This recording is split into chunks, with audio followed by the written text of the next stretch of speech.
and Neil Helligers. Now I am become death, the destroyer of worlds. J. Robert Oppenheimer, from the Bhagavad Gita. Of a nuclear war. The living would envy the dead. Nikita Khrushchev. Prologue.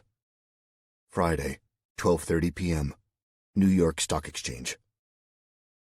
Cal walked quickly around the corner onto Wall Street in a state of shock, eyes darting left and right but returning to focus resolutely on the ground in front of him. The uniformed police officers were dashing back and forth, guns raised toward an unseen threat, dealing with casualties, and shouting into their radio mics without success. All around him, people were running and shouting.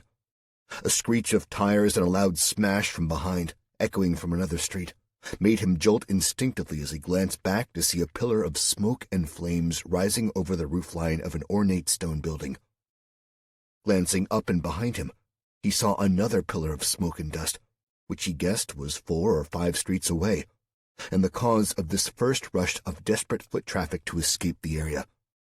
A uniformed soldier, a National Guardsman, thumped bodily into him as he looked away. The soldier looked very young and scared, almost as scared as Cal felt. Returning his eyes to the gray concrete in front of his feet, he sped up as much as the crowded street would allow, his rapid breathing competing for space in his ears over the chaos and multiple sirens. Reaching the access to the subway station, the only way he knew to get back to his hotel and not wanting to check the map of the unfamiliar city he had in his back pocket, he joined the back of a pushing, shouting crowd trying to get below ground. His genetic code, that of being British, dictated that he could not push through the crowd to get to the front. The unwritten rules of queuing were blindly followed the world over, and even more so during a crisis. He was 30 or more, pushing, shouting, and panicking people back from the green metal railings funneling the mass of bodies below street level. He was far enough away to escape the main impact of the blast, but close enough to suffer horribly. It started as a low rumble, as though the street under his feet was growling at the chaos above, and rapidly became an impossibly loud crack followed by a roiling cloud of dust and black smoke and pieces of debris ejecting from the top of the staircase leading down. The half-dozen people at the threshold of underground and overground were catapulted upwards and backwards, their clothing smoldering where it hadn't been torn clean away from the heat and flames of the blast. Cal was flattened on his back, cracking his head painfully on the hard ground. He lay there blinking, deafened, trying to make sense of the huge pressure wave he felt before he saw body parts erupt over his head. The concussive wave, the incredible pressure change he felt, had hurt every organ in his body as though they had all been forcibly relocated. Looking up at the tops of the tall buildings in silence, not complete silence, but a high-pitched shrieking in his ears, he watched as the slow-motion dark cloud of boiling black smoke billowed out of the underground portal which so many people saw as a sanctuary from the disorder above. The stench of the explosion, like rotten eggs and burning plastic, caught in his throat and made him convulse in a racking, gagging coughing fit, which he felt but could not hear. Struggling to his feet, he staggered and wavered until he steadied himself. In the gaps between the skyline of buildings, he saw similar pillars of dark smoke rising from other explosions across the city. Inside of 30 minutes, his miserable solitude had become abject terror. He turned and fled as fast as he could, shuffling on unsteady feet and resolutely sticking to the middle of the street amongst the terrified crowds, hopefully keeping himself away from any other blasts he might come too close to. Solitude is pleasant. Loneliness is not. Tuesday, 10:30 a.m. London Heathrow Airport. 74 hours earlier. "To your knowledge," said the bored-looking young woman behind the counter, "has anyone placed anything in your luggage without you knowing?" She didn't make eye contact with him, and he doubted if she even cared about his answer. He also doubted that she would appreciate him asking her how he would know if someone had put anything in his luggage without his knowledge, as he obviously wouldn't have knowledge of it. "No," he replied simply, keeping his passive-aggressive sarcasm shut up tightly. The young woman, apparently called Haley — quite why people were choosing to spell their children's names phonetically nowadays was beyond his comprehension — finally made eye contact with him through layers of thickly applied makeup and smiled falsely. Hidden behind a dense row of fake eyelashes, her eyes didn't mirror the smile as she handed him his boarding pass and directed him toward security. Yeah, Cal thought to himself, I'd be bored as shit doing your job too. Boarding pass and passport in hand, backpack over one shoulder, he shuffled toward the back of the queue to be directed through a gate, only to wait in line again until he was called forward to strip himself of anything metallic. Shoes, phone, belt, loose change, wallet, watch — all went into the dull gray plastic tray on the squeaking rollers in front of him as a suspicious but equally bored-looking security guard eyed him coldly. The last item from his pocket — a small dark box wrapped in velvet — nestled securely alongside his other possessions. "Any computers, laptops, tablets in your hand luggage?" the guard asked autonomously as he put his backpack in a separate tray. With a sigh, Cal opened the bag and removed the tablet, only to be asked to place it in the tray next to the bag. His anger and irritation bubbled just below the surface at the pointlessness of this. Being treated like a terrorist because he didn't know he had to have his bag and iPad scanned separately irked him. But then again, everything got on his nerves recently. Despite going through wearing only socks with empty pockets, he still set off the metal detector and was subjected to a personal search. Having a handheld metal detector waved pointlessly fast over his body and having his shoes swabbed. Finally, doing the rush dance that all Brits did in airport security, he tried to put his belt and shoes on whilst simultaneously stuffing things back into his pockets in haste, so as to not cause any disruption to the person behind him in line. He shuffled through the snaking aisles of duty-free shopping, ignoring all the offers for the latest fragrance to be doused over him and the slightly cheaper alcohol, and pulled up a stool at the nearest bar and ordered himself a breakfast beer. After all, he was supposed to be on his honeymoon. The girl serving his pint looked similarly bored to the girl on the check-in desk and the security guards, and served him wordlessly as the price showed up on a small digital screen in front of him. He paid the exorbitant price with his card by waving it over the card reader, and regarded the swirling bubbles of his cheap lager — cheap anywhere except in an airport bar on the wrong side of security. For what he paid for a single pint, he could have bought 6 cans from the shop near his house. Sod it, he thought again. I'm on my holidays. His hand absent-mindedly went to his pocket and to the small box. He retrieved it and ran it between his fingers, pausing with his thumb in the crease to pop open the spring-loaded lid. Instead, he clasped it in his fist and thrust it back into the pocket. Finishing his beer, he nodded to the unfriendly bartender and stepped down from the stool. He wandered to yet another uncomfortable seat at his departure gate, not relishing the 8-hour flight. He looked down at the folded paper in his hands and smoothed it out to reread his itinerary for the 100th time. She had always organized these things, so he was swimming in the dark by doing it alone. The printed sheet showed details of the outbound flights, complete with a seat allocation, for Mr. Owen Calhoun and Miss Angela Holt.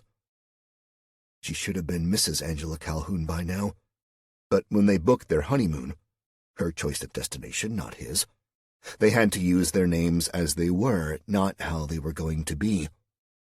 But she would never be Mrs. Calhoun now. He was broke, having been strong-armed into exhausting his entire savings on both the wedding and the honeymoon, all of which was non-refundable, non-returnable, and a total goddamn waste of time and money. As the electronic board changed above him, he saw the other waiting passengers rushing to be first on board. Sheep, he thought nastily. All the seats are allocated, and it's not like the bloody plane is going to leave without you. Shuffling with resigned feet, he joined the line of excited holidaymakers and stressed businessmen and women, the latter making their final calls and texts as the queue inched forwards. Handing over his passport and boarding pass to another young woman struggling under the weight of multiple coats of makeup, he saw her opening her mouth to inform him that not everyone in his party was present. Seeing the sad look of veiled hostility on his face, she closed her mouth and silently handed back his documents after scanning them, flicking her eyes in her best corporate airline smile to the person behind him. 26E, said the flamboyant and ebullient male member of the cabin crew with a flash of brilliantly white teeth, as he handed back Cal's boarding pass and waved him forward. He found his seat, retrieved his tablet and headphones, and stuffed his backpack under the seat in front of him to save the annoying ritual of getting his bag back from the overhead lockers at the other end. He strapped himself in and shot an unkind look to the empty 26F next to him. Bitch, he thought, before putting in one earphone and swiping open the tablet to pass the time with a book and some music. Tuesday, 10:40 a.m., near Underwood, upstate New York. Over 3,500 miles away from Cal's plane as it soared upwards to turn west and cross the Atlantic, crossing the Dix Mountain wilderness. A man in faded but pressed military fatigues drove a pickup along a rutted track through the woods, kept clear of snow by the heavy tree canopy.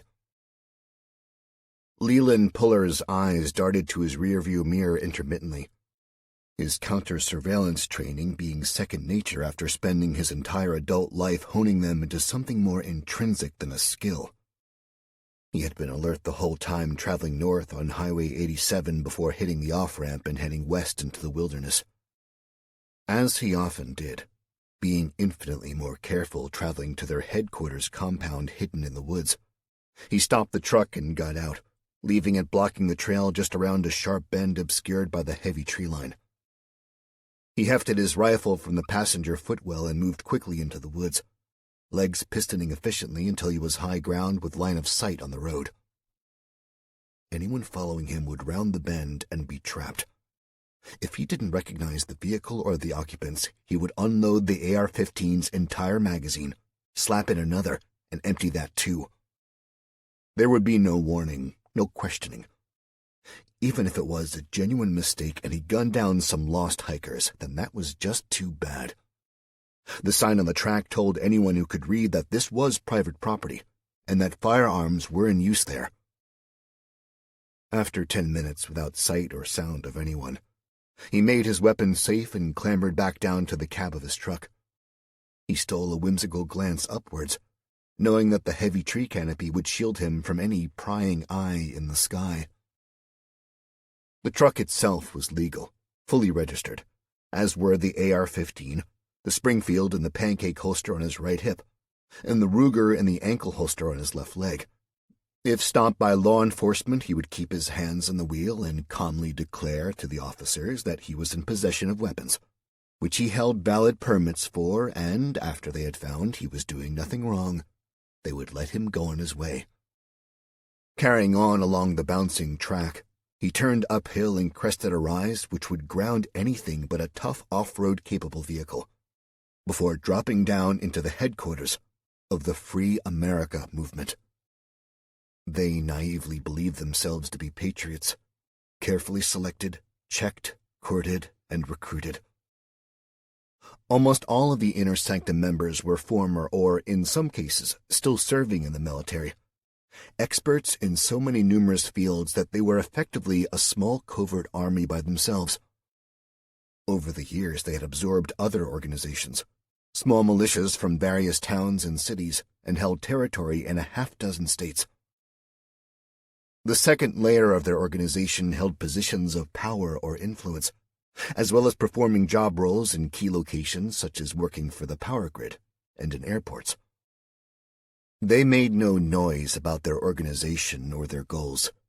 They posted no vitriolic videos on social media, and the Department of Homeland Security had no idea who or what they were. They were off-grid, off the radar, and on mission. Leland drove toward the collection of single-story buildings and killed the engine, sliding the gear level into park. Men and women milled around the camp, dressed similarly and all busy. Leland skirted the large satellite dish on a raised dais of concrete and walked into a wooden hut. "Morning, Leland," said the gray-haired but robust man sat behind a desk, his broad Boston accent dripping with comfortable confidence. "Morning, Colonel Butler, sir," replied Leland, stiff military obedience and respect for senior ranks as ingrained in him as his counter-surveillance skills were. He didn't salute, as Colonel Butler demanded the movement soldiers no longer did so after his retirement. The two men had never served together, even though both had been in theater at the same time in both Iraq and Afghanistan. Pullen was in his late 40s and Butler closer to 60, but both men were still fit and formidable. Leland Pullen, former gunnery sergeant in the United States Marine Corps, regarded the man before him with something approaching awe. Colonel Glenn Butler, U.S. Army, retired, was a bitter man behind his smile. He had served his life as a soldier, risen quickly to the rank of colonel, and resented that the higher echelons of military command never saw his full potential. He often remarked that he could have been promoted to general and been given control of troops in a war zone, and then he could have easily defeated any enemy. He saw himself as a role model, a father figure to his boys, and a shining light in the future of his blessed United States of America. He was, although he hid it well, a megalomaniac with a destructive impulse to clean his country and purge all the perceived evil influences from it. "I need you to head to the city, son. Get our ducks in a row," he said, rising from his chair and wasting no time on small talk. "Yes, sir," replied Leland, eager to comply before he fully knew what task was required of him. "I have someone else overseeing Phase 1. He paused, not needing to explain that he wouldn't give their name due to OPSEC, Operation Security. "And I want you to head up Phase 2. You know the details." Leland did know the details. There were, as they spoke, a hidden army of movement soldiers in the city, ready to perform their role in the revolution.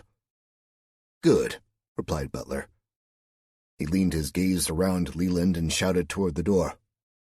"Suzanne!" he yelled. Seconds later, the door opened and a woman walked in. Leland knew little about her, other than the fact that she wasn't ex-military but worked in an office which dealt with building planning permissions and regulations before she abandoned the decadent city lifestyle and devoted herself to the movement. She wore cargo trousers and a drab green T-shirt with a heavy sidearm strapped to her right thigh. Suzanne handed Leland a manila envelope, which he took and guessed it held all but 20 sheets of paper. She nodded to him, smiled, and left the room. Colonel Butler sat at his desk again, leafing through papers as his attention was already moving on to the next item on the agenda. "Your contact details are in there," he told Leland. "And son." "Sir," he said, turning back from the door with his hand paused on the handle. "We are T-minus 72 hours and change until go. Make us proud," he told him over a steely gaze. "Yes, sir," he said simply, returning to his truck to make the 250-mile journey to New York City. Just after Leland left the movement headquarters, Suzanne changed into a smart skirt and jacket over a white blouse, suggestively left with one button too many undone. She knew how to blend in and how to be seen by men at the same time. She was driven out of the woods by another fit-looking young man in fatigues to the town of Underwood, where she got out and switched her muddy boots for a pair of glossy high heels. Climbing into an anonymous-looking dark sedan, she adjusted her seat and mirrors, checked the sun visor for the relevant documentation for the lease of the car, reapplied an additional layer of lipstick, and drove south. Life is a machine set in motion by money. Tuesday, 2 p.m. Steakhouse in Albany. Suzanne Emerson, formerly of the New York State Department, perused the menu in the steakhouse near the Hudson River as she sipped her vanilla latte and waited casually for her guest. As much as she was dedicated to the cause, to the overthrow of a modern society that was so accepting that it practically welcomed terrorists into their towns and cities, she still enjoyed the small luxuries in life when she had the opportunity. Camp coffee and steak got boring after a while. A nervous-looking young man entered clutching a battered leather satchel a little too tightly and scanned the room. Suzanne saw him come in as she had strategically asked the waitress for a booth offering her a clear view of the only entrance and exit. She waited until he saw her and put on a broad fake smile and waved at him as she stood. She disliked the man. He lacked the vision of the men she was used to, and she looked down on him as a man who wouldn't survive without fast food and internet access. Still they needed him, so she played nice. "Hi," she exclaimed, maybe a little too happily, making up for her disdain for the weak man. "How was the drive? How have you been?" she said, making their meeting seem innocuous to anyone who may be listening. The man mumbled his responses, sullen and bitter as he had been for so many years that it became his personality. The man, Quentin Aronson, sat but still held tightly to his bag. A look of warning over a smile flashed from Suzanne's eyes. The message was clear. Relax. He had no idea how her group had found him, how they knew so much about him, but if he was honest with himself, he didn't really care. He had been forcibly ejected from MIT, marched off campus by security, and sent home in shame. Scientific journals, which once heralded him as a genius in the making, now shunned him. He was reduced to returning to his hometown, Boringsville nowhere, to a low-paid job repairing electrical items. He was forever known as the boy who threw away a career selling drugs to make his living expenses more manageable. He did not come from a rich or influential family, and nobody spoke up in his defense. So he served 2 years in a minimum security state correctional center in Plymouth before returning to his parents' house, having wasted the most promising years of his life and ruining any future prospects. Now, this woman, who had walked into the store where he worked 6 months ago and offered him money, enough money to really make a difference, was there to collect. Ordering herself a salad as a reprieve from the diet of fresh meat she usually lived on, she sipped her second latte and looked at him. He ordered a regular coffee with steak and eggs. Well done. "You can put the bag down," she said quietly through her smile as the waitress walked away. Quentin relaxed and carefully placed the bag beside him. He knew it wouldn't detonate just as well as she did, but the unit he had brought in to show her was still delicate, and he didn't want to damage it. "You didn't have to bring one in here," she said softly as she looked out of the window and over the highways to where the Hudson River flowed out of sight. "I thought you wanted a demonstration," he said with a smile.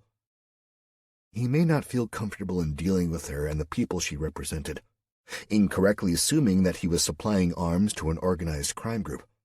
But his wounded pride dictated that he should earn the ridiculous sum of money she was going to give him. She smiled in response. They sat in silence until their food arrived, then they ate in silence. Suzanne had no great desire to hear the peevish young man lament about how unfair his life was. "Can I get you guys anything else?" asked the annoyingly perky waitress. "No thanks, honey, just the check, please," Suzanne answered. She left the table and returned shortly afterwards with a folded piece of paper. Suzanne looked at it, seeing the handwritten thanks signed by Gabby, who had put 3 kisses on the paper in the vain hope that she would get a bigger tip. Suzanne paid the $38 sum with 2 20s, ignoring the attempt to elicit extra cash for someone she saw as simply doing their job. Quentin regarded her quizzically. Not that she left such a small tip, but more that he rarely saw anyone pay in cash anymore. "We don't do plastic," she told him, understanding his look. "Do you do cell phones?" he asked her. retrieving his own from a pocket and holding out a button to switch it off before slipping it, along with his watch and wallet, into a thick bag. "No," she said, "we don't." "Good," he said, before wordlessly reaching into the satchel and audibly flicking a switch. It was the strangest sensation to be at the epicenter of a bomb blast without the bomb part. As one, the lights and the music in the restaurant blinked out. The coffee machine, a weaponized array of chrome spouts hissing steam, went slowly quiet. People looked around, checked their dead phones, and the ambient conversation grew louder as people asked what had happened. Smiling to each other, Quentin and Suzanne rose from their booth and left. Walking side by side into the parking lot, Quentin pointed to a battered old car which he swore to himself would go as soon as she paid him the rest of the money. He opened the trunk with the keys, flicked back a blanket, and uncovered a dozen other devices like the one he had used in the restaurant. Nestled in between them was a similar device, only 12 times larger, and already seated inside a wheeled suitcase as per her instructions. He handed her a sheaf of paper with the handwritten instructions for the devices and smiled, waiting for his money. Suzanne casually glanced around the parking lot. She had intentionally left her rental car in the darkest corner, and now gestured for him to follow her. She hit the key fob, and the four-way lights flashed once to indicate that the car was open. "It's in the trunk, tucked right back in a black bag in case I got pulled over," she told him. His excitement was palpable, and he could barely keep his feet still. $500,000 was in the trunk of that car, and it was his. He was so excited that he didn't notice the heavy plastic sheeting in the trunk. Nor did he have any idea that he poked his head inside where there were no witnesses and no cameras. Silently, Suzanne withdrew her small silenced weapon, a World War II-era hush puppy, from her handbag, pressed the muzzle to the back of his head to minimize the flash in the dying light, and pulled the trigger. She caught his legs as his body slumped and tipped him all the way in, taking the car keys from his pocket in the process. She quickly pulled a heavy trash bag over his head and pulled it tight around his neck, wrapping a string of tape she had placed on the trunk lid around it. Satisfied that the blood and brains wouldn't leak too much, she shut the trunk and locked the car. She glanced around again quickly, her breath misting in front of her face as she breathed rapidly, and saw that nobody had noticed the interaction. She placed the keys to the rental under the driver's side front wheel and climbed into Quentin's car. "Fucking lemon, just my luck," she muttered to herself as she moved the stale-smelling driver's seat and drove out into traffic. An hour north of the city, she pulled into a rest stop and left the car running.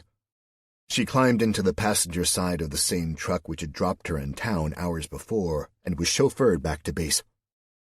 There was nothing, not a trace, of her or their involvement in what would be the slow-moving investigation into the disappearance of a nobody with a criminal record for drug dealing. They had never made contact through any electronic means. Nothing could be traced to her, and the rental car would be returned wearing its original plates after all forensic traces of the dead body had been removed. Behind her, well-spaced and aware of any possible, however unlikely surveillance, drove the dark sedan. The EMP devices, the lemon she had driven, and the sedan containing the body of Quentin Aronson had disappeared from her life. Suzanne didn't know where to, OPSEC, but she had done her part. For now. Most cities are verbs. New York's a noun. Tuesday, 8 p.m. Waldorf Astoria Hotel. Cal had read that quote by John F. Kennedy written on a wall somewhere before he dragged his suitcase into the grand lobby of the hotel. He was sure his mood had something to do with it, but he simply wasn't feeling it. His anger at doing this alone was killing him. All he had wanted was somewhere hot with a beach, a pool, and a bar. He could have spent 2 weeks in Spain, all-inclusive, for less than this hotel had cost him for 5 days. That had been Angie's fault, too. She had demanded they have a city break in New York for their honeymoon so she could shop and he could see the sights. And now she was nowhere to be found. So he was alone in New York and feeling, not for the first time, like a young Macaulay Culkin, only without the fun. He paused as he entered, marveling at the immaculately patterned carpets, the acres of dark wood and golden gilt detailing on the high ceilings. A uniformed bellhop sprang forward to reach for his case with an expectant smile. Looking every part the tourist, Cal walked toward the shining reception desk, being followed by his luggage, where a woman in a uniform, which looked more expensively tailored than the wedding suit he never got to wear, smiled at him. "Hi there, sir," she said. Her name badge said she was called Bridget. "Hi," Cal replied, feeling boorish and underqualified to be there. "I have a reservation. Owen Calhoun?" "Sure thing, sir," Bridget answered, her smile still sparkling at him.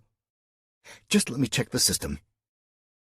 Cal waited as she tapped at the keys efficiently, stealing another glance around the room and feeling even more out of place as a man probably twice his age walked through the lobby with a stunning girl at least a decade younger than Cal on one arm. "Congratulations," Bridget exclaimed, snapping his focus back to the desk. "I see you're here on your honeymoon.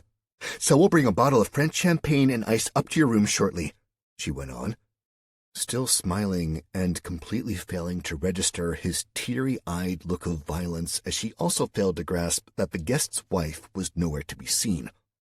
"Can I have someone take your bags up to your room, Mr. and Mrs. Calhoun?" she said, trailing away as the smile finally wavered when she registered the look on his face and the obvious lack of a Mrs. Calhoun. "It's just me," he said, his voice cracking and betraying him. He coughed and started again. "It's just me. There is no Mrs. Calhoun. And all champagne is French, otherwise it's just fizzy wine," he said petulantly, finally matching his behavior with his feeling of being out of place. Bridget didn't know what to say, her mouth opening and closing, but the still public-facing smile still trying hard to stay on point. She began, still smiling but dying under the weight of embarrassment and shame.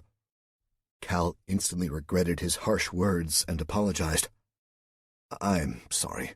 It's been a tough couple of weeks," he told her, gaining her condescending sympathy as her happy welcoming smile underwent a complete metamorphosis into dealing with upset guest mode.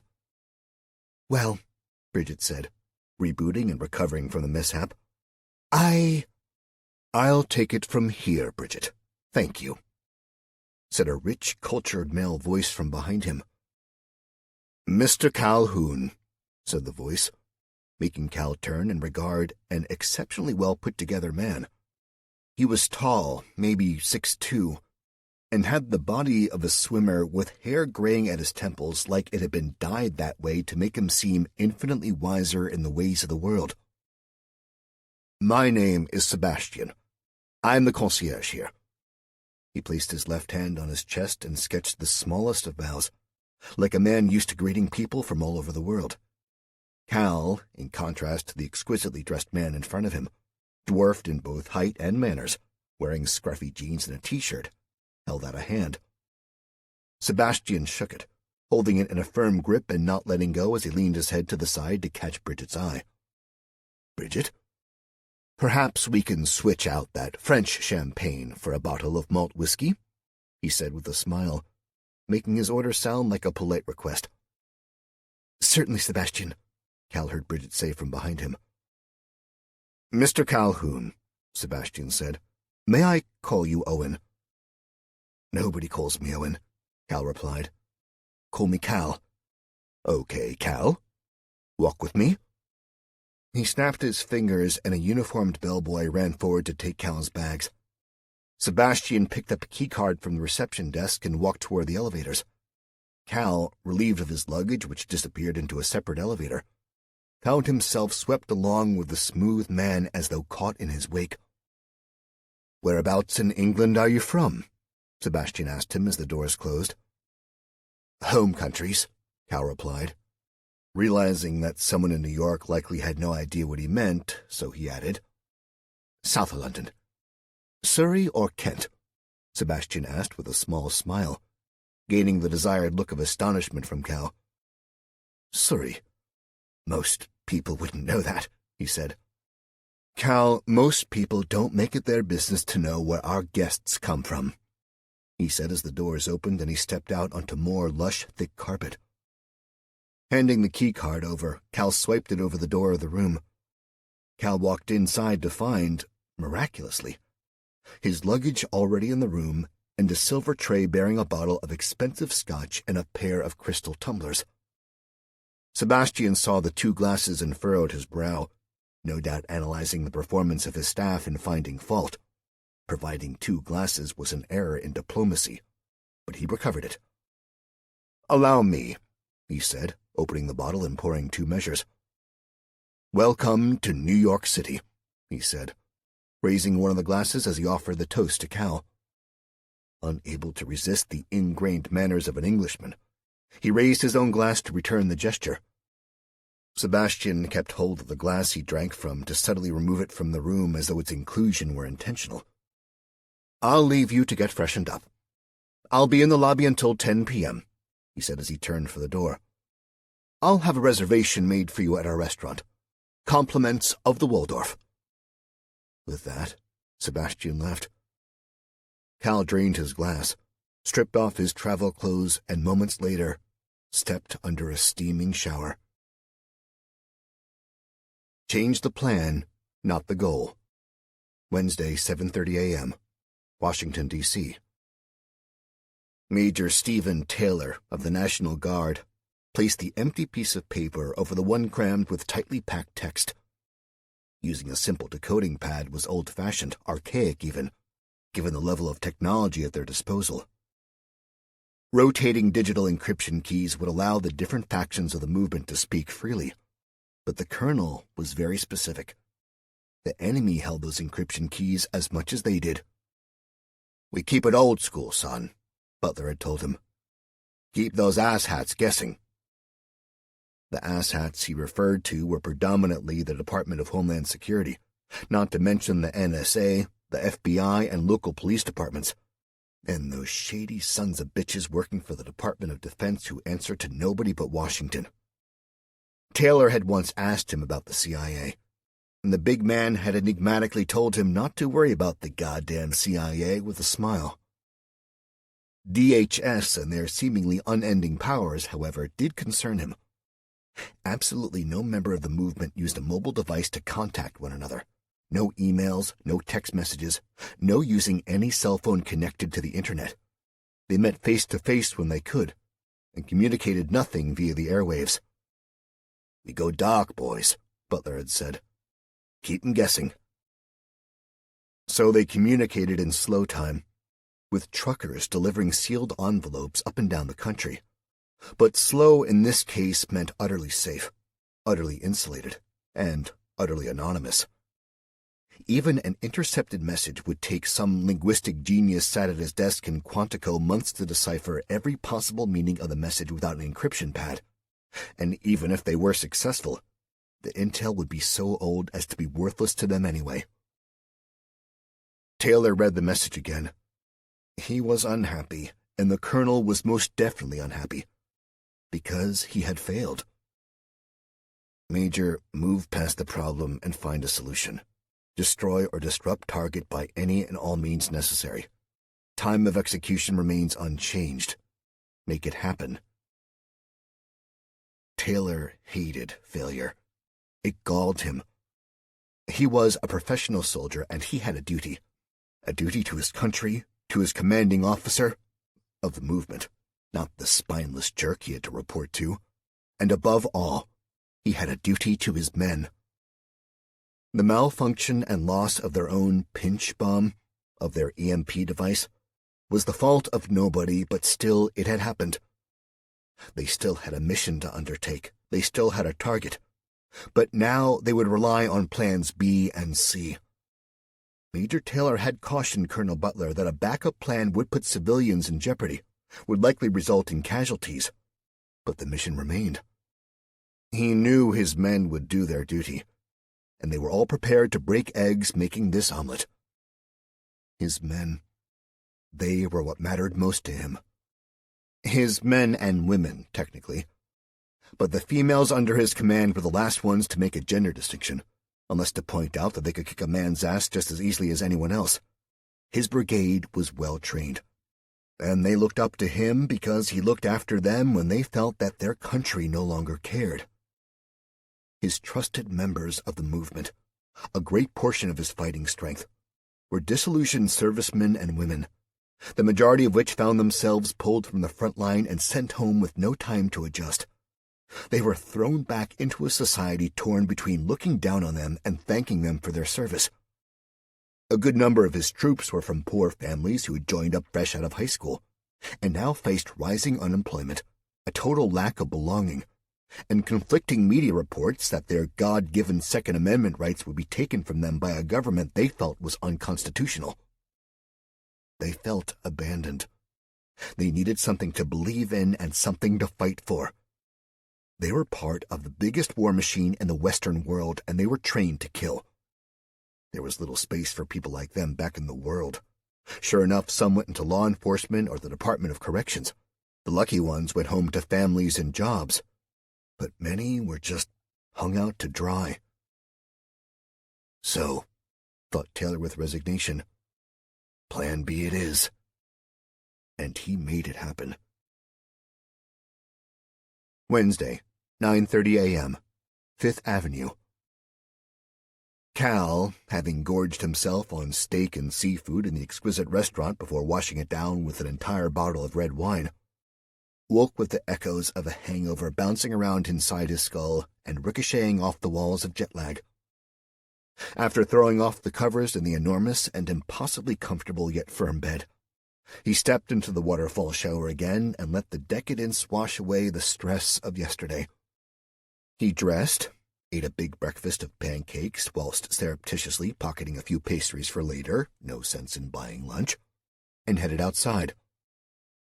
He had never seen so many people congregated in one place, never seen so many cars parked bumper to bumper, never heard such deafening ambient noise as every sound in the possible world competed for space in his ears under the overriding wails of sirens and car horns. He swiped across the lock screen of his phone and brought up the map, even though as something of an afterthought he'd picked up a paper map from a stall near the decadent reception desk, which thankfully wasn't manned by Bridget and her fake smile. First stop, which was the nearest, was the Rockefeller Center. The plan, which had been Angie's plan that he found himself agreeing to, was to see the sights of the famous New York City. Cal still felt bitter about not going somewhere with a beach, among many other things, which made his default position in the world rest at angry. But with the sidewalk under his feet, he felt the stirrings of something resembling happiness. Finding the Rockefeller within minutes, he swiped his phone from map to camera and reversed the lens.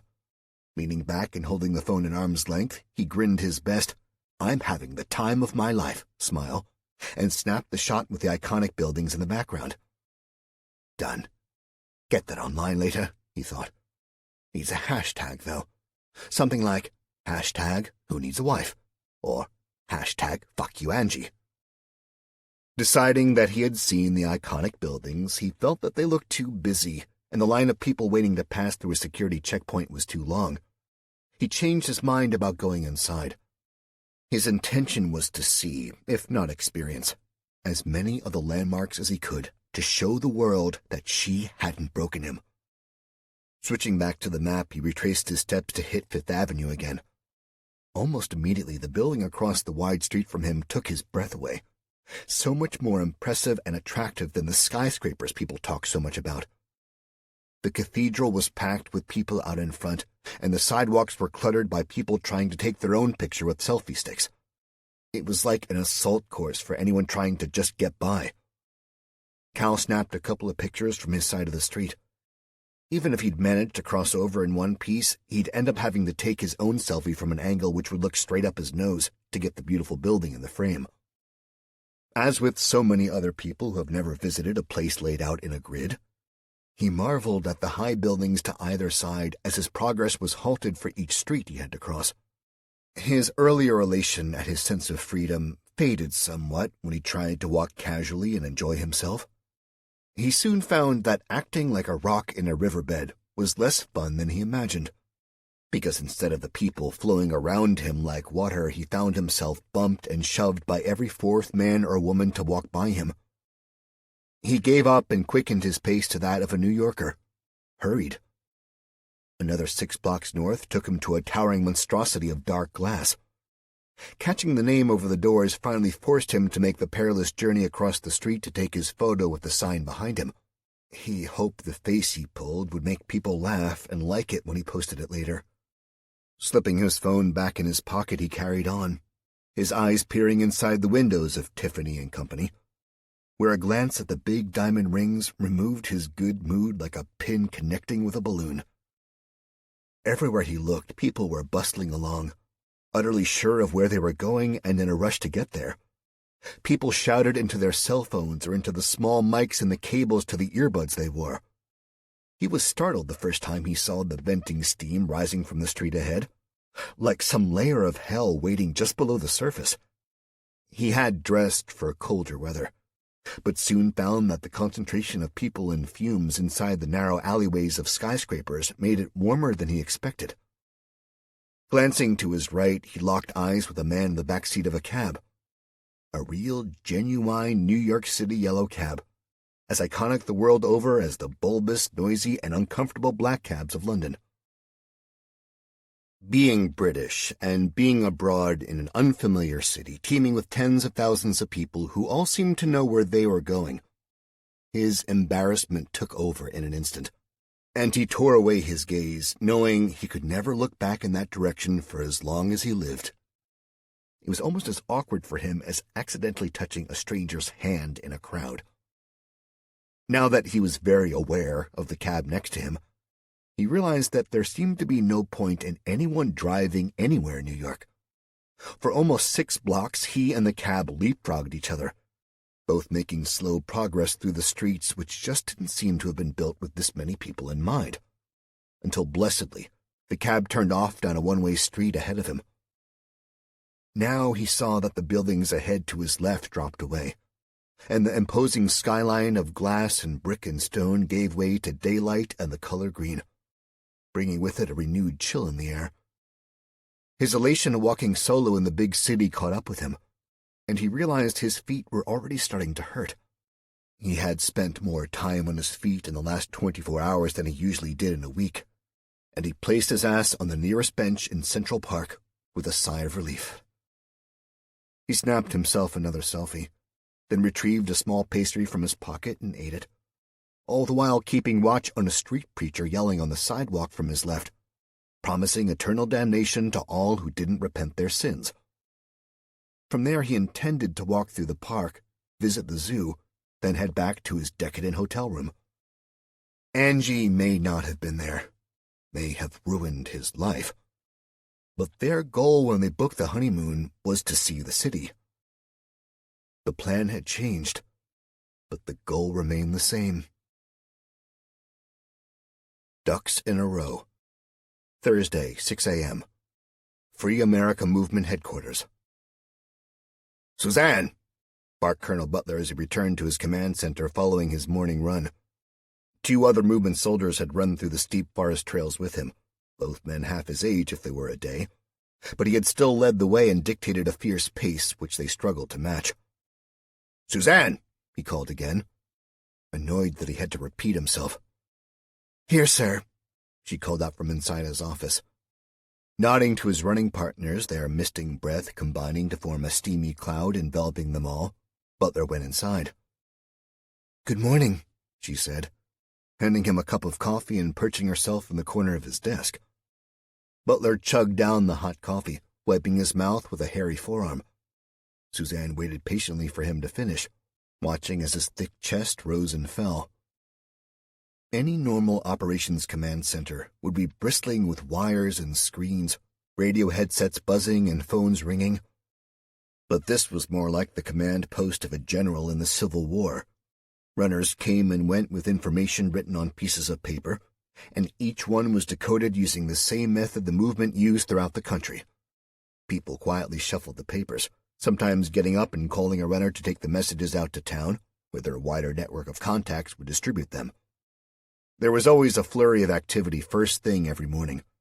After that, the slow-moving flow of information and intelligence ground almost to a halt until the afternoon brought new information. The only nod to modern technology at all were 6 plasma screens mounted on the wall, each of them showing 24-hour news from the U.S. as well as international news. Each was fed through the satellite mounted outside, and it was the only electronic connection with the outside world.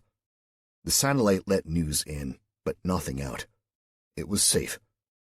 Even Butler was sure that the NSA or Homeland Security couldn't eavesdrop on them through the news channels. The news, national, international, and local, was the best way to stay abreast of events, and come tomorrow would be his window to the world to see if the plans he had so painstakingly created and nurtured, in some cases over years, were working.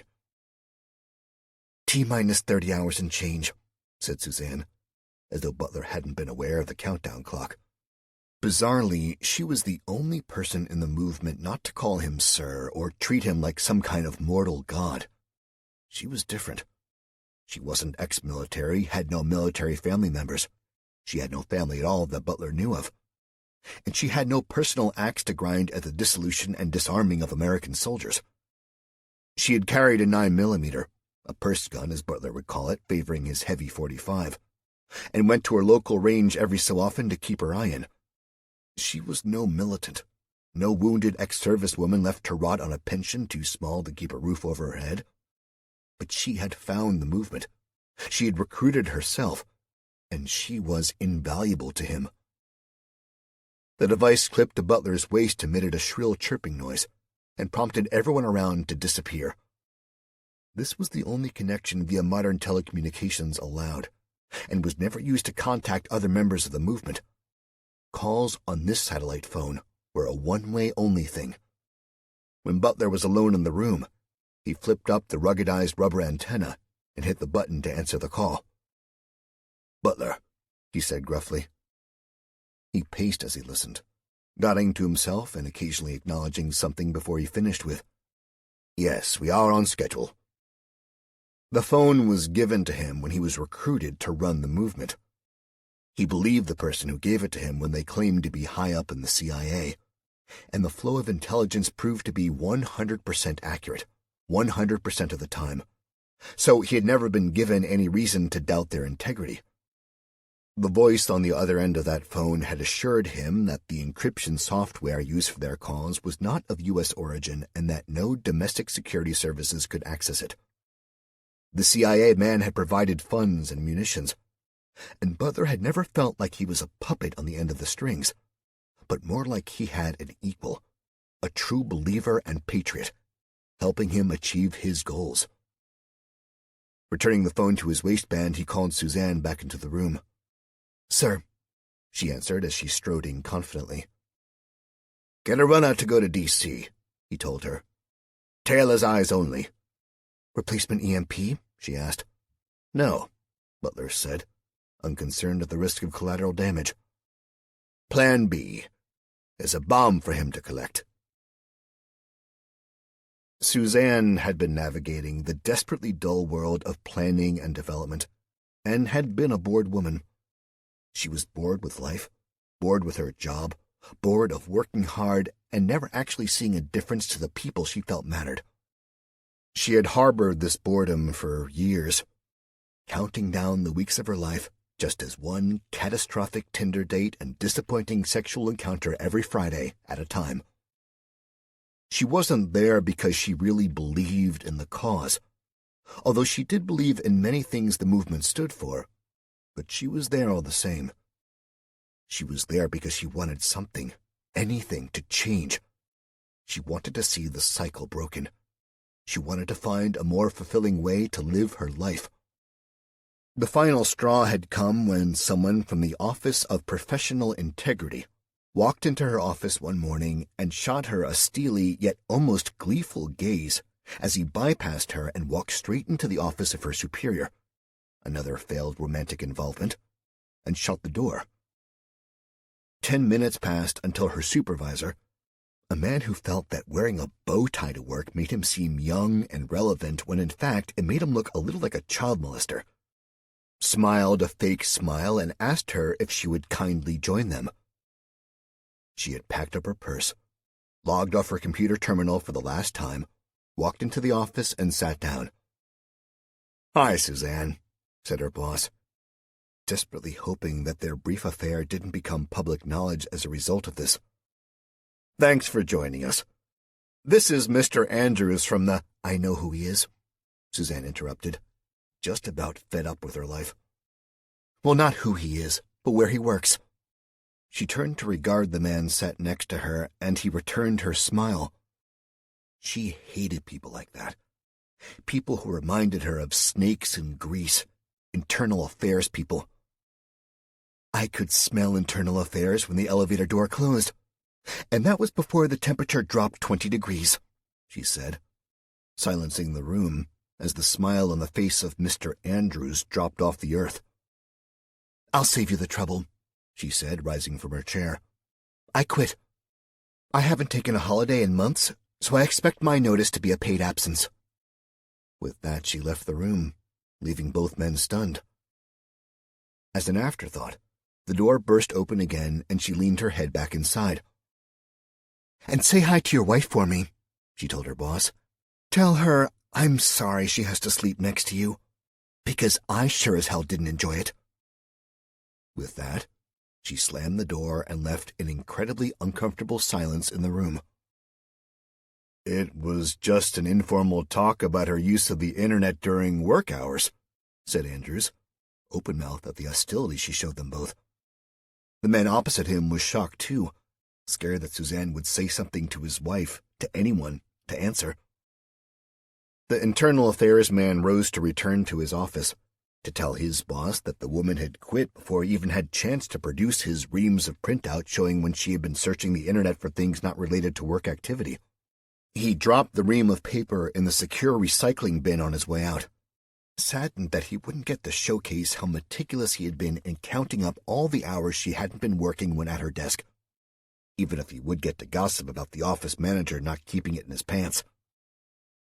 If he had taken the time to see what sites she had visited, had bothered to look further than the end of his nose, he may have discovered that Suzanne had been researching off-grid living, had booked herself on a wilderness survival course, had purchased another firearm and items of clothing and equipment a lady working a desk in the planning department shouldn't have need of. But he didn't. Suzanne went home, gave almost all of her possessions away to Goodwill, listed her house for rental, and sold her car for cash. She forwarded her mail to a P.O. box, took a train and a cab to her survival course, and spent 2 glorious months in the woods where she met one Colonel Glenn Butler and seemingly became an eager convert. She didn't want the ideology. She just wanted the excitement. And she found far more than she had expected to. Life is a one-time offer. Thursday, 8:15 a.m. Battery Park Ferry Terminal. Cal regretted his decision to book a place on the first ferry of the morning. He regretted his decision this time not to bring a coat, thinking it would be as warm as the previous day, as the wind blew bitterly after he had passed through another airport-style security checkpoint and took his seat. He regretted drinking enough alcohol for 2 people and eating in the same restaurant as the previous night, and he now regretted booking his ticket through the reception desk and requesting his wake-up call. When he woke up to the sound of the ringing telephone by his ear, he almost cursed down the line and decided to forget the trip.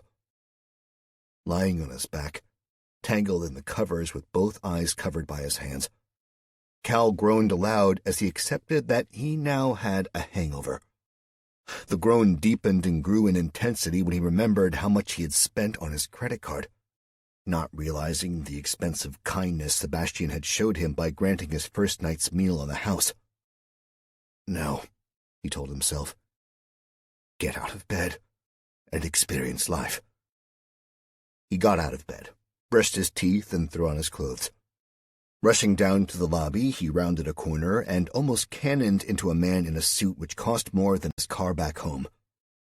Smoothly recovering as though his DNA was coded towards always showing a publicly acceptable face, Sebastian turned to face him. "Good morning, Cal," he said. "I trust you slept well?"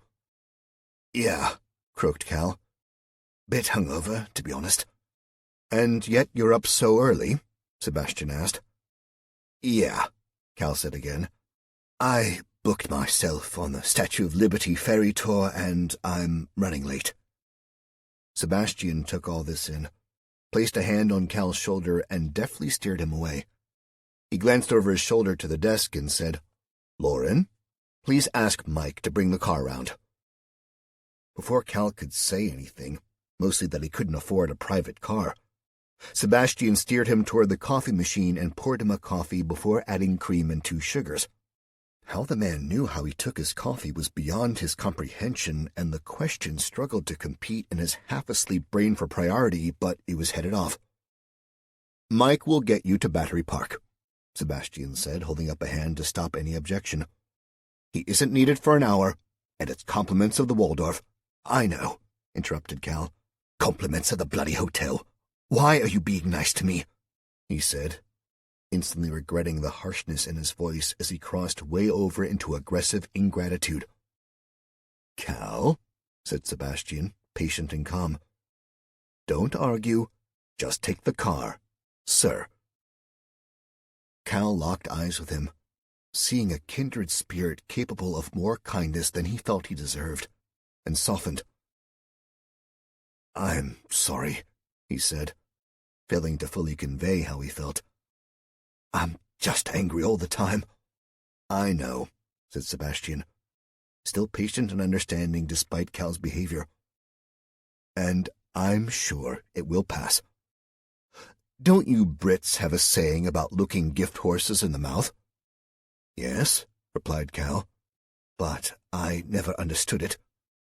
"It means," Sebastian said patiently, "that if you're given something for free, don't check it out like you're buying it. Now take your coffee and get in the limo."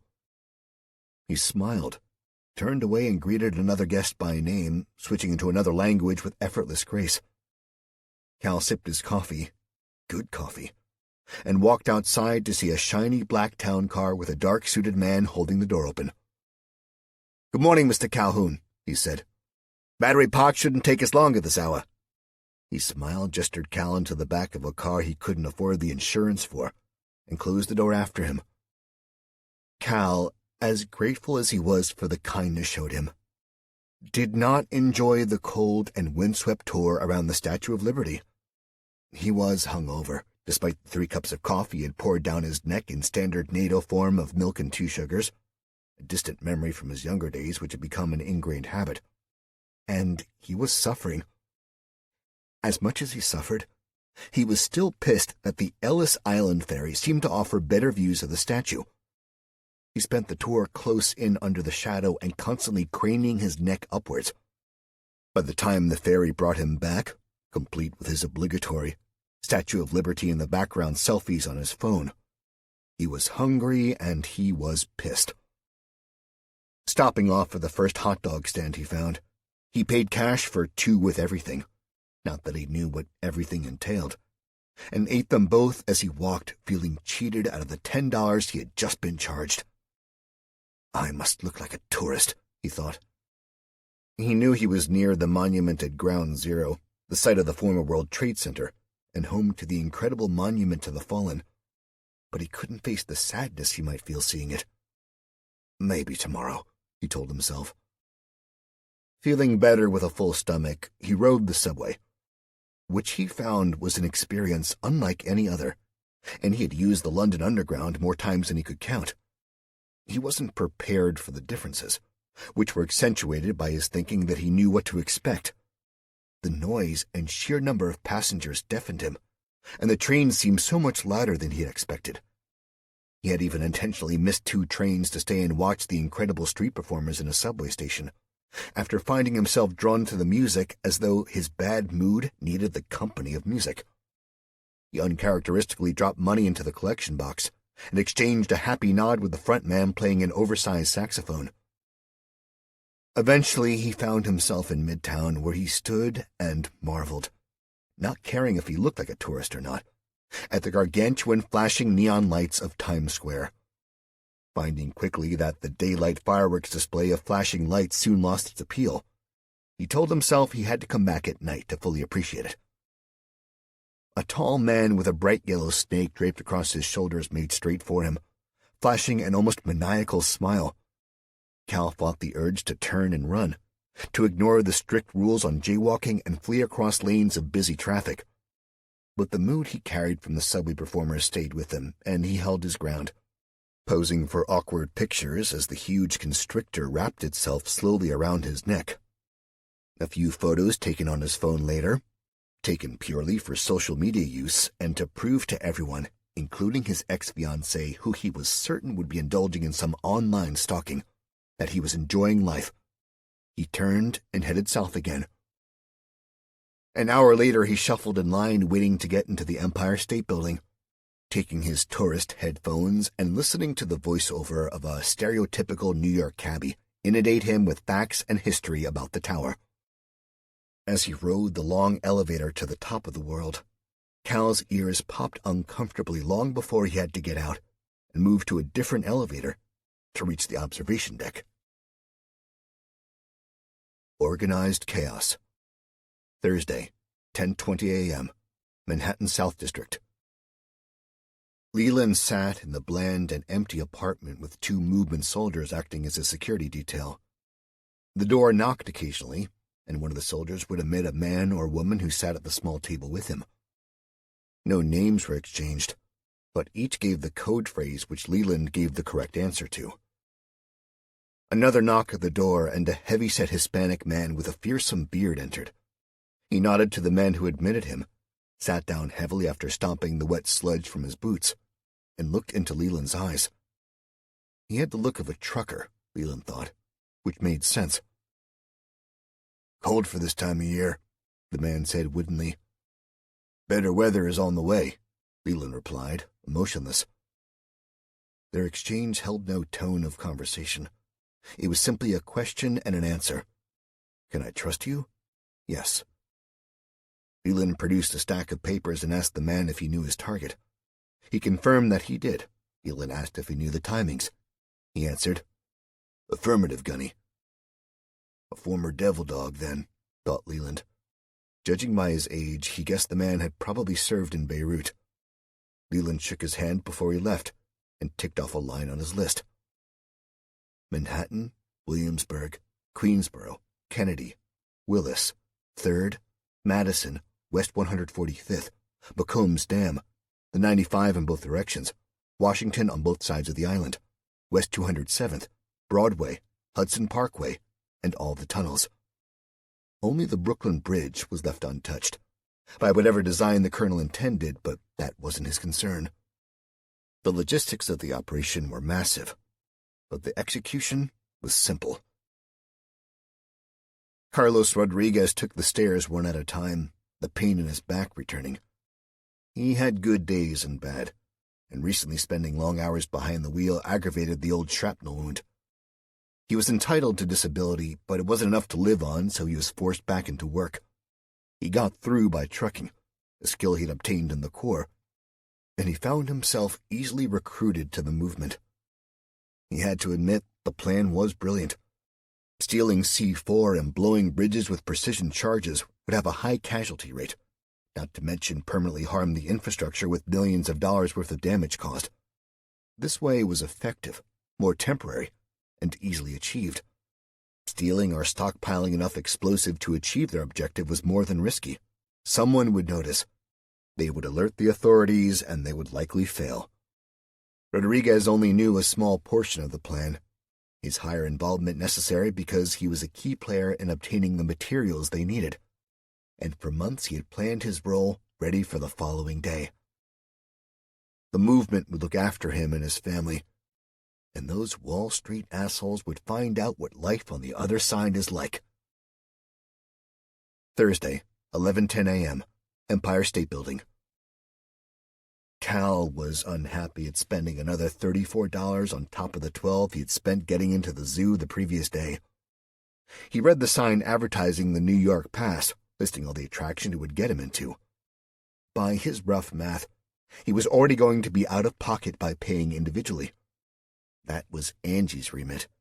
She had always been the organized one who found the deals online and got them into places at a discount. Bitch, he thought bitterly again. Still costing me money. He paid his fees, went through security, and headed for the top of the building, shuffling his feet during the long elevator ride as if they were still hurting him from all the walking he wasn't used to. The observation deck was packed, and, more disappointingly, Cal saw that he was actually nowhere near the top. The place was literally thronging with tourists. The fact that he was a tourist escaped him briefly, and he inched forward to get a good view. In spite of his dark mood and his aching feet, he had to admit that the view really was something special. The clouds had broken, and despite the wind chill, he could see for miles. The East River to one side, the Hudson to the other, the Statue of Liberty clearly visible, and a skyline that made his jaw drop, even if all he could see essentially was miles and miles of concrete laid out below, adorned with air conditioning units sprouting from the buildings like so many small parasites. How mankind could cram so much activity, so many people into a small island was a wonder to him. Getting out his phone, he took a few panoramic shots, resulting pictures jumping from frame to frame as the mass of people made his footing unsteady.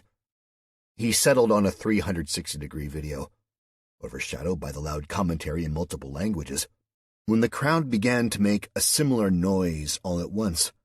He had abandoned the audio commentary, partly because he refused to shuffle along to the relevant numbered boards to be told what he could see, and partly because the borderline offensive stereotype in his ears annoyed him.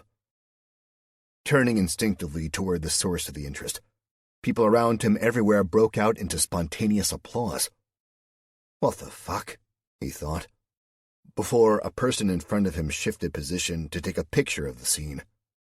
There, at the top of the goddamn Empire State Building, was a man on a knee holding up a ring box to a tearful, emotional, and embarrassed girl. Oh, fuck my life. He groaned aloud before his brain could intercept the words from reaching his mouth.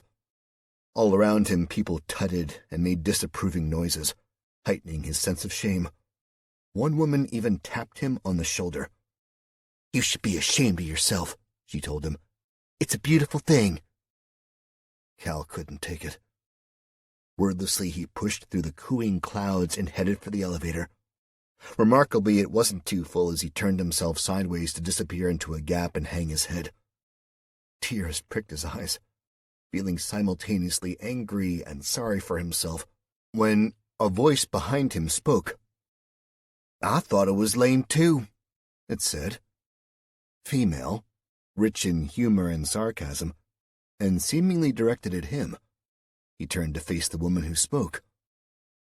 Tall, slim, with a ring in her nose and her eyes framed by dark makeup. She tucked her straight, dyed red hair behind one ear and revealed a line of piercings there, too. Cal didn't say anything. Her voice didn't sound like the accents he'd heard in the city. Like him, she didn't seem native. Everybody clapping, though? What the hell is that about? Like they're actually gonna be happy, she laughed, earning sighs of disapproval from the others in the elevator. The way she said everybody, made him smile. Hi, she said. I'm Louise. The smile flashed at him, making him blush. And y'all ain't from around here, are you? Cal, he muttered, and no, what gave it away? He tried to return the smile and suspected he may have crossed from awkward into creepy. Just a hunch, she said, one corner of her mouth curling up and making his heart skip a little. They rode the rest of the way down in awkward silence, him trying to think of things to say to her, and her watching him with a smile of amusement at his discomfort. The doors opened and the elevator disgorged them all into ground floor. Cal walked slowly, hoping she would continue the conversation. He glanced behind him and saw that she had gone. Shit, he thought, kicking himself for a wasted opportunity of some human contact to smother his sullen loneliness. Turning back to the doors, he found himself staring into her amused face as she stood blocking his path. "So, what are y'all fixing to do now?" she asked him, the smile still there.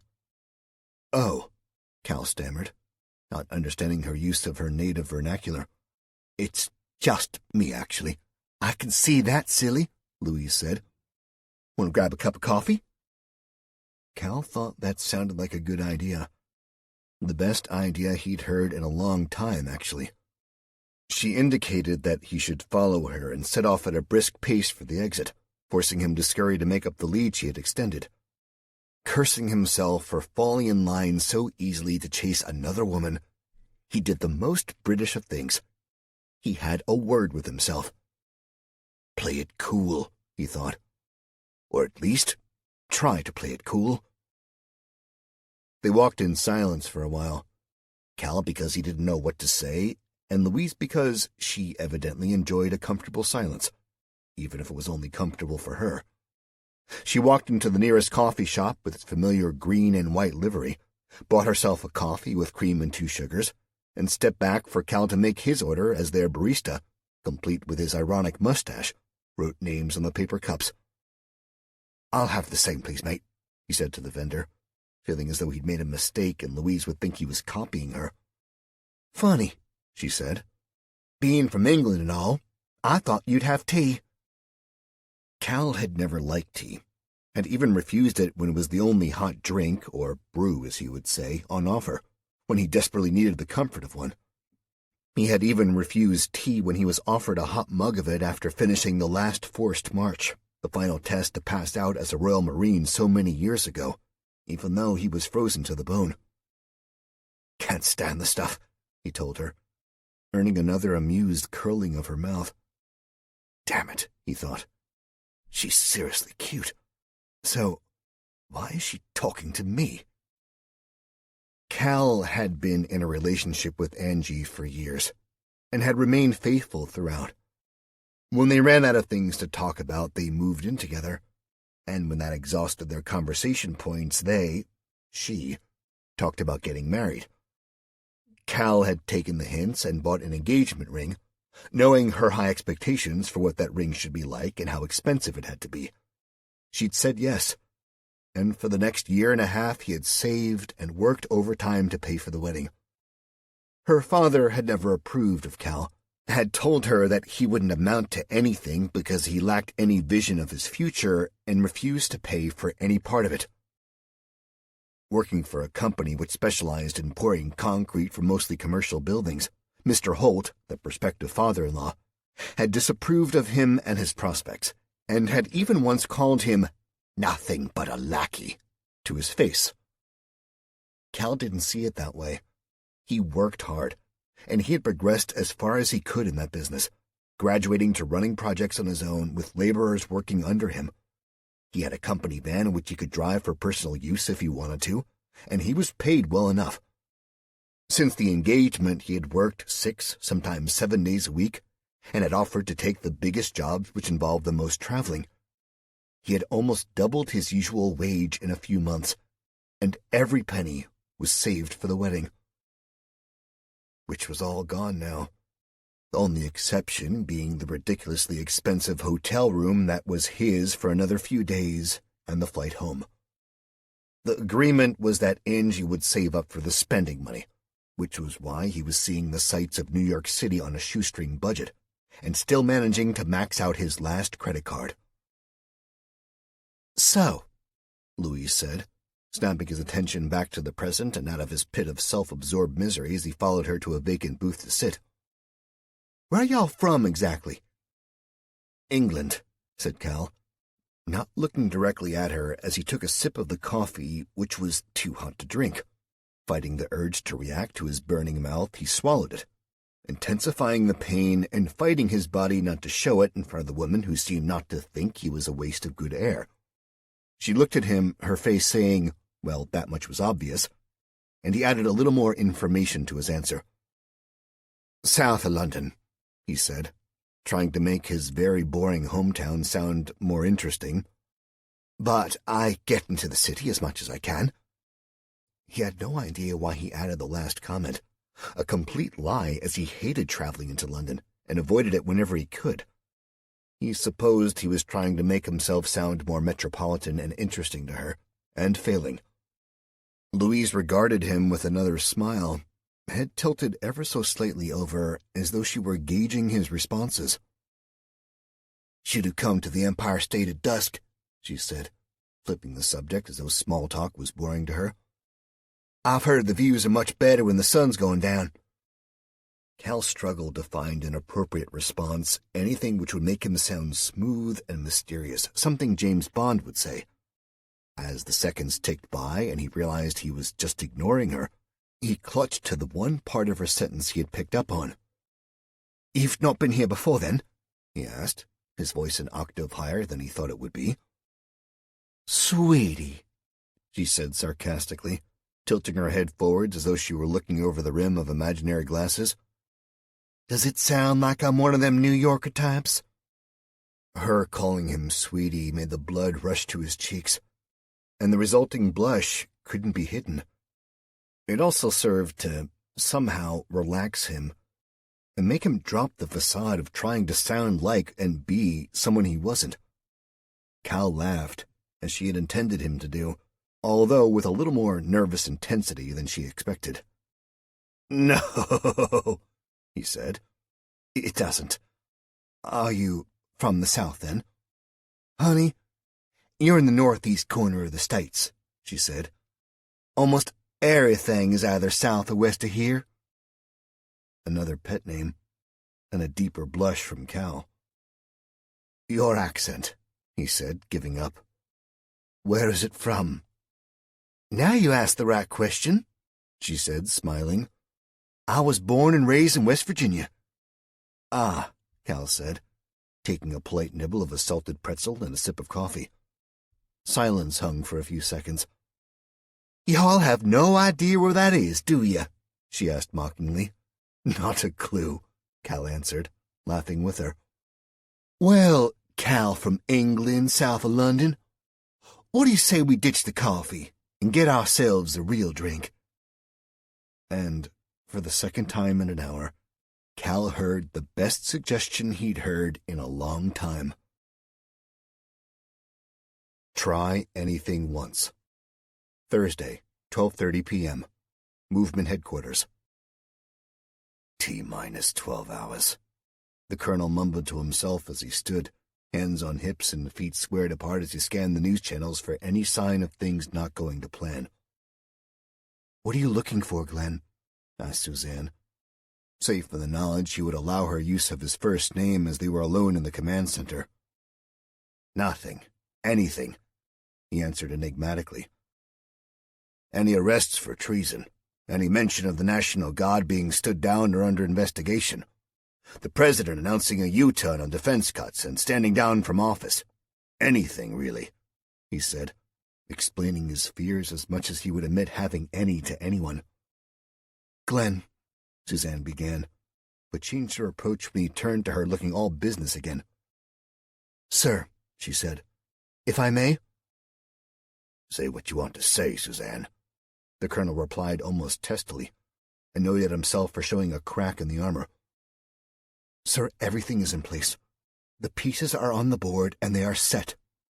She swallowed, drawing herself up and placing a hand on his shoulder, intuitively knowing that he was nervous. "You need to trust, Colonel. You need to trust your men, trust your lieutenants, trust me. Sir, with all due respect, will you just take a damned load off and try to relax for 5 minutes?" Colonel Glenn Butler, unaccustomed to being spoken to by anyone like that, least of all a woman who wasn't his mother, smiled. "Trust other people to do their duty? I've been trusting men to follow their orders and die for their country for 40 years. Trust isn't my issue here. But relax." He paused, either unsure of how to say what he meant or unwilling to say it. "Relaxing is not something I know how to do," he finished. "Well, sir, if I may," she said, pulling open the door and inviting him outside. "Perhaps now is a good time to take a walk. Maybe you'll start there." "Yes, ma'am. Try anything once," said Butler, doing as he was told and taking a walk.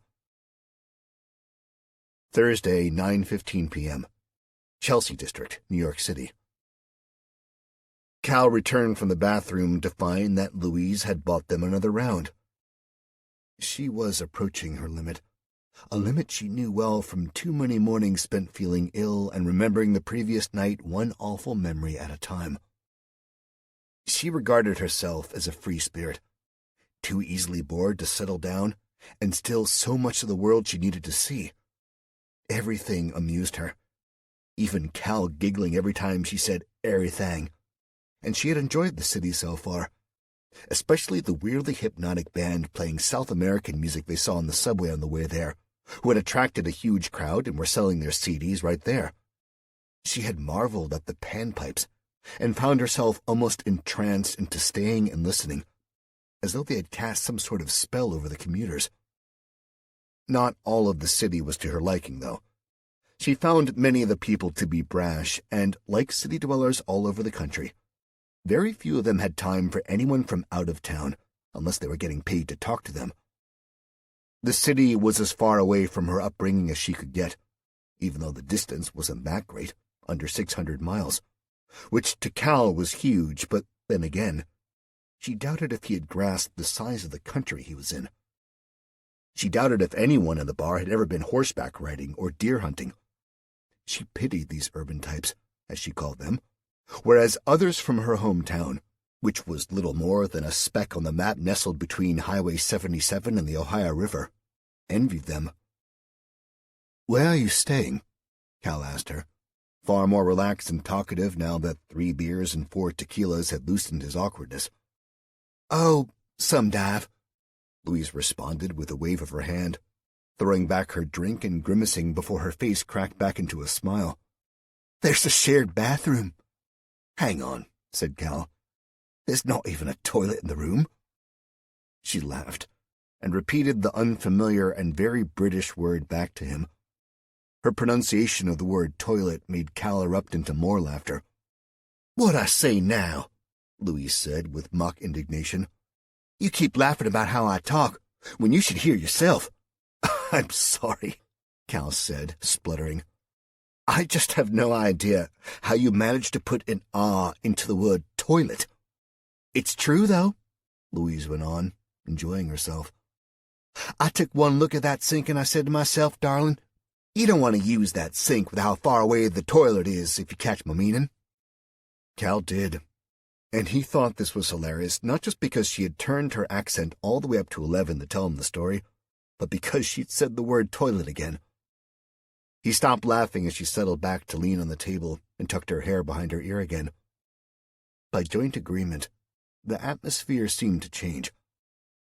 "So," she said, "y'all gonna explain why you're out here all by your lonesome?" The elephant in the room had been addressed. It was clear to Cal that Louise was one of those free-spirit types who could just set off for something new at a moment's notice. But it was obvious to anyone that Cal wasn't alone by choice.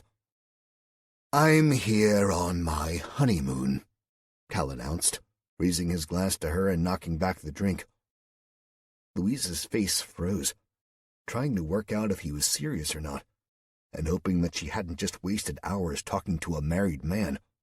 She couldn't abide cheating, having seen firsthand the damage it does to people. Cal saw the look on her face and tried to recover. "But I'm on my own, because the wedding never happened," he told her. Louise seemed to perk up at this, but still wasn't sure. "She walked out on me 5 bloody days before the wedding, with my best friend," he said, the sullen anger returning to his eyes as they watered involuntarily. "They're probably in my house right now. And you know the best thing?" He paused, making her uncertain whether the question was rhetorical or not. "She wanted to come on the trip and bring him instead." His anger surged again, but he managed to keep it inside as he remembered the text he got asking to buy his ticket from him. He had politely, yet firmly, told her to go fuck herself. His hand twitched toward his pocket, but the part of him that was still sober stopped the movement. Bringing out the little box now would guarantee to scare her off. "Oh," Louise said, lost for words for the first time in as long as she could recall. I just thought you'd argued with your friends or something." "Nope," Cal said, the momentary anger being forced away as he tried to make himself sound jovial again. "Here on my own, seeing the sights, and enjoying all the money I've saved up for over a year to put her in the bloody Waldorf because she had to stay there." Louise, despite the high levels of ambient noise, let out a low whistle, which penetrated the din and brought Cal's smile back. "The Waldorf?" she said incredulously, leaning forward. "I can't even afford to park my car near there." She paused, thinking. "Heck, I can't even afford a car." They both laughed, but Louise was clearly impressed. It wasn't like he was one of those rich people that Sebastian knew by name. He was just a fool who had worked hard and saved up to impress a girl. But the girl who was impressed wasn't the one he had originally intended. He was okay with that. "My hotel is like $30 a night, and I swear to God, I take the stairs every time to the 4th floor because I think that elevator might just fall down much as I even look at it." Cal laughed again.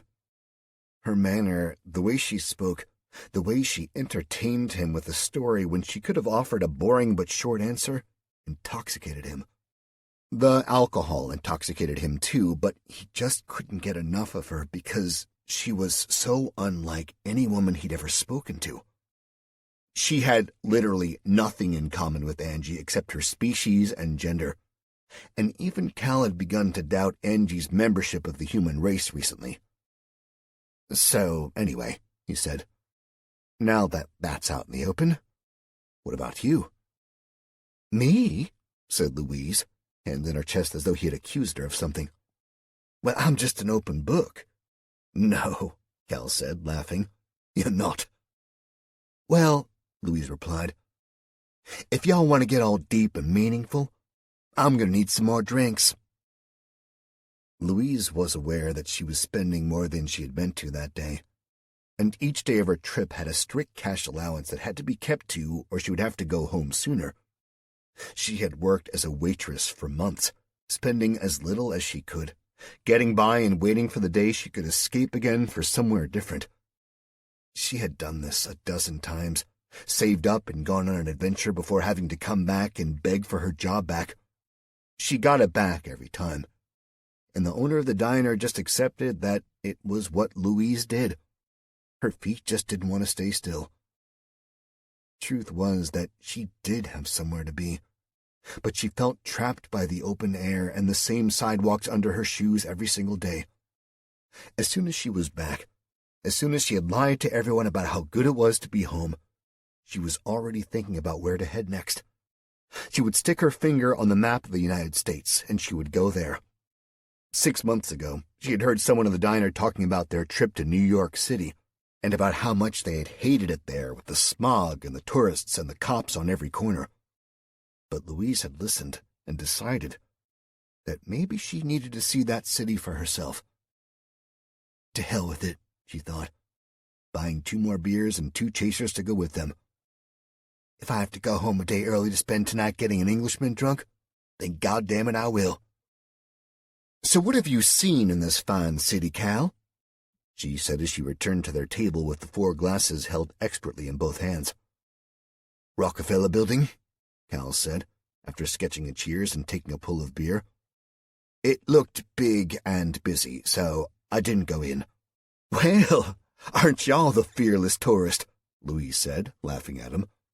"And I went to Central Park and saw the zoo," he added. "Saw it, or went inside and saw it?" Louise shot back, drinking her beer but keeping her eyes on him. "I actually went inside," he said, sounding proud of himself. "And I went on an uncomfortable boat around some big statue thing with a hangover, saw someone playing saxophone in the subway, had a snake draped around my neck, then went up the Empire State Building where I saw a man throw his life away." They both laughed, both having the same feelings about the proposal.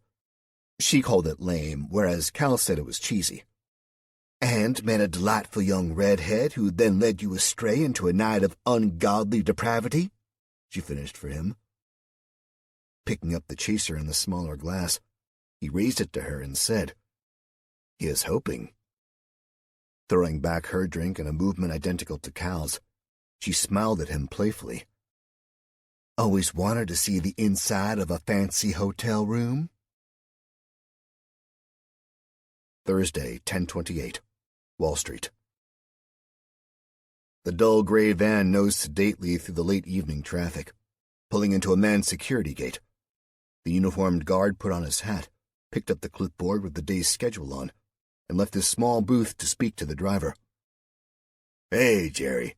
Hey, Siobhan," the guard said, greeting the overnight cleaning crew who worked Wednesday through Friday. "Hey, Simon," replied Jerry, the balding middle-aged driver. "Busy night?" You know," Simon answered casually. "Another day." "Ain't that the truth?" called Siobhan from the passenger side. Simon checked them off the list on his clipboard, as he had done most weeks for a year, and didn't bother searching the van as he was supposed to. There was no point, he told himself, eager to get back to his seat and carry on with the book he was reading. It was just cleaning products like always. He only searched them when someone else was around anyway, just for show, and the new supervisor never bothered reviewing the overnight camera footage like the last guy did. Once inside the gates and through the metal roller shutter Simon had opened from inside his booth, Jerry nodded once to his wife. Silently, they got their equipment from the sliding door on the side of the van, and both lifted the heavy trolley to the ground. Heavy because wrapped in black plastic sacks and covered by the rest of their cleaning products was the last invention of one Quentin Aronson. Taking it to the basement, where it was tucked inside a large waste bin next to the banks of flickering lights and the air-conditioned section to keep the computers running at optimal temperature, Siobhan peeled back the heavy plastic and checked her watch. She set the timer on the device, replaced the cover, and nodded again to her husband. These computer things, whatever they were and not that she cared, were checked and maintained every Monday night, and the device would be safe from prying eyes until the timer expired. Without another word, they went back upstairs and cleaned the offices as they always had. Above ground outside, Simon leaned back and tipped his hat up a little as he licked his thumb and turned the page in his book, in total ignorance as to what his apathy had just allowed. Thursday, 11:46 p.m., Floyd Bennett Field, Brooklyn. The routine maintenance of the NYPD's helicopters was a constant task, operating day and night. Gus Daly, a wizened old man who had been servicing helicopters for longer than he could recall, scanned the lines of the NYPD's air support choppers. The 4 Bell 412 medium lifts and the smaller, more tactical Bell 429s were his babies, as he called them, and it tore his heart to do what he was about to. Still, the money was good, too good to say no. And he also strongly suspected that saying no wasn't an option to the guys who had found him at his favorite bar. Almost all of the aircraft were on the tarmac, with only 2 on a call and no one inside the hangar for a repair. Nobody would think anything of Gus wandering between the helicopters parked up, running a hand along the fuselage almost tenderly, checking his babies over. He fitted each one with a small device, cell phones taped to their exteriors, tucking them away where they couldn't be discovered by chance. Regretting his decision to conspire with the men, he still couldn't bring himself to change his mind because he needed that money. "You promise me they won't be damaged, and no one will get hurt?" he'd asked the frightening men with the bag of cash and the bag of devices. "Nobody will be hurt," lied the first man, the only one who spoke.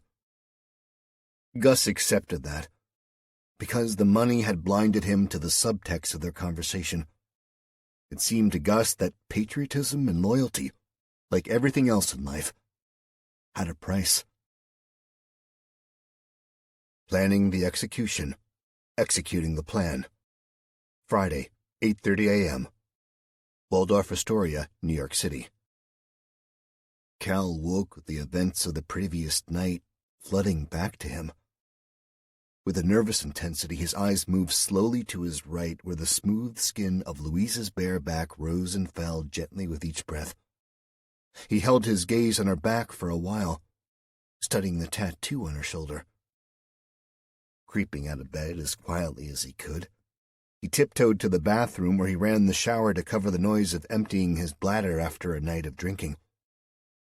He didn't feel hungover, most likely because their night had only ended a matter of a few hours ago, and he was probably still a little drunk. As he let the hot water flow down his body, he stiffened in sudden fright as a pair of hands snaked around him. Wordlessly, he turned to face her as she moved closer under the water. Friday, 9:45 a.m., Waldorf Astoria, New York City. After their long shower together and the resulting activity leaving the hotel room looking like it had been wrecked, Cal led Louise down the elevator and the two sat eating breakfast, stealing shy smiles at one another. "What do you want to do today?" Cal asked her expectantly. "I promised a friend I'd catch up with her," she replied, smiling, bursting his bubble that the free-spirited woman would be his for another day. "Oh, Cal trailed away, not knowing how to ask her if she wanted to spend more time with him. She intercepted his failing good mood. "Want to meet up again later?" she asked, making his spirits soar back to their original height and keep climbing. "Yes," Cal replied, too loud and too quickly. "I mean, yes, please, if you don't mind." Laughing at his eagerness and awkwardness, she smiled at him before speaking through half a mouthful of pancakes. "Of course I don't mind, silly," she said. "Shall I come back here, or do you want to come to my place?" The playful smile said it all. After her descriptions about how bad her hotel was, the answer was obvious. "Let's stay at my place, shall we?" Cal replied with an attempted American accent. "Yes, please," she said, attempting her own approximation of Cal's accent, and managing to make the conversation sound like a low-budget production of Mary Poppins. "If you don't mind?" "Not at all," he said, blushing with excitement and happiness. They agreed a time to meet, and he got an additional key card from the reception desk, which he insisted she take despite her saying that it was too much. He told her if she got back first to grab a shower and order a bottle of something from room service, thinking that the cost would be worth it for her company. "What are y'all doing this morning, then?" she asked him, stacking up more pancakes and impaling them on her fork. "No idea," he answered honestly. "Where would you suggest?" "Well, that depends," she answered seriously, pausing to chew as she pointed the fork at him. "Do the tourist thing? Or go and see the real power of the U.S. and visit the stock exchange?" "Okay," said Cal, calling her bluff and taking the suggestion seriously. Riding the subway and wearing a stupid smile of satisfaction and happiness, Cal headed south and rose above ground to the packed streets around Wall Street. He felt as though he were intruding in a busy sea of Western capitalism, as though every man or woman wearing a suit and walking fast with their eyes glued to their cell phones were a millionaire investment banker he associated with movies he had seen. Wandering carefree through the streets, which yesterday had caused him to feel lonely and oppressed, he smiled at everything he saw. Turning into the street under guidance from the map on his phone, he saw military personnel patrolling in pairs, heavy barriers erected to prevent cars from entering the street, and no less than 6 officers of the NYPD visible in the iconic uniform which was such an everyday sight for native New Yorkers, but a tourist attraction in itself for Cal. Craning his head back a little, he paused amidst the rushing crowds to take a picture of the stock exchange. Friday, 12:25. Free America Movement Headquarters. "Butler, he said into the phone after the room had been cleared of all personnel. Yes, confirm we are good to go, he said, hanging up the phone and calling his staff back inside, where they had all congregated to watch the news screens. On the other end of the satellite call, the voice signing off from Butler put down their equivalent device and picked up the landline on the desk. Speaking rapidly in English but using a complex series of words, which made no sense to anyone overhearing the one-sided conversation, he replaced the handset and leaned back in satisfaction. Saturday, 12:25 a.m. local time, Beijing. 6,600 miles away, another man had received a phone call. After listening intently to the information, he replaced the handset and leaned back to look up into the expectant faces of a half-dozen uniformed officers and one mysterious woman in a dark suit. The intelligence services wore no rank or insignia and offered no names, only their department. That opened any door and removed all but the most secure resistance to their questions. Speaking rapidly but strongly in Mandarin, he gave a short speech and issued orders. The operation is about to proceed as planned, he said, feeling the nervous tension in the room. To your duties, he ordered, and the office emptied, leaving only a black-suited woman. She approached the man at the desk, intimidating him with her sheer presence. You are sure of this? She asked, the threat of failure evident in her tone. Yes, he replied, meeting her gaze as though he truly believed his answer. By tomorrow we will have crippled them, and their eyes will be facing elsewhere, he said, showing her a clenched fist to emphasize his point. Friday, 12:28 p.m., Washington, D.C. Attend, hut, called the master sergeant. Major Taylor walked into the hangar-sized building flanked by his junior officers, and the sound of his brigade stamping their boots. At ease, he called out, removing his cap and surveying the front rank of his troops decked out in full battle gear. You know what we are doing here will be called treason by some, he said, as though everyone present didn't realize the danger of the mission. Anyone wishing to stand down has my permission to do so now. You will not be punished, but you will be confined to barracks under guard until the mission is complete. He let that hang, watching his assembled force for any sign of hesitation. Every man and woman, every soldier under his command stared resolutely forward. He took that as a sign that nobody had second thoughts. Okay, then. Team 1 is under the command of Captain Anderson. The rest are with me as QRF. Let's move out. Taylor replaced his cap and turned to the passenger side of the command Humvee. His battle helmet was on the seat, and he switched the cap for the ballistic protection. Dressed similarly to his troops, including the M4 propped against the seat, his decision to lead the quick reaction force gave him an element of removal from the mission which gave him better oversight. He trusted Anderson to do his duty, and the hand-picked members of Team 1 had his total faith. The big engine gunned and rolled out, followed by the second Humvee and the 3 troop carriers behind. Rodriguez halted his truck just inside the entrance to the Holland Tunnel and hit the 4-way flashers. He checked his watch, closed the door of the cab, and walked away. A dozen other small trucks were doing the same all over the city, and each stranded vehicle, one by one, caught fire from the incendiary device buried in the load of waste PVC plastic. Within minutes, almost every major route in and out of the city was a panicked mess of boiling black smoke and toxic fumes. Leland checked his watch and held his breath as the seconds ticked down. His watch was analog, a relic he had to wind up daily, but it kept good time and wouldn't be affected by what was about to happen. Glancing up at the skyline of Wall Street, he muttered a single word to himself. Go. Ordo ob Cow.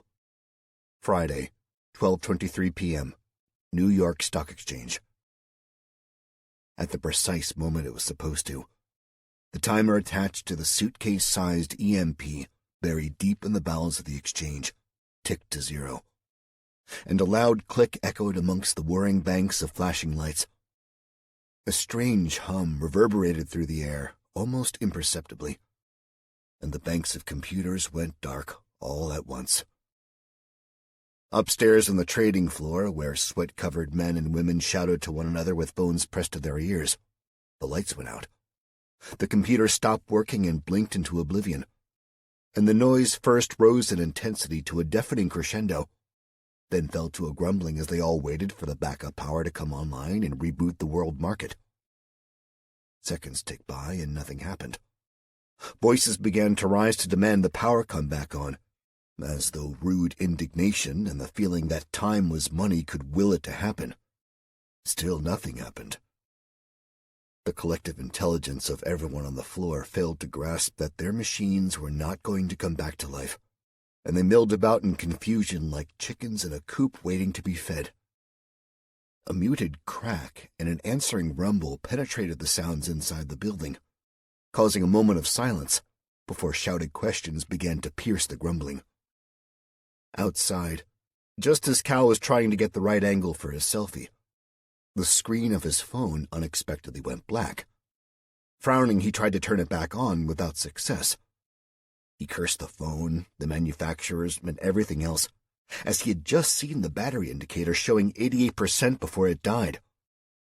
Reverting to the most British of approaches when dealing with faulty technology, he tried to hit it twice and turn it on again without success. Just as he was coming to terms that he was now in the dark ages and cut off from the world he accessed through the phone, he glanced around to see almost everyone else doing the same. Hang on, he thought. That can't be right. Just as the realization hit home that something had affected the entire area and not singled him out to ruin his day, a loud crack rang out from a nearby street. He couldn't have known, but a trash can had exploded on the street, killing 6 pedestrians outright and blowing out the plate glass windows of all the nearby stores in great shards. Smoke rose from the explosion and caused instant panic. Cal had ducked instinctively at the sudden noise, not having heard anything similar for many years but never forgetting the sound. As vivid as his distant memory was when it came to explosions and war, the city of New York had a far more intense collective memory when it came to terror attacks. Fearing the reactions of the people more than the explosion, Cal turned and began walking fast in the opposite direction, desperate to get off the street as a second sound reached his ears. The unmistakable whoosh of a rocket and the answering crack of a second explosion ripped the air. It was definitely time to get the hell out of there. A woman with her hoodie pulled up, hiding her face in shadow, skipped down the steps of the subway station, her backpack bouncing uncomfortably as its heavy load impacted her lower back. Slipping it from her shoulders, she flicked a switch on the top and surreptitiously dropped it at the side of a trash can. The subway was so busy, and everyone but the crazies avoided eye contact, so it was a simple thing to do and remain unnoticed. Jumping through the sliding doors of the train about to depart, she flicked back her hood and checked her watch. Captain Michael Anderson led his troops along Washington Avenue and right up to the gates of the power plant. "Sir, you need to evacuate this facility immediately," he barked at the guard on the gate, brandishing a blank sheet of paper as though it were his authority to demand action.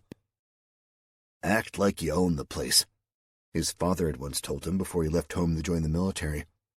"And remember, it's only you who will know that you don't have the authority."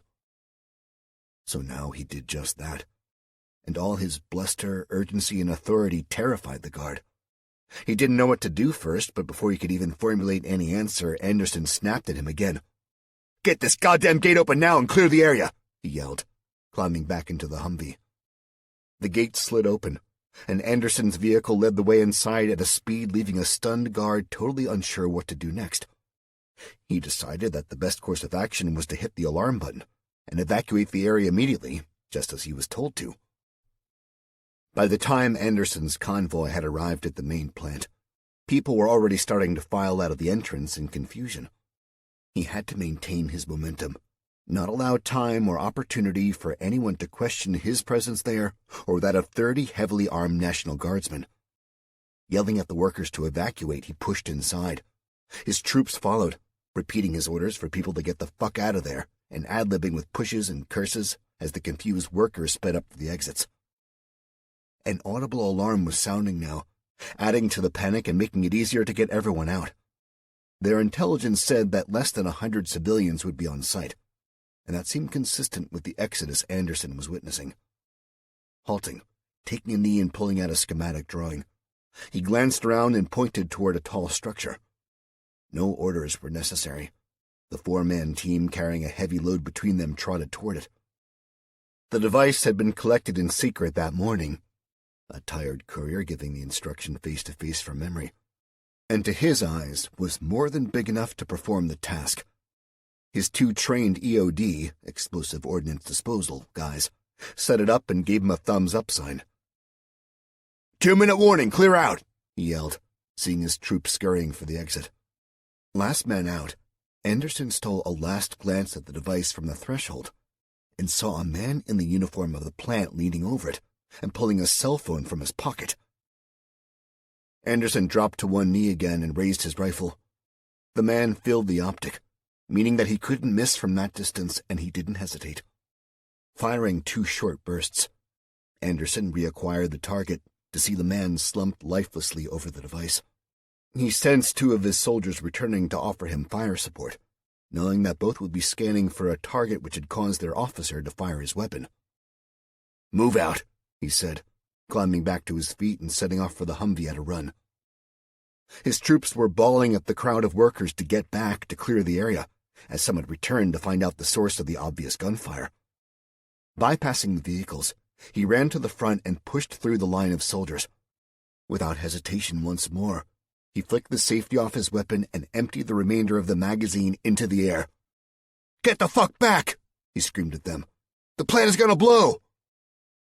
This got their attention, and they turned and ran.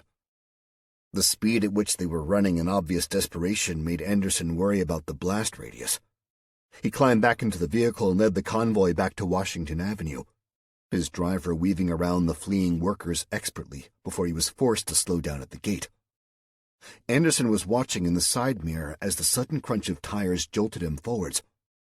Turning to his driver, he saw the young man's eyes locked ahead, just as he turned his head to see 3 Metro police cruisers slew to block the road. 5 cops got out of the 3 cars and took cover behind the engine blocks, all aiming their sidearms at the lead Humvee. Anderson was no coward. He regretted having to kill the man in the plant, but his use of a cell phone next to an armed explosive device was a risk he couldn't allow, as a premature detonation could endanger the lives of his men. Still, engaging local police in a one-sided gunfight was not a prospect he relished. These cops were like him, just troops doing their jobs. The decision to engage was taken out of his hands. Taylor's QRF was on approach when the cruisers pulled up. Without hesitation, and perhaps more bloodthirsty than Anderson, he ordered his driver to take them out. Their Humvee hit the first cruiser side-on, crushing it into the second car and the 2 cops taking cover between the cars with it. The 2 wrecks piled into the third, ramming it up the curb and flipping it onto its side, where it landed on another cop and killed him instantly. With the road clear, Anderson's convoy fell in line behind Taylor's as they headed for Capitol Hill. Behind them, the air turned bright red and then went black as the huge explosion ripped the power plant to pieces, shutting down the power grid to the whole city. Cal regained his feet from the horror of the explosion at the subway after the backpack's contents had incinerated the stairwell. His confusion and fear were running at previously unknown levels, but he needed the safety and security of somewhere away from this place of fire and screams. Something in his subconscious told him to start running, to get back to the hotel and be safe. He had run almost an entire block north, at least he hoped it was north, before it dawned on him that Louise was out there somewhere. He hadn't even asked which part of the city she was visiting, eager not to cramp her free-spirited style with such mundane questions. He fled, breathing heavily as the deafness became a pitiful screeching in his skull as muted sounds returned to him. He could make out screams, and even more sirens than normal. Everywhere people ran, desperate to find safety and not knowing where to get it. Twice more he was knocked to the ground by panicked people running and not looking where they were going, as the mass of bodies sought refuge off the streets. Buildings were being assaulted by crowds trying to get under cover. But still Cal ran as best he could to get back to his hotel, to find Louise, and to get the hell out of there. Traffic was at a total standstill, and when Cal got to the bigger streets, he saw vehicles being abandoned where they sat in the traffic jams, with people leaving their doors open and running. A woman was trying to get the seatbelt off her terrified daughter, and almost dragged the girl from the car to sweep her up into her arms. She paused, the child screaming and crying next to her ear, to lock her car with the key fob and zip her purse closed, before she hefted the girl higher and ran with her left hand protectively over the back of the child's head. Everywhere Cal looked, he saw people in need of help. People surged in and out of the subway entrances, not knowing what he knew about the explosion which could have killed him, but his shouts of warning went unheard. "Prioritize," he thought sternly. "Look after yourself." Even in his current state of physical fitness, 5 miles would have been an easy distance to cover. 5 miles over broken ground without the added incentive of staying alive would have been easier than what he faced. As 5 miles across a packed city where panic and chaos spread like tear gas was almost impossible. He ran so hard he even escaped some of the terror for a time, until the news of what had happened spread further up the island. Cal didn't know, but the island of Manhattan was effectively cut off, and things were only going to get worse. The value of success. Friday, 12:58 p.m. Free America Movement Headquarters. Colonel Butler stood at the front of his assembled command center staff with Suzanne at his side. He watched the bank of screens, scanning the ticker tape text scrolling from right to left for information, and occasionally calling out to an aide to record something. One screen showed an image of black smoke pouring from a tunnel entrance, and a reporter holding a microphone, scanning her eyes left and right as she nervously gave the report, obviously wanting to get out of there. "Holland Tunnel," Butler said, snapping his fingers and pointing at a young man with a clipboard. The man hurriedly searched for the mission objective on his list and ticked it off. Butler was happy, because he was winning. Another screen showed an aerial view from a helicopter filming the devastation in Washington where the power plant had previously been. Now it was a smoking crater, betraying a blast radius far bigger than their estimates imagined, and he watched as the footage switched to blackened and destroyed police cars thrown hundreds of yards away. The footer on the screen showed the evocative title, "Terror Attack on Capitol Hill." He said a silent prayer of thanks to Taylor, seeing the success and dedication his team had showed, and wished him well in his next mission. Turning his eyes back to the footage from New York, some of it obviously taken from cell phone videos uploaded to the internet, he saw different pillars of smoke rising from the subway stations and streets. Leland had done well, but there was yet to be any mention of the stock exchange being permanently shut down. No doubt the eyes of the city were on the series of small explosions and fires instead of their investment portfolios. The attack on New York City had gone well, very well, and even now the city-wide panic began to breed and grow at an unfathomable rate. The idea was not to destroy the city, but to cause widespread fear and chaos, which it seemed was happening as he watched. Already the news reported looting happening in parts of the city which were unaffected by the bombs. "Are we ready for Phase 3? Suzanne asked him. "Not yet," Butler replied. His eyes never stopped scanning the screens for a second, as he assimilated so many different sources of information but still remained present in the room. "Waiting for the response before we show that card. We wait." Suzanne nodded, not that he saw her gesture, and lapsed back into silence as she too watched the screens.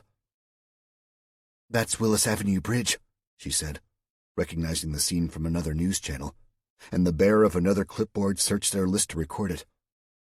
The title from the news channel showing events in Washington changed then, the text reading, no response from the White House, and showed military vehicles at the iconic building. Muzzle flashes sparked brightly on the screen, catching Butler's eye. "Turn up the sound on screen 4, he called to the room, rightly expecting that someone would obey his order and not make him wait. Within a second, the graphic showed up on the bottom of the screen, and the numbers blurred as the volume went high. "What appears to be gunfire on the White House lawn. The National Guard are on site and seem to be engaged in a firefight with unknown gunmen inside the grounds." The reporter giving the commentary clearly had not the first clue about a firefight. If anyone had looked at the big picture there, it would be obvious to them that the National Guard were moving forwards in a well-drilled tactical formation, firing and maneuvering as other squads provided covering fire, and were assaulting the building. The people the news anchor had called unknown gunmen were the Secret Service responding to the threat of attack. Butler, having been involved in and commanding more firefights than he cared to remember, appreciated the discipline of the troops. The Secret Service, as well-trained and incredibly well-equipped as they were, did not have the odds on their side as a brigade of battle-ready troops stormed their gates, appearing to be friendly. The 9mm rounds coming from their service-issued weapons, the only firearms available to them at immediate notice, embedded in the ballistic vests of the troops they were lucky or skilled enough to hit. In contrast, firing full-auto 5.56 ammunition and working in effective fire teams, the troops overwhelmed them in minutes as Butler and his team watched, stacking up to breach the doors and filing inside to perform a brutal room clearance. Butler saw a glimpse of the man leading them and knew his message had been received, 5 by 5. Taylor was making it happen. "Sir!" someone said in a shrill voice which bordered on panic, annoying the colonel with the tone of lapsed discipline. "What?" he growled in response, to see the same young man with his clipboard pointing at another screen. Snatching up 2 remotes as he dropped the clipboard, the man simultaneously muted the Washington news screen and raised the volume of another. This one showed an airstrip with 2 F-35s blasting away into the sky. Butler didn't need any screen text to know that the Naval Air Base in Virginia had responded to the perceived terrorist threat in New York City. This was expected and catered for, as much as the American people didn't like to admit it. The military response post-9/11 was swift and under brutally strict orders. Anything in the air which did not respond to their hails to break away from the airspace would be assumed to be under terrorist control. It was an uncomfortable truth, but the reality was that these naval aviators were there to shoot down anything potentially unfriendly in the skies. "Prepare to start Phase 3, he said calmly. Despite the obvious fear of a military response some of his team were radiating, he turned to face them. "Those jets aren't coming here. They're heading for New York. We've anticipated this and planned for it. So you carry on with your job, son, and leave those aircraft to me." He turned back to the screens as Suzanne rejoined him, holding out a burner phone. It had been tested once, using a different phone on the same network, so he knew the signal would go out. Turning it on, he took a piece of paper from Suzanne, input the different cell numbers into the message recipient field, and handed the phone and paper back to Suzanne to be double-checked. She read each one carefully and handed it back. "Good to go, sir," she said. "Outstanding," Butler said loudly, exuding the confidence of a leader who knows some of his troops are experiencing the fear of conflict for the first time. "I expect those fighter planes to be approaching the city within 10 minutes. He checked his watch. "So Phase 3 will begin at 13:07 local time." With that, he smiled and turned his attention back to the screens, keeping a careful eye on the Washington News Channel. 7,000 miles away as the crow flies, if a crow could traverse half the earth, at 1 a.m, was a similar command center. This one, as with any modern tactical command hub, did bristle with wires and phone lines. Banks of screens showed live news from all around the world, and a digital bank of clocks gave local time for every major city in the world. This part of the operation was critical, as so many factors could be controlled with the exception of foreign interference beyond their influence. The woman in the dark suit watched with her cold expression giving nothing away. She could be angry, or she could be experiencing the happiest moment of her life. Only nobody but her would know. She watched as the flaming jet trails of the two F-35s soared away from the ground, and the camera shot panned out to see the aircraft disappearing over a fluttering Stars and Stripes flag. Internally she sneered as her face remained as stone. Their theatrical sense of national pride would soon suffer irreparably, she reminded herself. Falling skies. Friday, 1:07 p.m. 3rd Avenue, New York City. Cal was making slower progress now, as the streets became packed with people fleeing the financial district. Some had been sensible and headed south for the ferries, which would revert to evacuation at the first sign of any attack. But even if he had thought of it, that wasn't an option for Cal. His passport was in his hotel room safe, but the biggest priority was to find the only person on this island he cared about. In contrast to the chaos and panic in the streets, he saw a table of 5 people a little younger than himself inside a coffee shop. There they sat in silence, but all were still and calm as they sipped their drinks from oversized cups. Shaking away the image of them, to Cal the image of stupidity and a lack of any sense of self-preservation, he jolted back to the present with a painful impact. A cab driver had decided to ignore the rules of the one-way streets and broke free from the traffic jam by clipping the bumper of the car in front and spinning his tires as he shot down a side street against the normal flow of traffic. He did this at the exact moment Cal ran into the road. Rolling up the windshield and hitting his lower back sharply on the taxi sign on the roof, the cab stopped and rolled him back down over the hood to slam into the street again. Groaning in agony and shock as he took a long, tortured breath to fill his lungs, Cal rose unsteadily to his feet and limped to the passenger side of the vehicle, where his confusion made him instinctively think the driver would be sitting behind the wheel there. He wasn't entirely sure what he wanted to say to the cabbie other than to give him abuse. But he never got the opportunity as the tires screeched again, and the cab took off down the street. "Prick!" Cal shouted after him impotently. "Hey, buddy, you okay?" said a voice behind him, still muted by the temporary deafness he suffered. Cal turned to see a man, olive-skinned and dark-haired in appearance, and the contrasting twang in his voice of a New Yorker. He had his sleeves rolled up and wore a grease-splattered apron, which Cal imagined had been white at one point in its existence. "You got yourself hit pretty good there, huh, guy?" he said, his voice showing a mixture of concern and amusement. "Yeah," groaned Cal, bending at the waist to try and catch his breath as he screwed his eyes shut. "Fucking asshole," he said, meaning the cab driver. "Buddy, listen, forget about it. The whole city's going nuts out here, and you need to get yourself someplace safe, huh?" the man said, eyes darting around at the rising panic. "You too," said Cal, standing up stiffly. He knew that he was going to be in some serious pain tomorrow.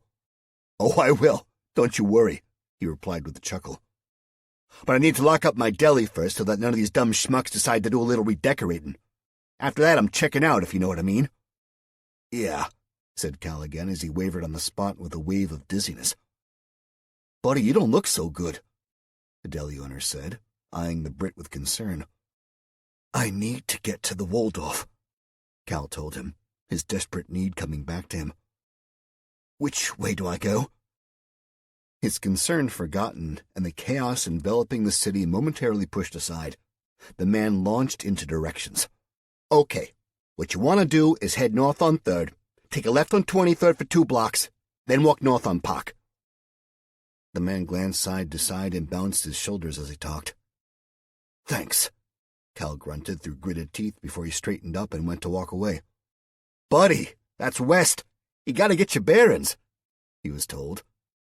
But any further response was drowned out by a helicopter coming in low. The pilot of the Bell 429 came in low and slow, heading toward the financial district after they were retasked from monitoring the vehicle fires on Broadway. As they passed overhead, never knowing about the conversation between a British man who had just lost a fight with a city cab and a local shopkeeper, a text message was received on board. The cell phone taped securely to the small box hidden away toward the back of the cabin lit up, connected the circuitry inside, and blinked out. Simultaneously, the instrumentation on board also blacked out, and as the pilot fought to control the flightless bird he suddenly found himself in, gravity did what it did best, and reminded the human race that they had never evolved to fly. "Abort! Abort!" shouted the F-35 pilot as he yanked the stick toward him, put the machine at a right angle to the earth, and punched it. Climbing straight up at hundreds of miles per hour, his wingman copied the maneuver instinctively. Hitting the radio mic, he hailed Chambers Field. CF, this is Phantom. Be advised we are bugging out. NYPD rotary wings have been downed by unknown EW. Repeat, NYPD birds have been downed by EW, he reported, his voice muffled and robotic, partially disguising a Florida accent. Say again, Phantom, came the reply from the Chambers Field Naval Air Base in Virginia. I say again, CF, the pilot said in a voice which made it clear he wasn't impressed with the request. Reducing his airspeed and rolling to level out and point the nose of his aircraft toward home, with the blood returning to the front half of his body, he said, Unknown electronic warfare in play. NYPD rotary wings are down. I saw 2 drop simultaneously. We are not equipped with ECM and request orders to RTB. Repeat, we are not equipped with ECM and have no response to threat. A pause before the radio operator came back. Phantom imagined the base commander standing behind her, the handset of a landline pressed to his shoulder with an important call waiting. The F-35 truly was at the cutting edge of fighter plane technology. Its onboard computer systems were capable of identifying threats and deploying countermeasures in an instant without the need for the human pilot to react. What Phantom had seen, however, was what he truly believed was a directed energy weapon or something similar, and he didn't much like the thought of having his ride go dark on him. Negative on the RTB, Phantom, said the voice in his ear. Climb to 9,800 feet and stay on target as cap. Repeat, floor of operations is now 9,800. Acknowledge, she ordered. CF Phantom, acknowledged. The lead F-35 banked hard left, sweeping around to return to Manhattan, only this time climbing to a much higher altitude. It could only have been some kind of EMP or energy weapon that could cause 2 helicopters he saw to both go dark and drop in perfect synchronicity. But now any directed electronic warfare weaponry would have to be flying alongside them at a little over 250 miles an hour to take them down. This way they were still on site to conduct their primary role, that of combat air patrol. But the new floor of operation being raised to the 3-kilometer mark made them, in theory, safe from the threat without electronic jamming countermeasures.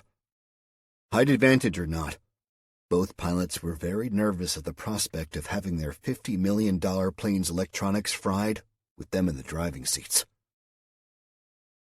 Cal woke, coughing and spluttering, with an incredible pain in his head.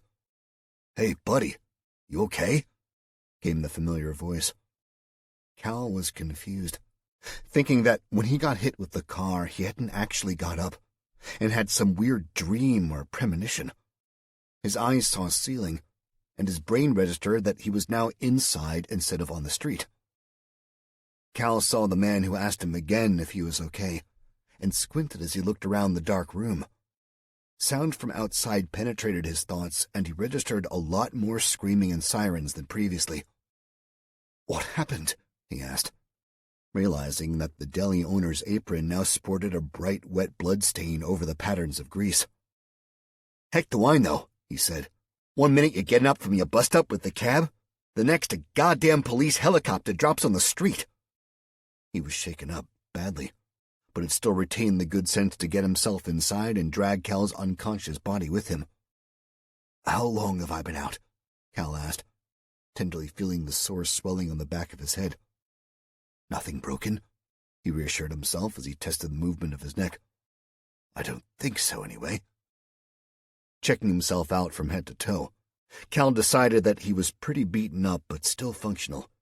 Patting his pockets to make sure he still had everything, Cal glanced up at the man to prompt an answer. I don't know, a couple minutes, tops, said the man who was watching the inferno in the street through his shop window. Shit, Cal thought. I need to get the hell out of here. Rising slowly, he found that his feet still worked, just about, and he walked carefully to the front door. Whoa, Jesus, you can't go out there. I can't even get through a 911, but you need a doctor or something, said the man, holding up both hands. I have to get back to the hotel, Cal said, entertaining no further delays. North on 3rd, left onto 23rd for 2 blocks, and right onto Park, he said. The man hesitated but shrugged. Yeah, but you need to be careful. It's nuts out there. I mean, real pandemonium. I'll be careful, Cal said, reaching for the door. He paused, turned his stiff neck to the man who watched his neighborhood with concern out the window. Thank you, he said. The man shrugged again. Forget about it. Welcome to New York, huh? Regular Superhero. Friday, 2:55 p.m., 23rd Street, New York City.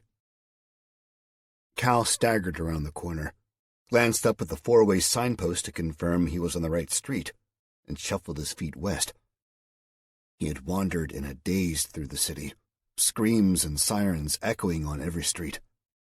Everywhere he looked, he saw emergency first responders rushing around, and it seemed impossible to Cal that there were even more people in the streets than there were before. If his brain had registered the facts, if he wasn't suffering with back-to-back concussions both sustained inside an hour of each other, then he might have realized that it was because nobody was using the subway. He didn't know that the subway was shut down, that the entire city limits and beyond were a no-fly zone for any aircraft under threat of being shot down by the U.S. naval aviators screaming high above in a figure-8 holding pattern. He didn't know that every bridge and tunnel was on lockdown not only because of a suspicious number of simultaneous fires, but also by the authorities. Only the Brooklyn Bridge remained undamaged, and the NYPD hadn't gotten there in time to close it, so people streamed off the island as fast as they could on foot over the bridge, and in the south by every available ferry. Those that remained on the island, those who weren't trying to escape, were shutting up their homes and businesses, as an air of fear and foreboding descended over the city. The NYPD, an almost 40,000-strong army of law enforcement, expertly trained in anti-terror drills and well-equipped, worked tirelessly. Those who weren't actively involved in the cleanup operation or securing the scenes of the bombings were either patrolling the streets to keep the peace or else preparing for the night. Experience dictated that public disorder, looting and mayhem would likely take over during the darkness. Every man and woman of the department, unless already committed, was making their way to their station houses to protect their city.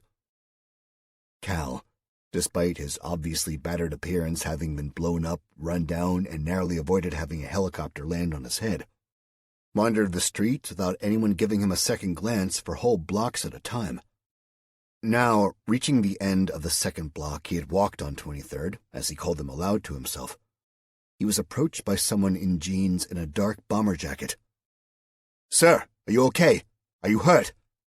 the young man said in a voice of clear professional intensity. His left hand was held out toward Cal with the palm outwards, and his right hand was worryingly out of sight inside his jacket. "Sir, can you tell me what happened?" he said again. Cal faced him, holding up both hands as though his exhaustion had overtaken him and he was surrendering. "I'm just trying to get to my hotel," he told the man who, now that he looked at him closely, seemed more of a boy than a man. Cal guessed he was in his early 20s at best, and guessed from his speech and body language that he was a cop. The young man had dropped a black bag at his feet to allow him effective use of both hands, and Cal guessed that he wasn't expecting to get home for a shower and a change of clothes any time soon. "Sir," said the man again, "what happened to you?" Cal sighed, knowing that he wasn't going to be allowed to go until he had satisfied the evident rookie's curiosity.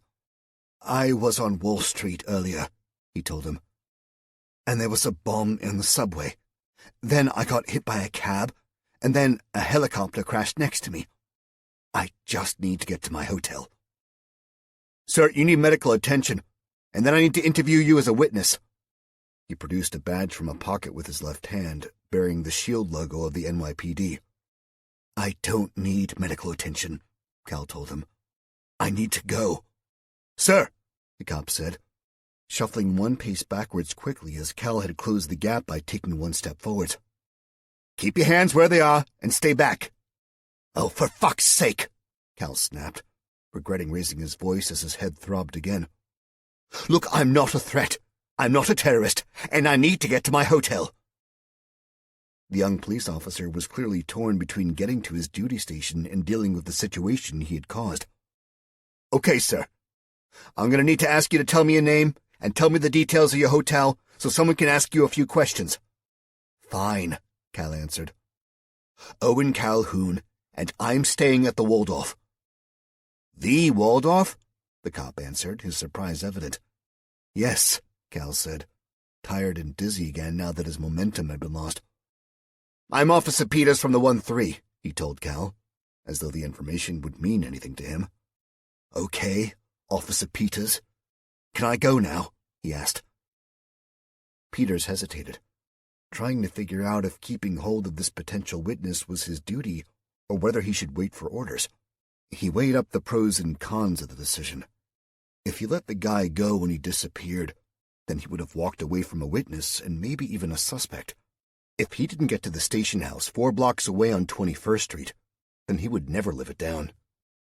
He wasn't due on duty until the following Monday, but there was an unwritten rule that when something big happens, you got your ass to the house and rolled out. Eventually deciding that he could spare a couple hours at least before he walked into the precinct to report for extra duty, he stood and relaxed his stance. Yeah, but I'm going to see that you get back to your hotel first, he told Cal as he stooped to pick up the heavy bag and loop it over his shoulder. We're about 20 blocks away. Reckon you can make a couple miles? He asked Cal, who nodded and limped next to him as fast as was sustainable. The panic in the streets was sometimes obvious, sometimes less so. All around, people were crying and screaming to make phone calls, and the steady flow of first responders heading south with lights and sirens blazing had a clear effect on Officer Peters, who seemed to want to leap into action like a superhero and save the world. Other people wandered almost nonchalantly, as though panicking was beneath them. You're new, aren't you, Officer Peters? Cal asked him, the question coming out a little less politely than intended. I'm in my 2nd year at the NYPD, he replied, clearly taking no offense. Moved here 4 years ago. Cal couldn't place his accent, but he had guessed he wasn't native. My family's from New Hampshire, he said, anticipating the question. I kinda upset the family tradition by wanting to be a cop, he admitted. What's the family business, then? Cal asked, not out of anything other than to pass the time as they skirted Grand Central Station, and the crowds trying to get on trains which weren't running. Wines and beers, Peters said. My father's company owns a large distribution network and expected me and my brothers to take over the empire, he told Cal with a smile. Something told the Englishman that the kid enjoyed upsetting the apple cart. Told my dad I wanted to be a cop, and he went nuts. Then I told him I wanted to be a New York cop, and he popped his cork. And it's Jake. Cal replied.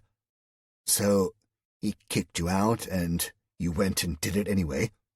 Kinda, Jake replied. My mom set me up with enough money to get a place here and didn't tell my dad. She understands why I wanted to do this. Why did you? Cal asked, now interested in the answer as to why this young, rich kid wanted to be on the front line. Jake sighed before answering. I was in the 1st grade when 9/11 happened. I remember watching it on TV and seeing what the first responders did to save people. Ever since then, I wanted to be like them. Someone who runs toward the danger, instead of away from it. He stopped talking, making Cal suspect that the word hero was on the tip of his tongue, but he didn't want to say it for fear of embarrassment. Well, I think that's noble, Cal said, feeling embarrassed himself at having spoken his thoughts. Thanks, Jake said, smiling at him. Just as a scream pierced the afternoon air and sliced through the cacophony of a city in panic. Jake dropped his bag and drew his compact Glock 26 from the holster under his left arm. Every man and woman of his squad carried a weapon off duty, wherever they were in the state, the only exception being when they were partying, even then. Their designated drivers usually had their off-duty carries with them. "Stay here," he hissed over his shoulder as he moved to the corner and peeked around it. Whipping his head back into cover, he took 3 deep breaths and spun back around, disappearing into the side street. Cal moved to the corner where Jake had been and looked around. He saw the young cop moving low and using the cover of a dumpster to mask his approach. But in the background, he saw a woman struggling with a man far taller than she was, both fighting over her purse. "Give me the bag, bitch," Cal heard, just as Jake stood up from cover and shouted, "NYPD, freeze!" The would-be robber didn't freeze. He fled without hesitation, deciding that the night would probably have far better spoils than just this one purse.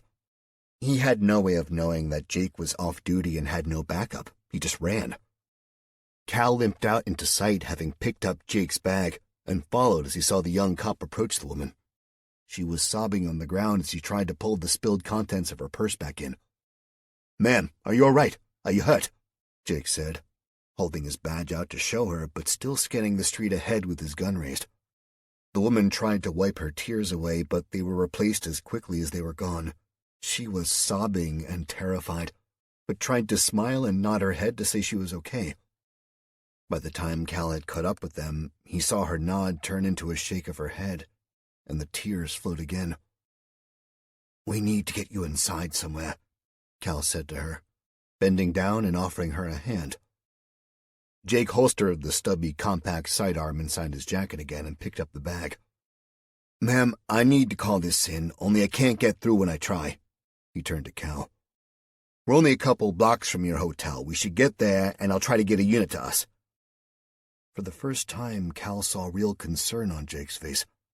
Like his bravery and bravado was a front, and just like everyone else, he was scared. Cal also noticed that he had failed to mention not being able to contact his precinct by phone, coupled with the man who dragged him away from the helicopter wreckage saying that the 911 phone system was down. Cal began to suspect that the bombs may just be the start. "Come on," Jake said to them both before turning to the woman who was attempting to straighten her disheveled appearance. "Ma'am, I'm Officer Jake Peters, and this is Mr. Owen Calhoun from England," he told her, introducing Cal so formally that he actually felt a little ashamed of his shabby and battered appearance. "We're going to get you to the Waldorf Hotel, where I can call for a bus to check you both out." She nodded weakly and walked with them. Jake turned to Cal and thanked him for his help.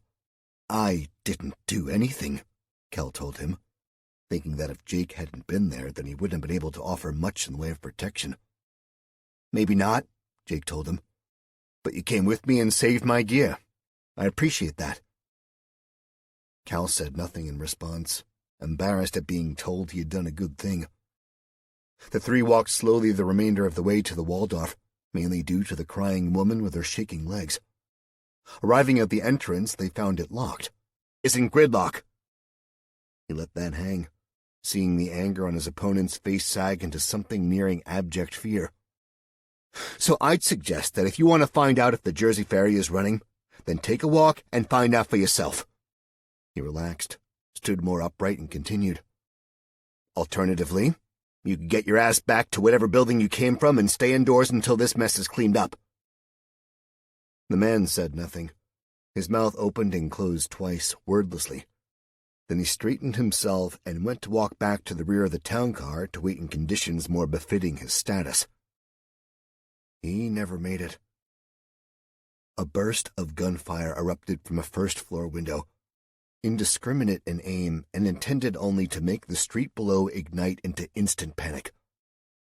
A single round punctured the throat of the businessman, sending a flood of hot, sticky blood down the collar of his $100 shirt, over the knot of his $60 tie, and making his body drop back to the sidewalk as he choked out on his own blood. His last memory on Earth was someone pausing long enough to relieve him of his $12,000 watch, before he took his last bubbling breath and died. A fire broke out, unnaturally quickly, in the back seat of the car he had been aiming to spend the remainder of the crisis in, set off by a muted explosion. Jake didn't see it, but he heard it as he tried desperately to get innocent people off the street and into cover. He thought he'd already seen some crazy shit today, But his nightmare was only just beginning to unfold. Active shooter. Friday, 9:30 p.m., Park Avenue. Cal and the rest of the guests at the Waldorf were called to a meeting in the large restaurant. Sebastian told all the assembled guests what he knew, reiterated that they had on-site security, and told them that the plan was to hold tight until everything was back to normal. Questions fired at him, but Cal didn't hear them. He turned to Louise, who regarded him quizzically. "Why the hell aren't y'all more concerned about the situation, Cal?" she asked him seriously, using her individual way of employing far more words than were necessary for the sentence she spoke. His almost satisfied smile annoyed her when he answered, "After everything I've survived today, I'm just happy you're safe and we're holed up somewhere nice," he told her. She shot him a tense look and turned away. "Excuse me, Mr. Sebastian, sir?" she called out as she held her hand aloft. Sebastian heard the sweet, honey-like voice cut through the din of questions and nodded to her to continue. "Mind if I ask what the authorities say about all this?" she asked, provoking a rolling mumble of agreement among the other guests. Sebastian held his hands up for quiet so he could answer the question. He had no intention of bullshitting them. "There is no word from the authorities as yet," he told them, raising his hands higher to hush the response. "And you all know that the cell phones and landlines are out of service. So is the city power grid, but we have backup power to last another couple of days." His next line was cut off, as the sound of smashing glass echoed from the reception area. Cal and Louise were sat toward the back of the group closest to reception, and Cal thought that he heard the butcher's sound of meat being tenderized, followed by the sound of something heavy hitting the deck. Before anyone could react, 3 armed men rounded the ornate archway into the restaurant and brandished their weapons. "Okay, bitches, none of you assholes move," declared the evident leader, a head shorter than his thugs and with an accent that told Cal he was trying hard to be American by very recent way of Eastern Europe. He remembered being told that the Polish gangs were as prevalent as the famous mobsters and mafia groups which were the stuff of film legends. Real organized crime was less Hollywood and far more frightening in real life. "We are going to be wanting your jewels and your cash," he said, taking the lit cigarette from his mouth and dropping it onto the expensive carpet. "And don't any of you motherfuckers try anything heroic." He smiled, clearly impressed with himself for his mastery of the English language. Cal and Louise looked to each other. Between them, they had probably less than $50 and no jewels to speak of. Certainly not the kind of Omega, Breitling, and Cartier watches the other guests were reluctantly slipping from their shaking wrists and trying to hide, along with the diamonds hanging from the ears of the women Cal, and he was certain the gang, could see. He had been told, interestingly by someone he worked with who had never visited New York or even the States, that he should always keep his robbery money to hand. He hadn't bothered, on the basis that he thought the guy was full of shit. But now he saw the sense in having something tangible to hand to ward off anything like this. He stole a glance at the leather-jacketed, gold-chain-wearing goons who were starting to work the room. The only guns he saw were sawed-off shotguns, which he knew were devastatingly brutal up close, but merely frightening. Okay, very frightening, at any kind of distance. Tucked in the waistband of the smaller man who had given the orders was the black plastic and chrome butt of a semi-auto pistol which Cal didn't recognize. Not that he needed to. A gun was a gun, and he didn't have one. Jake ducked his head back out of cover to snatch a glance at the building where the gunfire came from. He saw the ground floor communal door open, and a dark figure burst from it before turning left and running. "Gun," he said to himself instinctively, as though he were working with backup who needed that prevalent information. A second shape popped up from between the cars, having thrown an incendiary grenade into the open window of a long black car, and followed the other. "NYPD!" Jake screamed as he broke cover, Glock raised and held out in front of him in 2 hands. The response was not what he was expecting, even though he wasn't sure they would just surrender to him. As one, both shapes turned and dropped low, popping up in a different place and unleashing hell. He didn't so much hear the gunfire as feel the stinging air pulse around him as the bullets cracked past. Suppressed weapons, he thought to himself. Subsonic rounds. This intelligence update didn't help him, as he was facing two well-armed suspects both firing automatic weapons, when all he had was 3 mags for his service weapons and 2 for the smaller piece tucked in the rig under his left armpit. He dropped and rolled, taking cover behind the engine block of an abandoned cab, before rising to his knee and looking for a target. They were gone, and all around him the street erupted in more chaos as the fire grew behind him, and people's screams pierced the night. He thought that someone behind him may have been hit because the screams from that direction swelled in pitch and intensity, but his priority was the shooters. A massive part of his training had been dedicated to this. An active shooter scenario was something that was practiced and trained to law enforcement across most of the world. He remembered, vividly, being made to sit through the footage from Mumbai, where a guy with an AK and 1,000 rounds of 7.62 had run riot like a one-man army until he was put down. The damage a single man or woman could do with an automatic weapon was incredible. Even worse in places like the UK, where most cops relied on pepper spray and a stern talking to, rather than firearms. Now he was faced with an active shooter situation, without backup, and he was outgunned by not one but both shooters. He had sworn an oath, and he couldn't allow himself to hide or run away. The problem with the war on terror in any setting, be that war or in a scenario like Jake found himself, was that of rules. Jake had to justify every pull of his trigger, and he was identifiable by his uniform.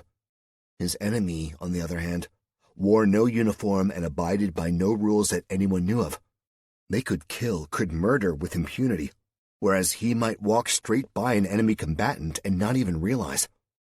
When facing those limitations and those kinds of odds, the Western world was already losing the fight.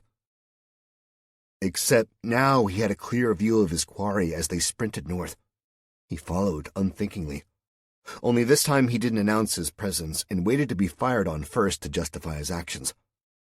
As far as he was concerned, he had already given them fair warning of who he was, and anyone in NYC who didn't fully comprehend that firing an automatic weapon at an officer of the NYPD would result in lethal force being used against them was just plain tired of living. Or prepared for martyrdom, he thought more worryingly.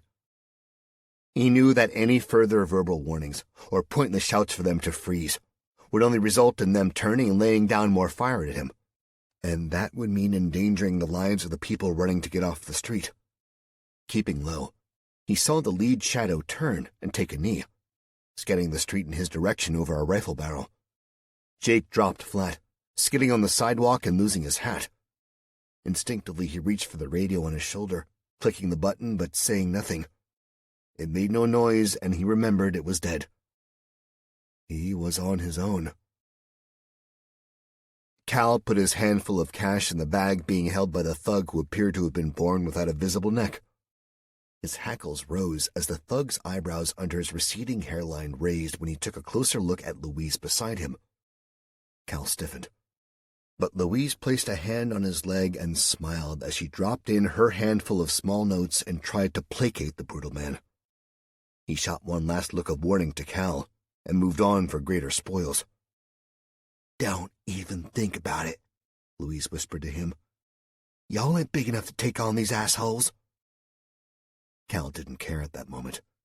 He was offended, deeply, right to the core of his very soul, by these goons. Taking his money was one thing, but after what he had survived today already, he was sure as hell not going to get killed by some petty thieves, especially not ones who were looking at Louise like they did. "Gentlemen, please," Cal heard from the front of the room, unmistakably Sebastian's cultured tones. "I implore you not to hurt any of our guests. Just take what you want and leave." Cal groaned inside. As sure as he was that Sebastian had to make the attempt, he knew that the thugs would be highly unlikely to respond positively to being told to, no matter how politely it was phrased, get the fuck out. The lead thug stopped, turned toward the source of the voice, and asked him to repeat himself. Sebastian stood, straightened his jacket, and calmly asked the thugs to go about their intended business and then leave, peacefully. The thugs smiled. "You hear that, boys?" he said to his goons, laughing. "The gentleman here wishes us to leave peacefully." He sneered, producing the oversized handgun from his waistband and waving it around the room as he spoke. He began to walk towards Sebastian slowly, waving the gun around recklessly in tune with his words, as though he were directing some grotesque orchestra. "Well, I regret to inform the gentleman that our business will not be concluded for some time," he said, stepping close to Sebastian and craning his neck to look the suave man in the eye. Finding the height difference not to his liking, he turned away in a faint, but spun and brought the barrel of his heavy pistol round to crack it across the smug man's face. "Watch this, bitches," he thought to himself triumphantly, baring his teeth with a grunt as he put all his effort into the cheap shot. His momentum pulled him straight through where the contact should have been, and he wasn't rewarded with the sickening crunch he was anticipating. Instead, he spun off balance, half stumbling to the floor, tangled in his own feet. And that was when the strike hit him. It wasn't a punch as such, wasn't a fist hitting him as he experienced so many times in his life, but was more like being stabbed. Incidentally, that was also something he experienced more than once in his life, but neither occasion had prepared him for this. A single protruding knuckle impacted just to the left of his windpipe, having the instant effect of removing the last shred of control he had over his feet. Worse still, before he could fulfill the intentions of gravity and hit the plush-carpeted ground, a second jab impacted his right eye and blinded him. He finally finished his uncontrolled descent and hit the carpet so hard he bounced up a little. As he spun, in between the two sniper-accurate jabs that had rendered him useless, Sebastian had snatched the gun from his hand and raised it to the surprised thugs, switching the aim from one to the other. Confusion reigned over them, their panic evident in the glances they threw at one another. "Don't," Sebastian warned them. "Guns on the floor, and get out," he told them, waiting a few seconds before racking back the top slide of the weapon. A spinning brass round ejected from the port, showing that the thug had already had a bullet chambered, but Sebastian wanted to make sure. He had learned long ago that the psychological effect of the action went a long way to invoke fear, like the unmistakable racking of a pump-action shotgun. They both put down their guns and held up their hands. "And take this," he paused, and shot a sharp kick into the ribs of the moaning, insensible gangster at his feet. "Gentlemen with you," he finished, earning a small giggle from the few guests not paralyzed by fear. Slowly, cautiously, the goons crept forward and dragged their diminutive boss with them. Sebastian followed them all the way to the shattered window they had used to admit themselves, shooting a glance at his security guard, who was down and bleeding from the head. He watched as they retreated into the darkness before giving instructions to block the shattered window with furniture, for his remaining intact security guards to utilize the sawed-off shotguns they had now inherited, and for the injured man to be given medical attention, all before he furrowed his brow and thought hard about their next move. Cal found him there, flanked by Louise, still deep in thought. "Sebastian," Cal said, almost waking him up from his trance. "Cal, yes, sorry," he said, regaining his composure. You okay?" Cal asked him. "That was some Bruce Lee shit back there, mate." "Those self-defense classes paid off, I suppose," he responded glibly with a smile which neither of them believed. "If you'll excuse me," he said before walking away, leaving the two with more questions than answers. They heard orders being given, polite orders, but orders all the same, for people to head upstairs away from the ground floor. Jake had dogged the pair of shooters nearly 10 blocks like a relentless bloodhound, hoping for a chance to get a shot off, or to miraculously bump into some backup. Without communications, he felt totally exposed and more vulnerable than he had ever been in his life.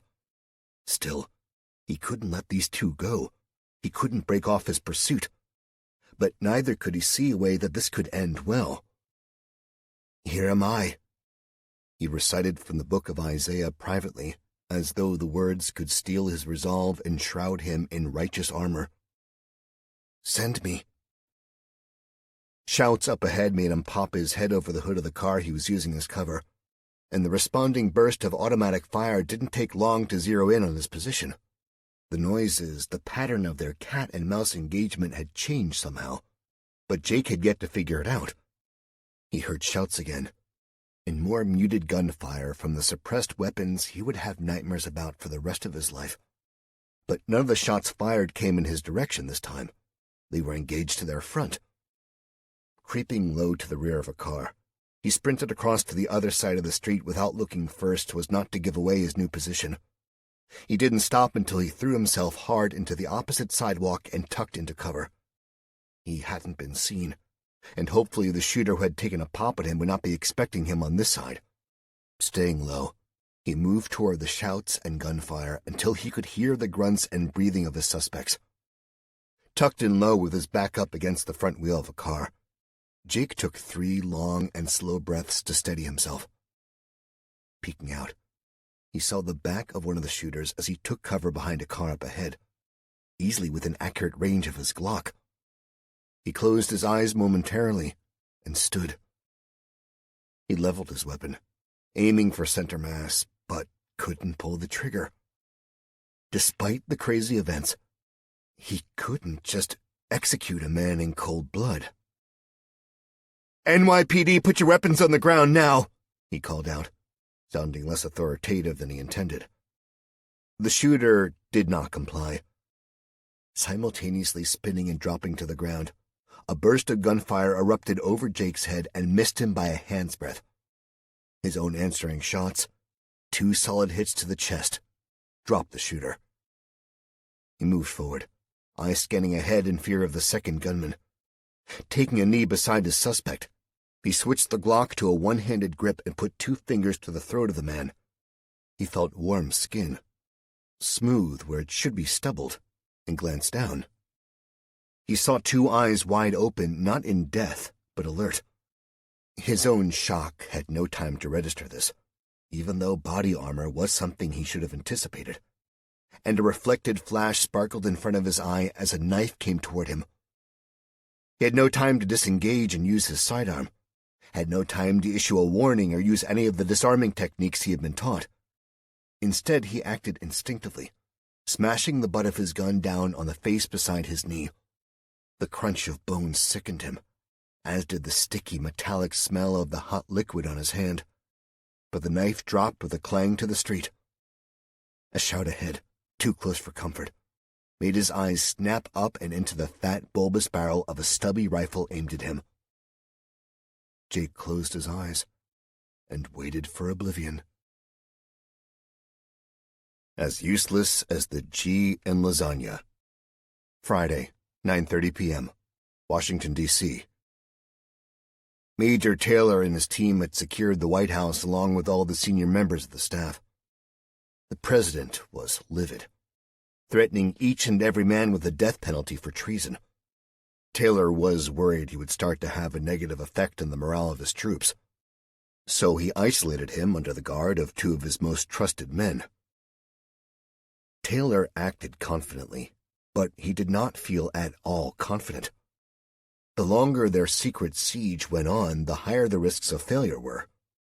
By now, events in New York were on schedule, and already the impact on the world financial market was huge.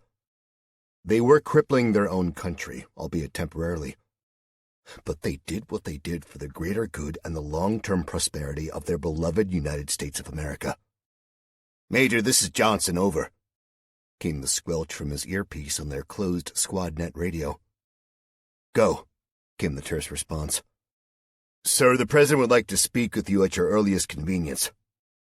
Johnson, an implacable if somewhat unthinking sergeant under his command, told him.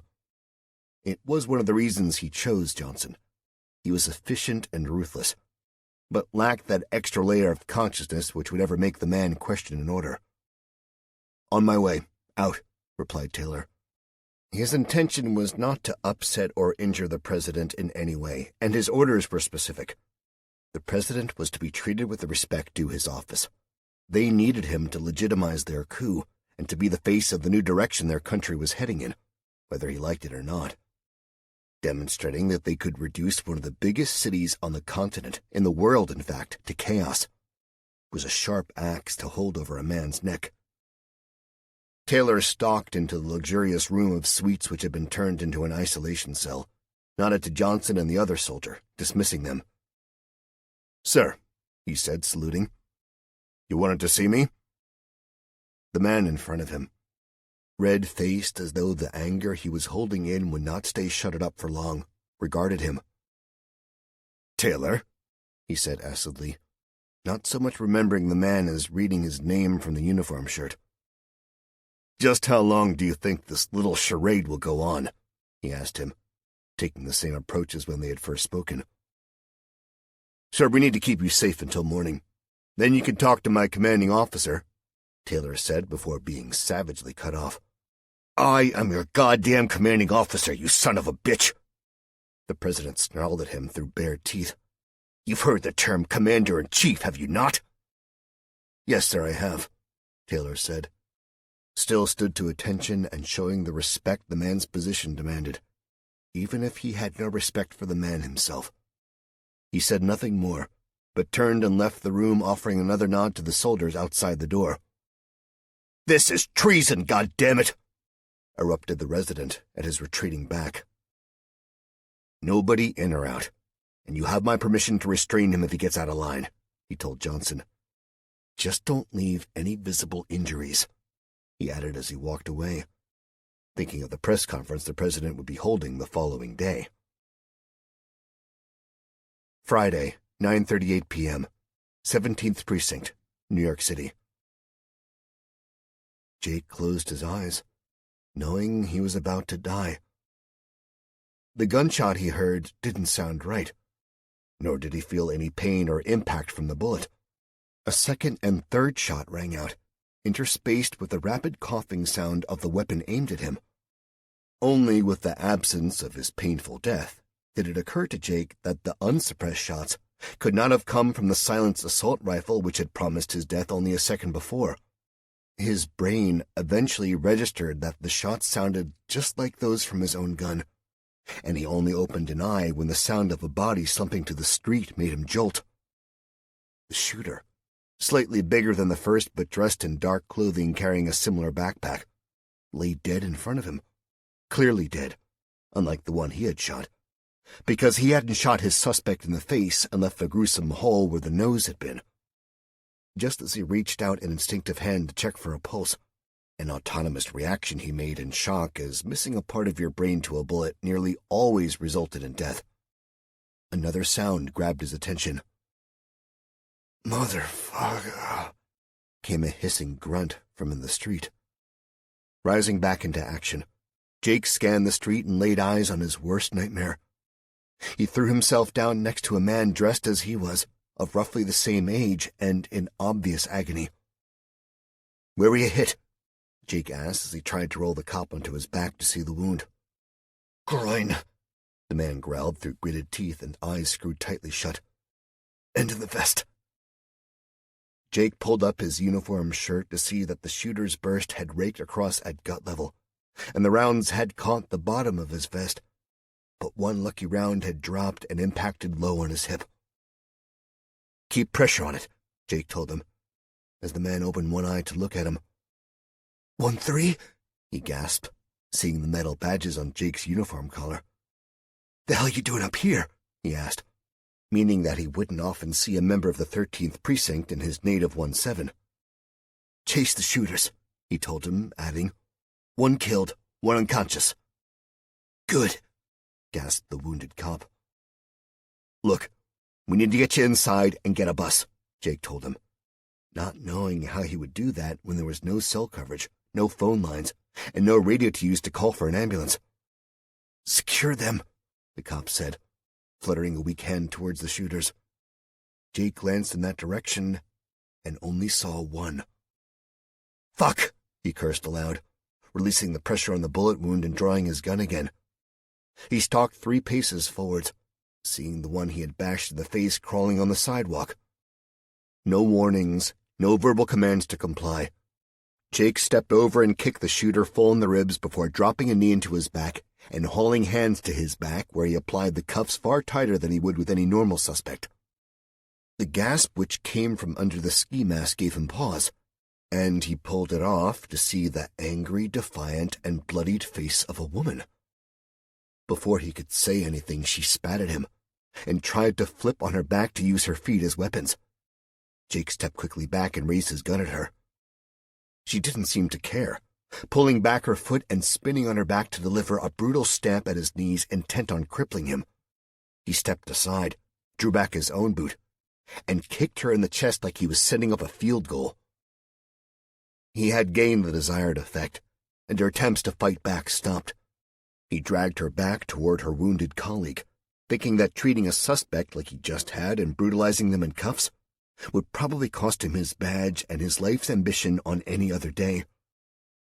He found the cop weak and pale, his lips fluttering as he tried to speak.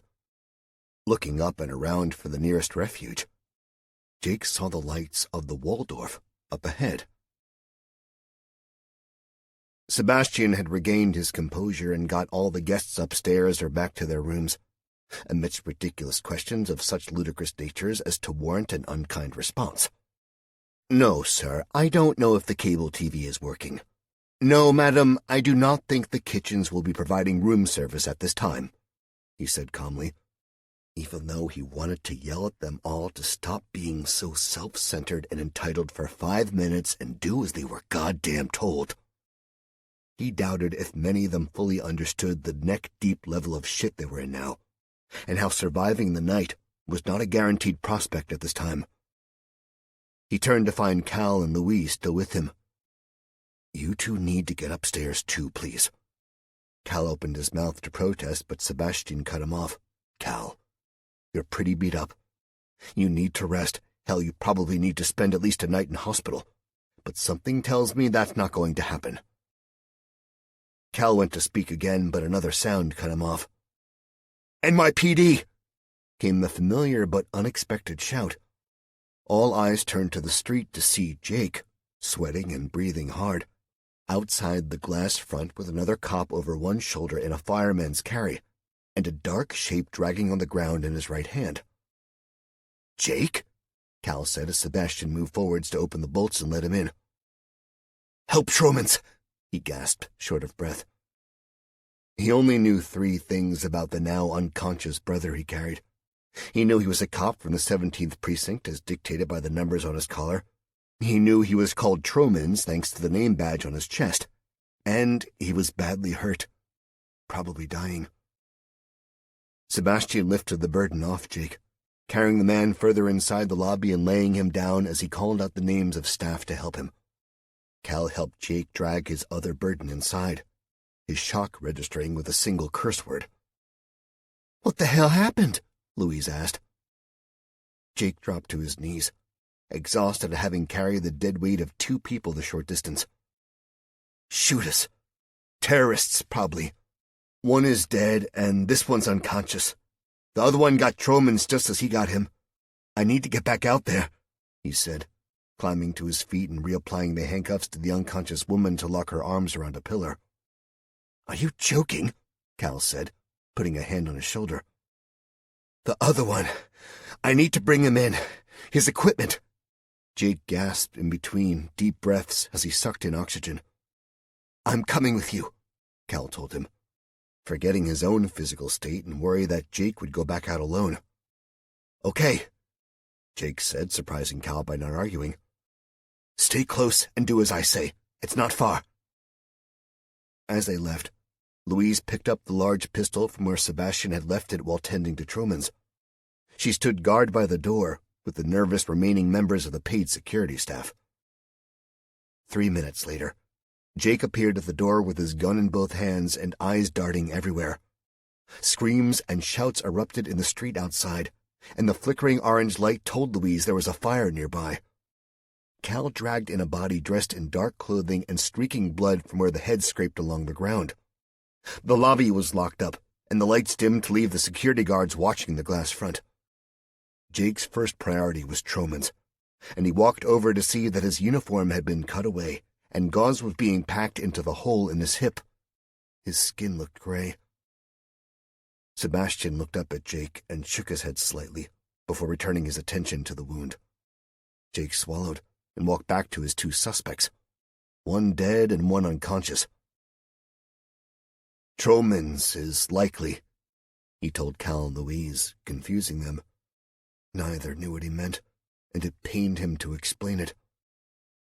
"Likely to die from his injuries," he told them. He pushed past the devastating news and knelt by the dead suspect. He peeled off the face mask, showing the gore of where the bullet had made his features seem less human. Stripping off his backpack, he emptied the contents and sat back on his boots with his mouth wide open. The backpack contained a stack of spare magazines which he laid out next to the gun. A bullpup design none of them had ever seen anything like before. Its fat, oversized barrel had a built-in suppressor, and a red-tinted holographic sight sat above the carry handle.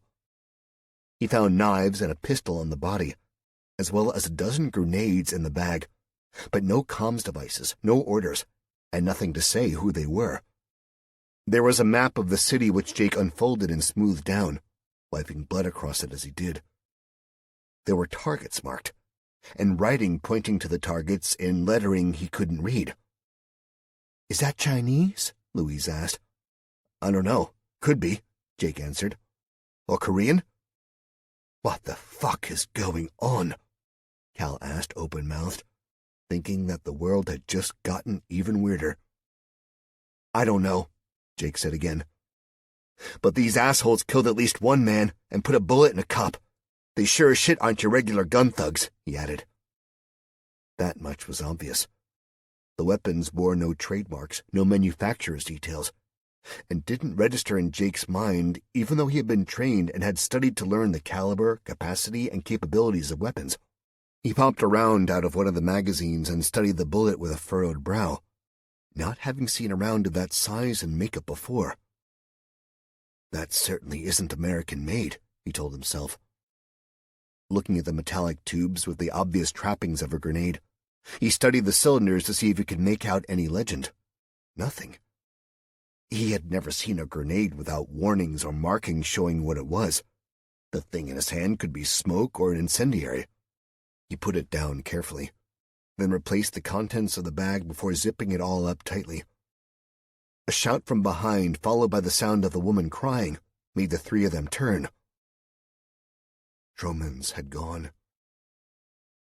Jake rose uncertainly, walked slowly toward the blood-soaked scene, and looked down on his fellow police officer, his blue-blooded brother. The two had never met before that day, and would be unlikely to have ever met in their entire careers, but he was dead now. Jake, uncertain of what to do, carefully removed his NYPD shield and the precinct badges from the collar of his shirt, as well as his duty belt and equipment, draped the sheet which one of the hotel staff had brought over his body, and laid the badges on top. He rested his duty belt over one shoulder and turned. He froze, eyes wide, looking past Cal and Louise. The two slowly turned their heads to look in the direction he was staring, and found themselves looking into the murderous eyes of the handcuffed and broken-nosed woman, now awake and pulling one bloody hand free of the restraints. Cal, as useless as he had felt when the gang had robbed the hotel, acted on instinct. He was the closest person to the now escaped prisoner, and he threw himself at her with an animalistic bellow of rage, but without any regard for his safety or thought for his next move. He was vaguely aware of screams behind him, unsure if it was Louise or someone else, but he was sure it wasn't the lithe assassin he tried to rush. She was cold, collected, and much faster than him. She let his bull rush come, turned her body slightly to divert the force of his attack, and rolled him over her hip. As he felt himself losing the control and initiative of his attack, He was struck once again by feeling useless and incompetent. She had grabbed one of his wrists as he rolled past her, which was now pulled tight as she painfully dragged his arm up straight. Cal's eyes went wide as he saw her raise her right foot to smash down on his arm, and he knew it was going to get horribly broken. He thought about closing his eyes, but couldn't tear his gaze away from the look of bloodthirsty glee on her face. A flash and an echoing bang reverberated around the lobby, making his damaged and sensitive ears ring again. At the same time, his attacker's upper body convulsed. Her left shoulder pitched backwards with the momentum of the round which had struck her vest. Before she regained her composure and finished him, another flash and bang erupted from a different direction. Cal blinked and gasped as blood fountained on his face, misty at first but coming thicker quickly. It was hot and tasted metallic in his mouth. Between blinks of his eyes, he could see her face. Could see it had changed from ruthless anger to unregistered shock, but no pain. She didn't waver on her feet or fall to her knees dramatically like in the movies, but was carried forwards by the momentum of the bullet to land face down heavily on Cal like a felled tree. Blood gushed out of the wound on the side of her skull to pulse in great gouts onto Cal's chest. Scrabbling to get free of the butcher scene on top of him, he managed to wiggle out from underneath her body and wipe at his face. Looking up through a gulp of fresh air, he first saw Jake still holding his weapon aimed at where she had been stood. Glancing to his right, he saw Louise. Her eyes were wide with terror, but the thin trails of smoke lingering and creeping lazily upwards from the barrel of the pistol she held told him the rest. He couldn't have explained it then, but he knew from his subconscious where the shots had come from. Both had fired shots at the woman about to snap Cal's arm in half, but being the trained man of the two, Jake had fired first and hit her high in the vest, just left of center mass. As she spun with the momentum of that first hit, the fateful trajectory of Louise's shot had resulted in the removal of part of the right side of her skull just above the ear. Silence reigned in the lobby, as everyone exchanged looks which conveyed any number of questions. None of these questions had the chance to be put into words, as a muted flash and a rolling grumble of thunder vibrated the whole island. Bringer of Death.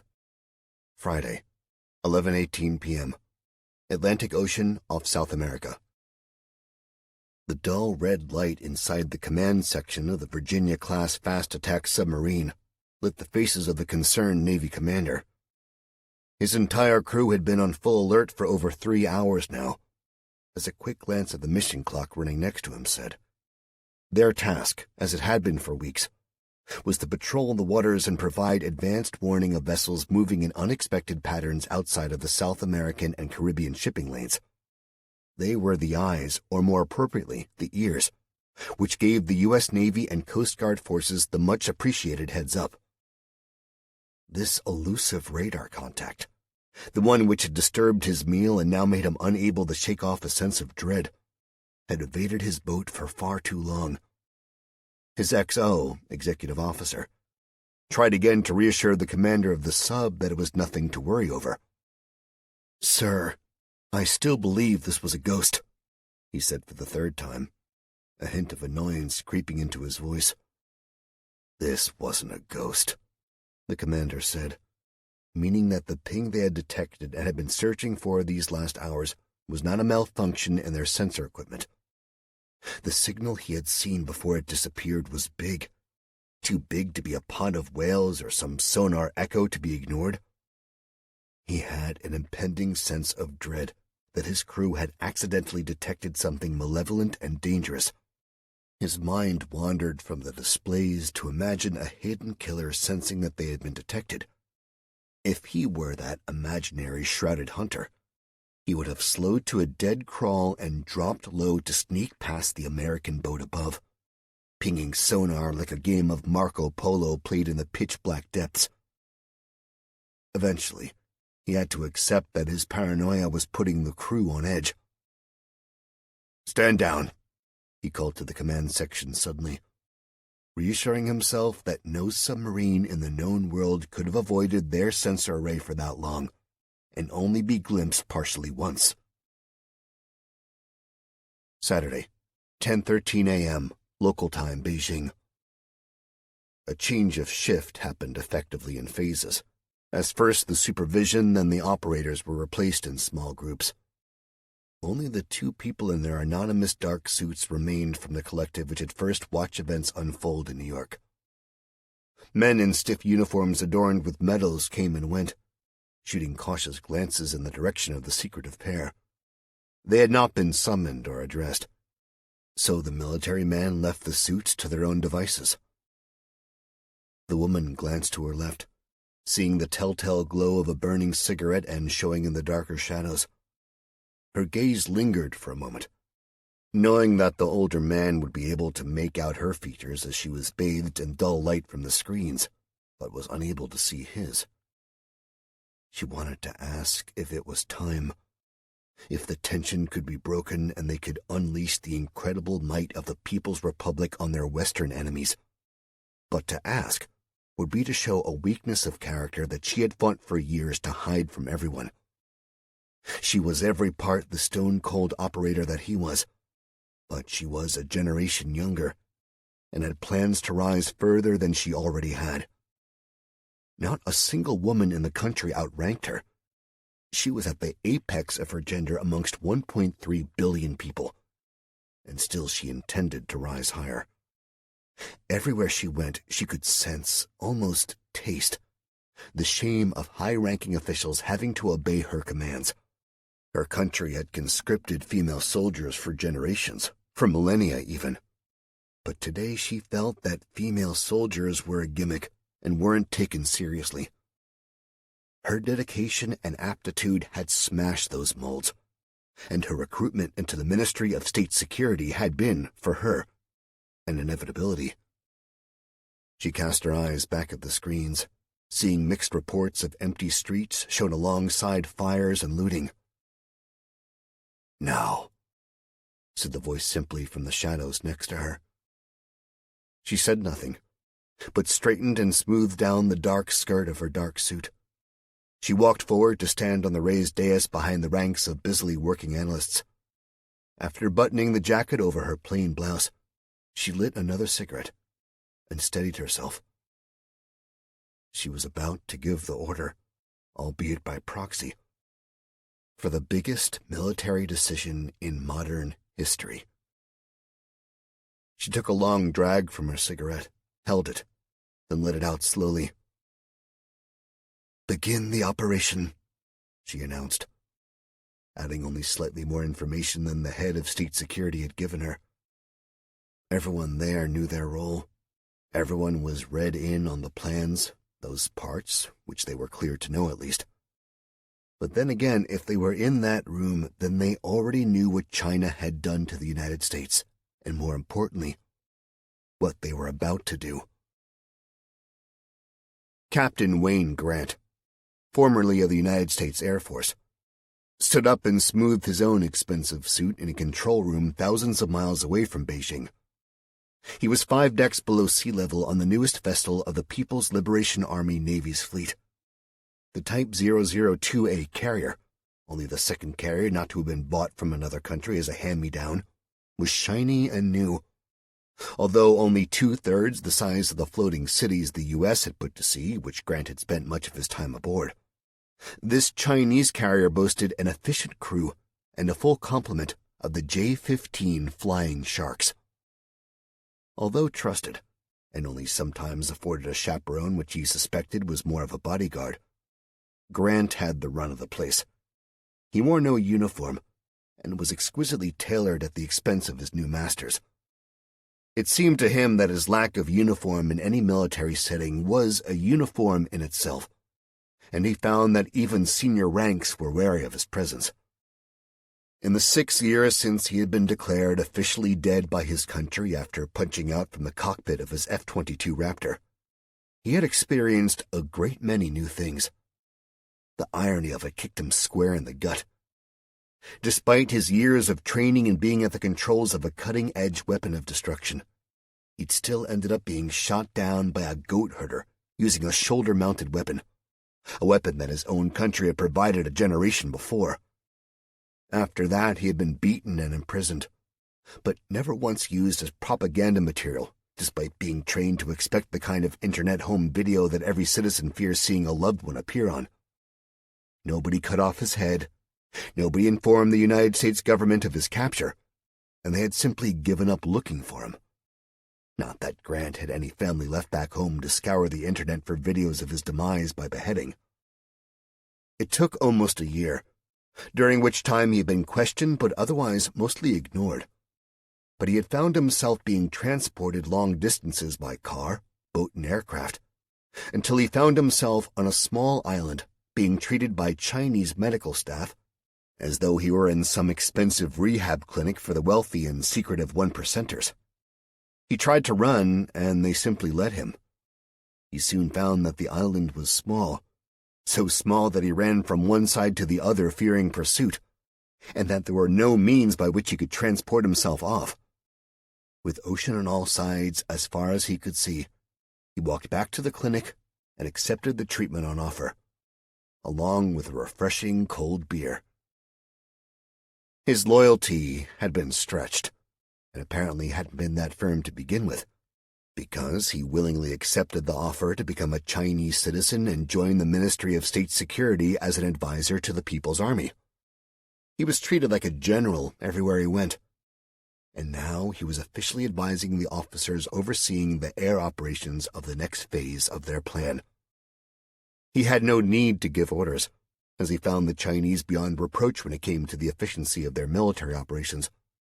He was there to simply advise if the commanders needed their own homegrown American, to ask what their opposition was thinking and doing.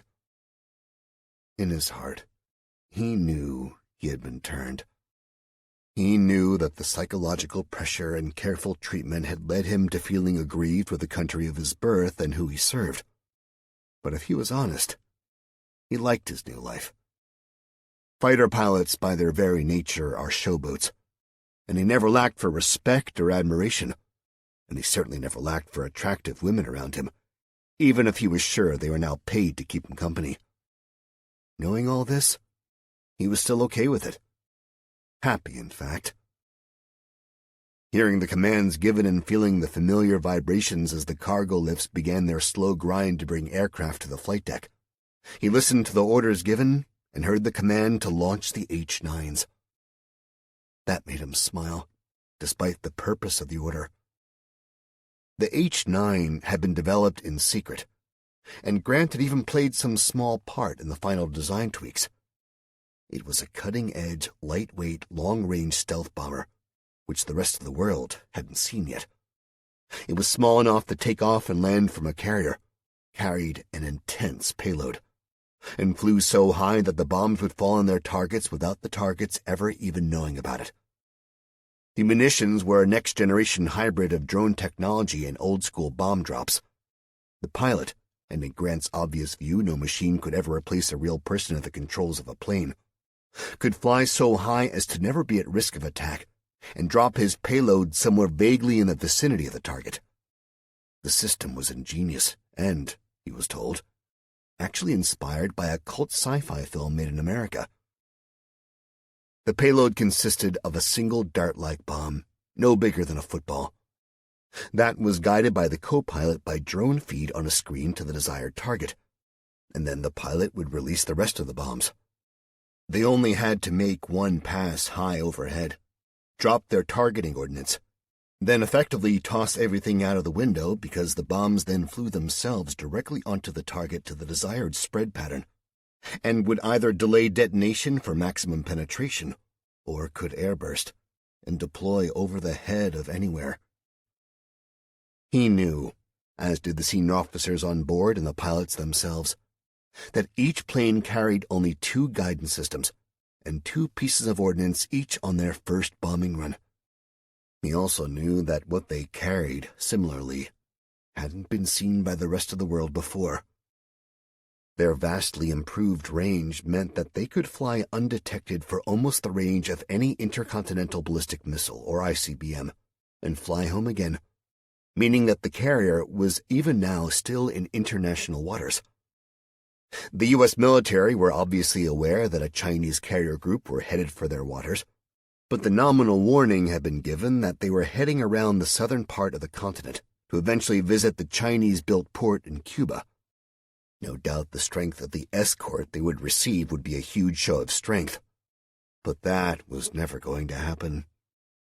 Their eastern seaboard operations were another matter, and Grant suspected that he knew more about them than even the captain of the carrier he was on. "I'm going up," he told his aides in Mandarin, a language he had surprisingly taken to with ease, and followed the young sailor assigned to them as a guide. They climbed the ladders to the glass circuit of the flight control deck, high above the tarmac below, and watched in awe as the sleek birds rose from the depths. Pre-flight checks were quick, far quicker than he had experienced in his own flying career, and he even smiled as, one by one, the 4 H-9s took off from the ski ramp beside the prow of the ship, and dropped slightly before powering away almost vertically to reach the thin air on the edge of space. Friday, 11:46 p.m., Washington, D.C. "Sir, Major," Johnson's voice said over the squad radio, full of uncharacteristic panic. "On my way," Taylor answered, nodding to his captain and senior sergeant to follow him as he set off for the president's suite at a run. Bursting through the ornate double doors, Taylor saw Johnson fighting to control the president on the thick rug, as the other soldier lay unconscious and bleeding next to a heavy bust of a man who held the same office in the past. The president himself was raging, fighting against Johnson's grip like a wounded bull, and all the time shouting abuse and curses at them. "Sir," barked Taylor, trying and failing to gain the attention of the man. Johnson was no small man, nor was he unaccustomed to fighting, but the intensity and the struggles of the president made him sweat and suck in breath just to hold him down. "You sons of bitches!" he bawled, his words contorted by the plush pile of the rug his face was pushed into. "You fucking traitors! You've destroyed our country!" This made Taylor stop. They had hardly destroyed their country. Hell, they had barely destroyed anything but a handful of buildings at worst. But the tears in the eyes of the man told him that this was something worse. "Sir," Anderson said behind him, his voice so deathly hollow and subdued that Taylor dreaded turning around to look at him. He did, and followed the outstretched finger of his second-in-command to the TV screen, and the unbelievable picture it showed. The ticker tape read, "Los Angeles Disaster," and the picture showed something none of them would have ever wanted to see in their lives. It wasn't the mushroom cloud image that everyone recognized from Hiroshima, but something so similar and exponentially worse that nobody spoke. The image was fleeting, and soon replaced by another scene, similar but different, and appeared to be coming live from the window of a plane many miles from the explosion. Twice more the image switched. "L.A.," said Anderson. "San Francisco, Seattle, Vegas." Nobody could manage a word in response, until the grunting from the president abated.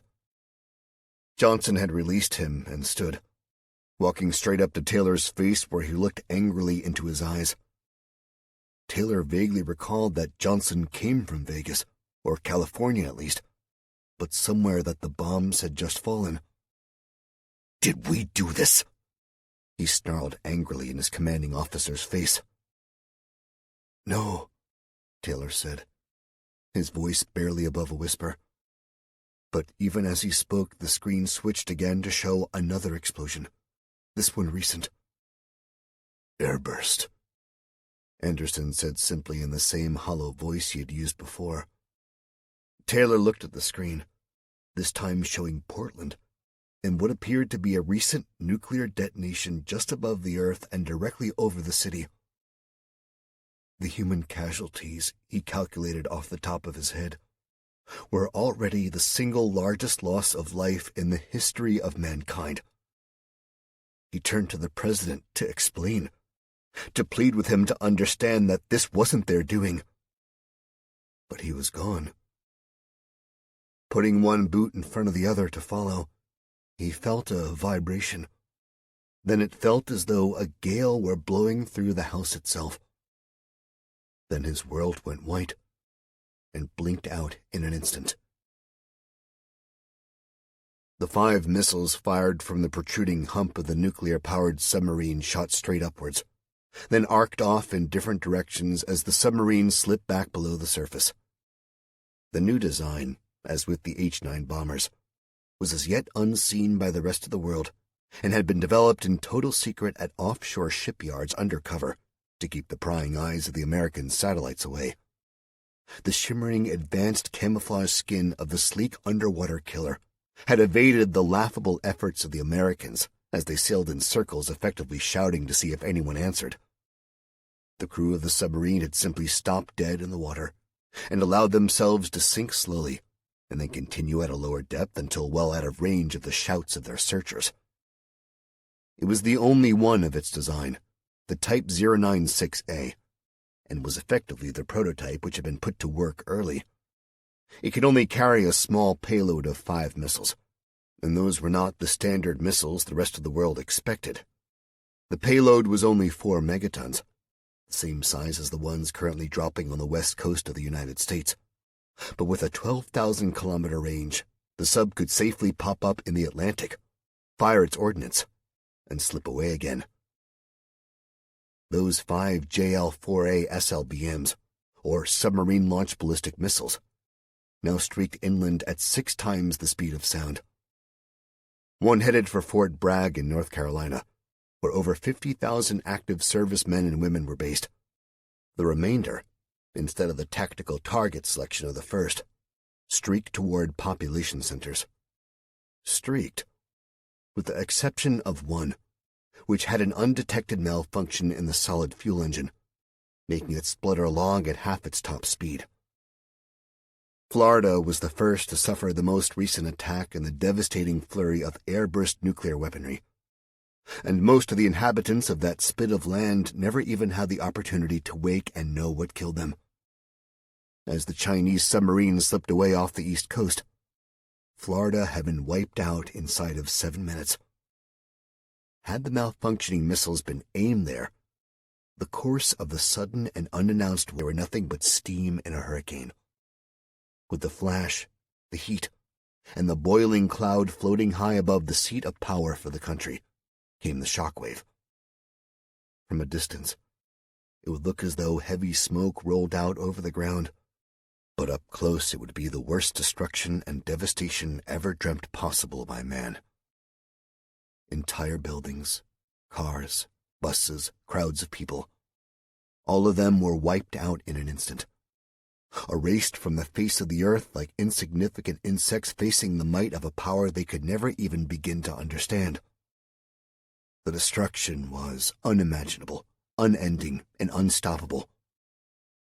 The White House ceased to exist, as did the Capitol building. Almost 230 years of political control erased in an instant. Go to hell. Saturday, 12:10 a.m., New York City. Cal stopped talking to Louise when Jake was taking a turn at consoling her. He half listened to the young cop giving advice which he himself had never needed until very recently.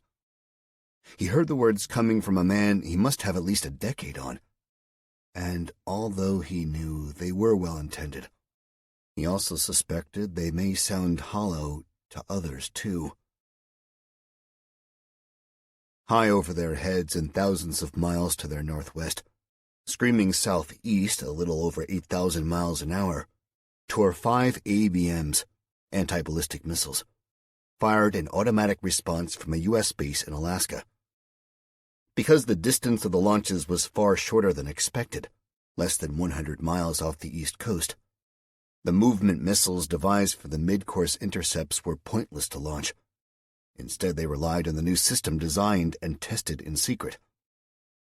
The Chinese weren't the only world power to have unleashed new technology that night, and when the word was given to launch 5 of the 36 Seeker-6 missiles the United States had at their disposal, just about everyone held their breath. Testing had proven to be 100% effective, but they were on the back foot. The nukes detonated on the west coast weren't missile-borne, but the signatures which set alarms screaming from the Atlantic near Florida were in play. Lieutenant Colonel Andy Gilbert stood at ease as he watched the signatures on the big screen split apart and head in different directions. "Acquired targets," he called out to his control room. "Prepare to fire 5 Seekers." "Targets acquired," came a calm response. "Fire on your mark. Fire," said Gilbert instantly with no trace of hesitation, feeling the facility shake with the combined force of 5 rockets capable of almost Mach 9 erupting into the sky far above them. The threat had first come from the Soviet Union, and the facility he stood in was built as a direct response to that threat of mutually assured destruction. The United States had no desire to agree to be destroyed, and, just as every other country in possession of nuclear warheads, began another arms race with more intensity than the space race, to develop the most effective intercept missiles. These next-generation missiles were designed with another purpose. Rather than another tool in the box for 2 heavyweights to slug it out, the threat they feared more today was a short-range attack, or a nuclear or chemical or biological attack coming in by plane. The Seekers were designed to outrun everything known to fly, and instead of carrying a warhead, it relied on kinetic energy to displace the attack. The program started way back in the 80s and was intended for short-range use as tank busters, but the project was subsequently canceled. It was quietly reinvented in the windowless meeting rooms of government buildings, using specialists in different fields like solid-state propulsion and electronic guidance systems, all working in information silos and never getting together until the prototypes were ready. "Target analysis," Gilbert called out. "Intercept percentage." "Missile trajectory indicates Florida, Nashville, D.C., Boston, or New York. Last missile is a slow mover and indicates—" The analyst paused, trying to search the digital map along the projected line of the missile's path for a target. Gilbert didn't snap at the woman, didn't allow his fear and nerves to dictate how he treated his team. He permitted her a few seconds. "Sir, based on trajectory, I believe it could be heading for Pittsburgh," she said finally. "Could be?" Gilbert asked, his need for certainty greater than ever. "Sir, trajectory is off for direct line, but no other major population center is in the path," she answered. Before Gilbert could ruminate on that, another analyst called out with panic in their voice. "Impact! Detonation over Florida!" He squealed in panic. Gilbert fully expected that this would happen. He couldn't do the complex calculations in his head with other things happening in quick time, but he knew that their missiles couldn't cover the short distance that the first missile had covered in a matter of seconds. "Understood," he said coolly, swallowing. "Intercept percentage," he said again. "Sir," the female analyst began. "Slower-moving missile at 100%, DC, 38%. "And the others?" Gilbert asked, the note of his voice changing slightly as he absorbed the majority likelihood that their capital would be annihilated in minutes. "Looks like Boston, sir." A pause. "Negative outcome. 21% intercept chance.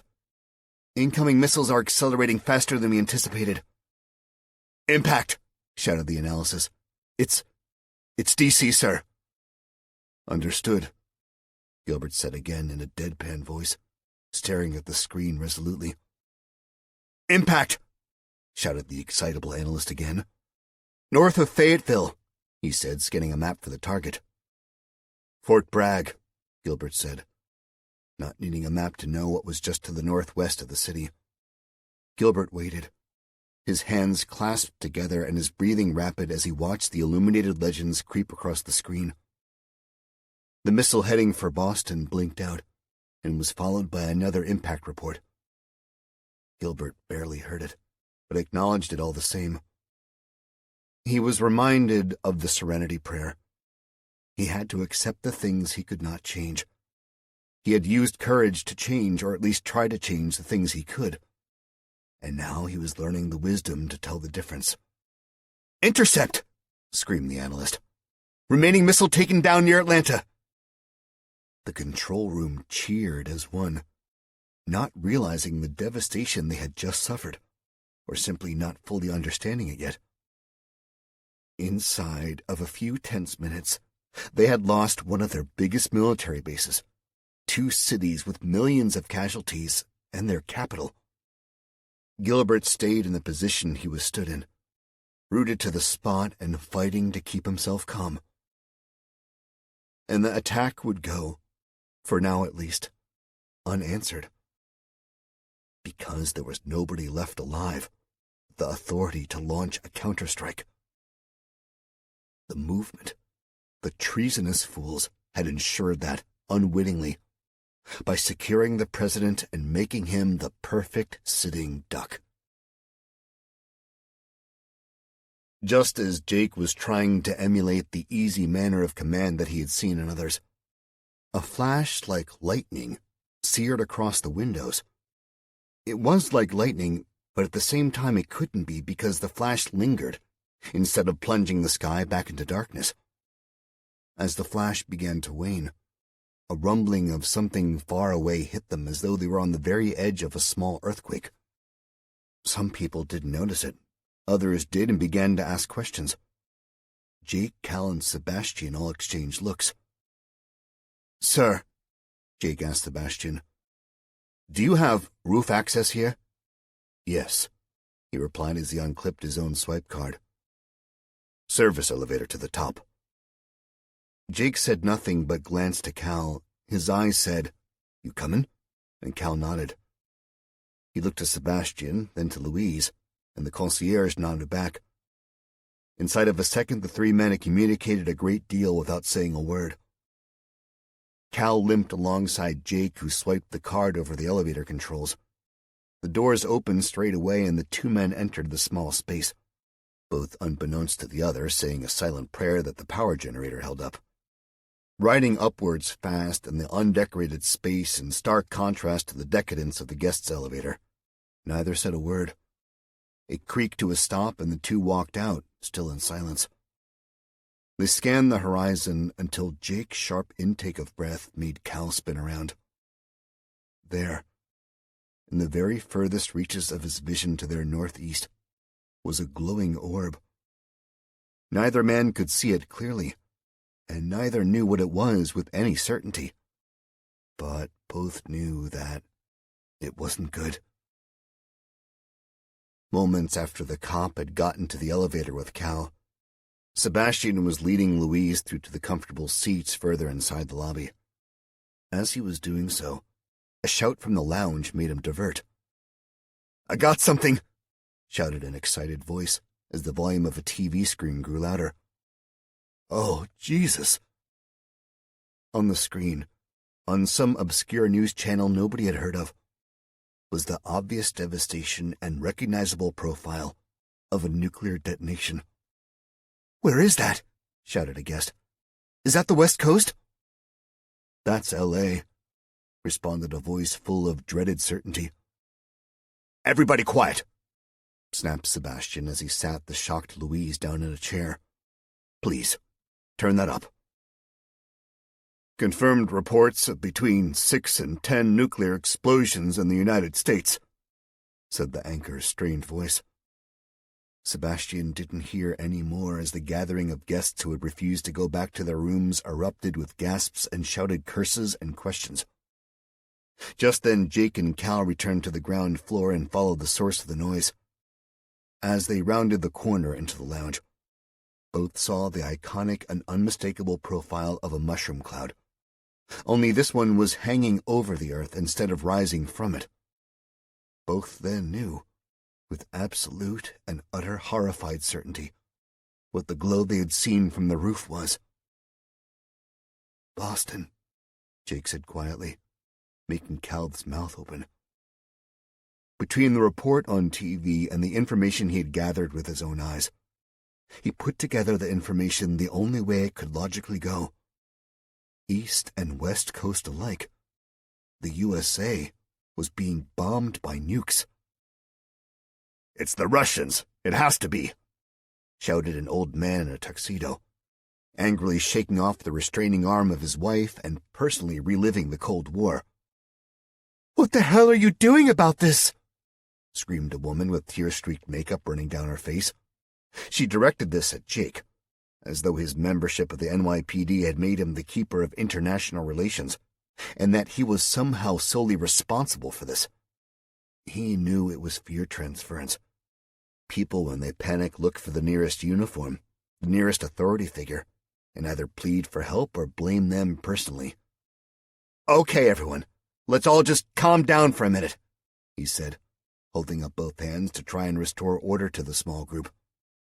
This only had the desired effect of making people shout louder and advance on him like a pack of hungry animals.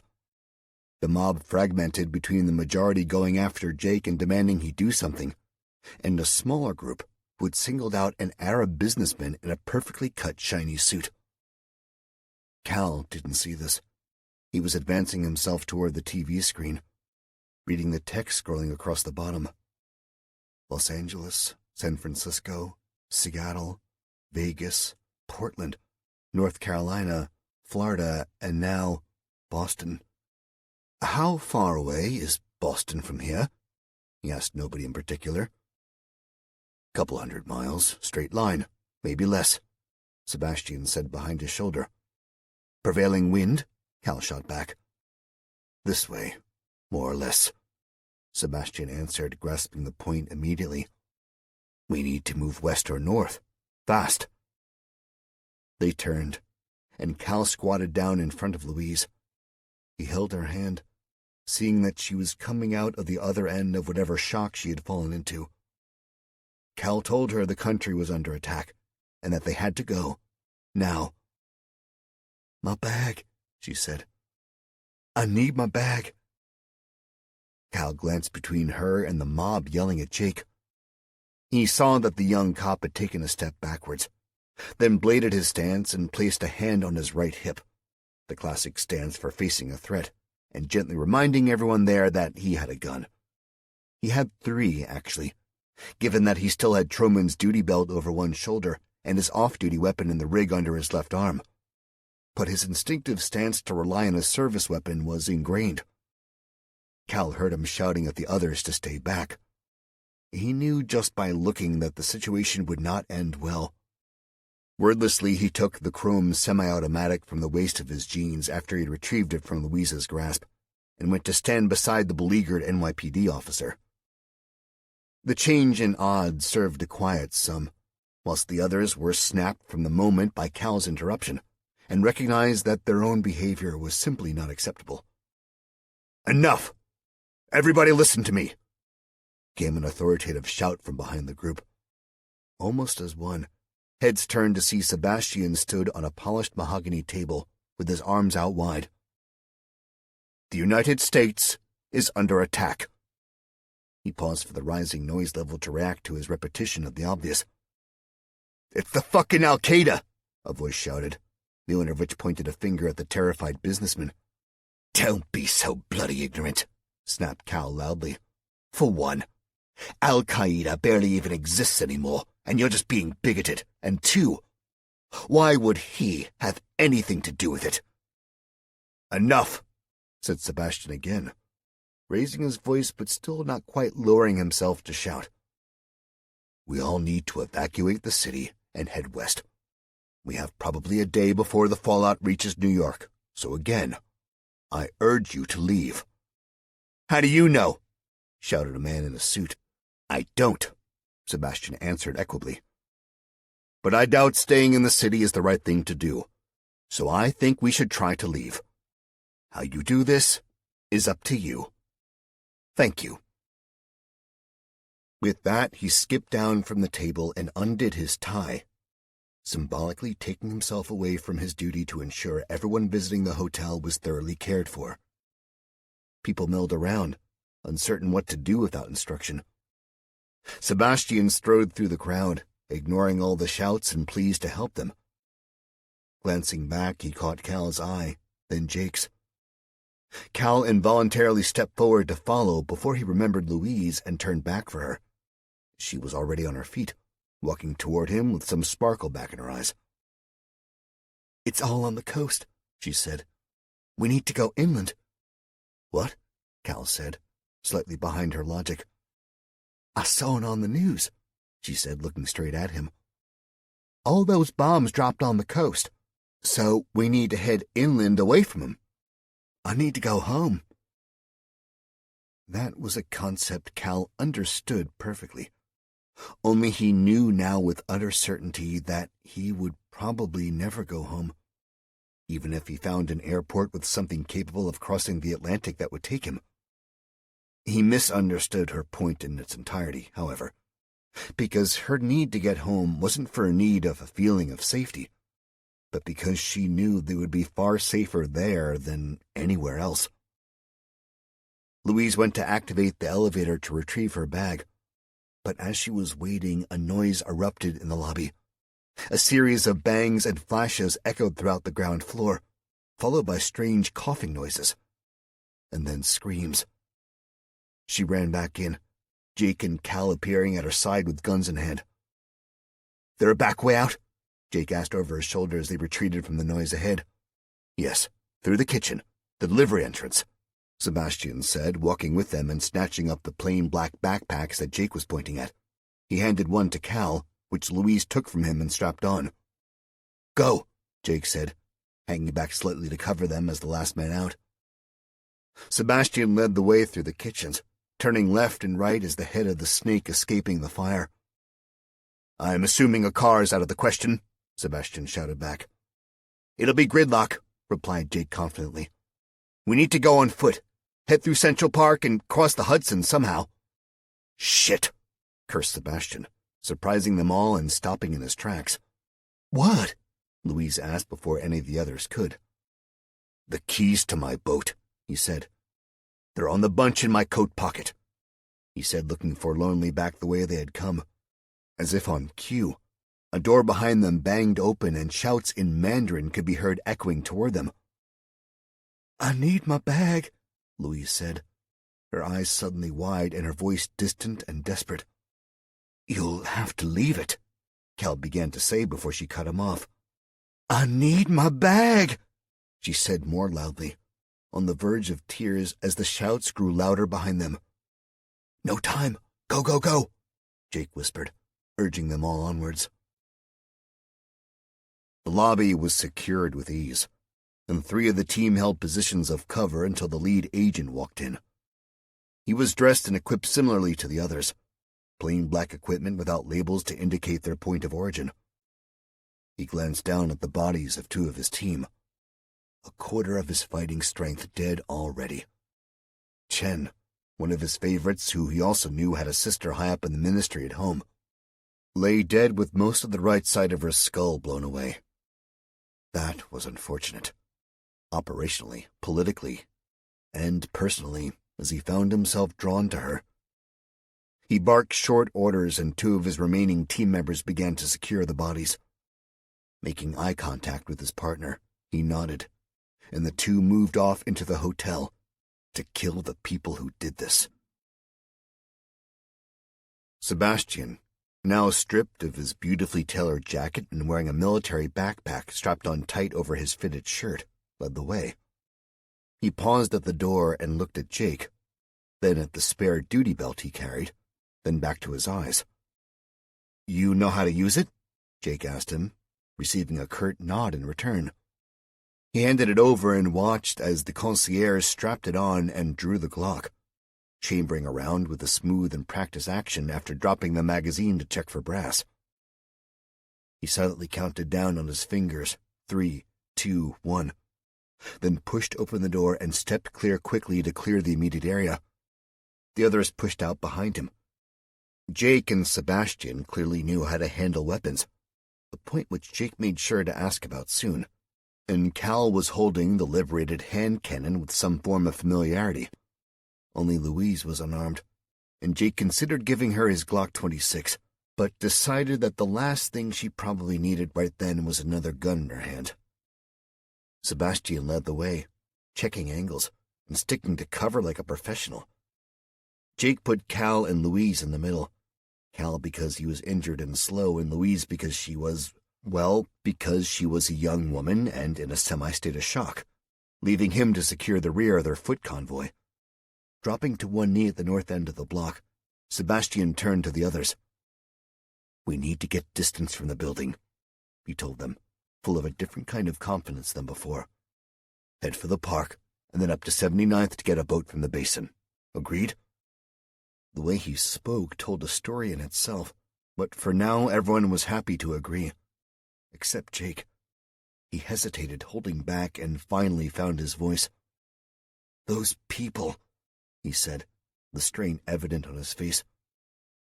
"We can't just leave them." "We can, and we have to," Sebastian snapped. Cal turned to face the young cop and put his empty left hand on his shoulder. "Jake," he said, searching for eye contact in the dark. "Don't you get it? This is beyond fucked up. We need to get the hell out of here before more bombs drop. On us this time."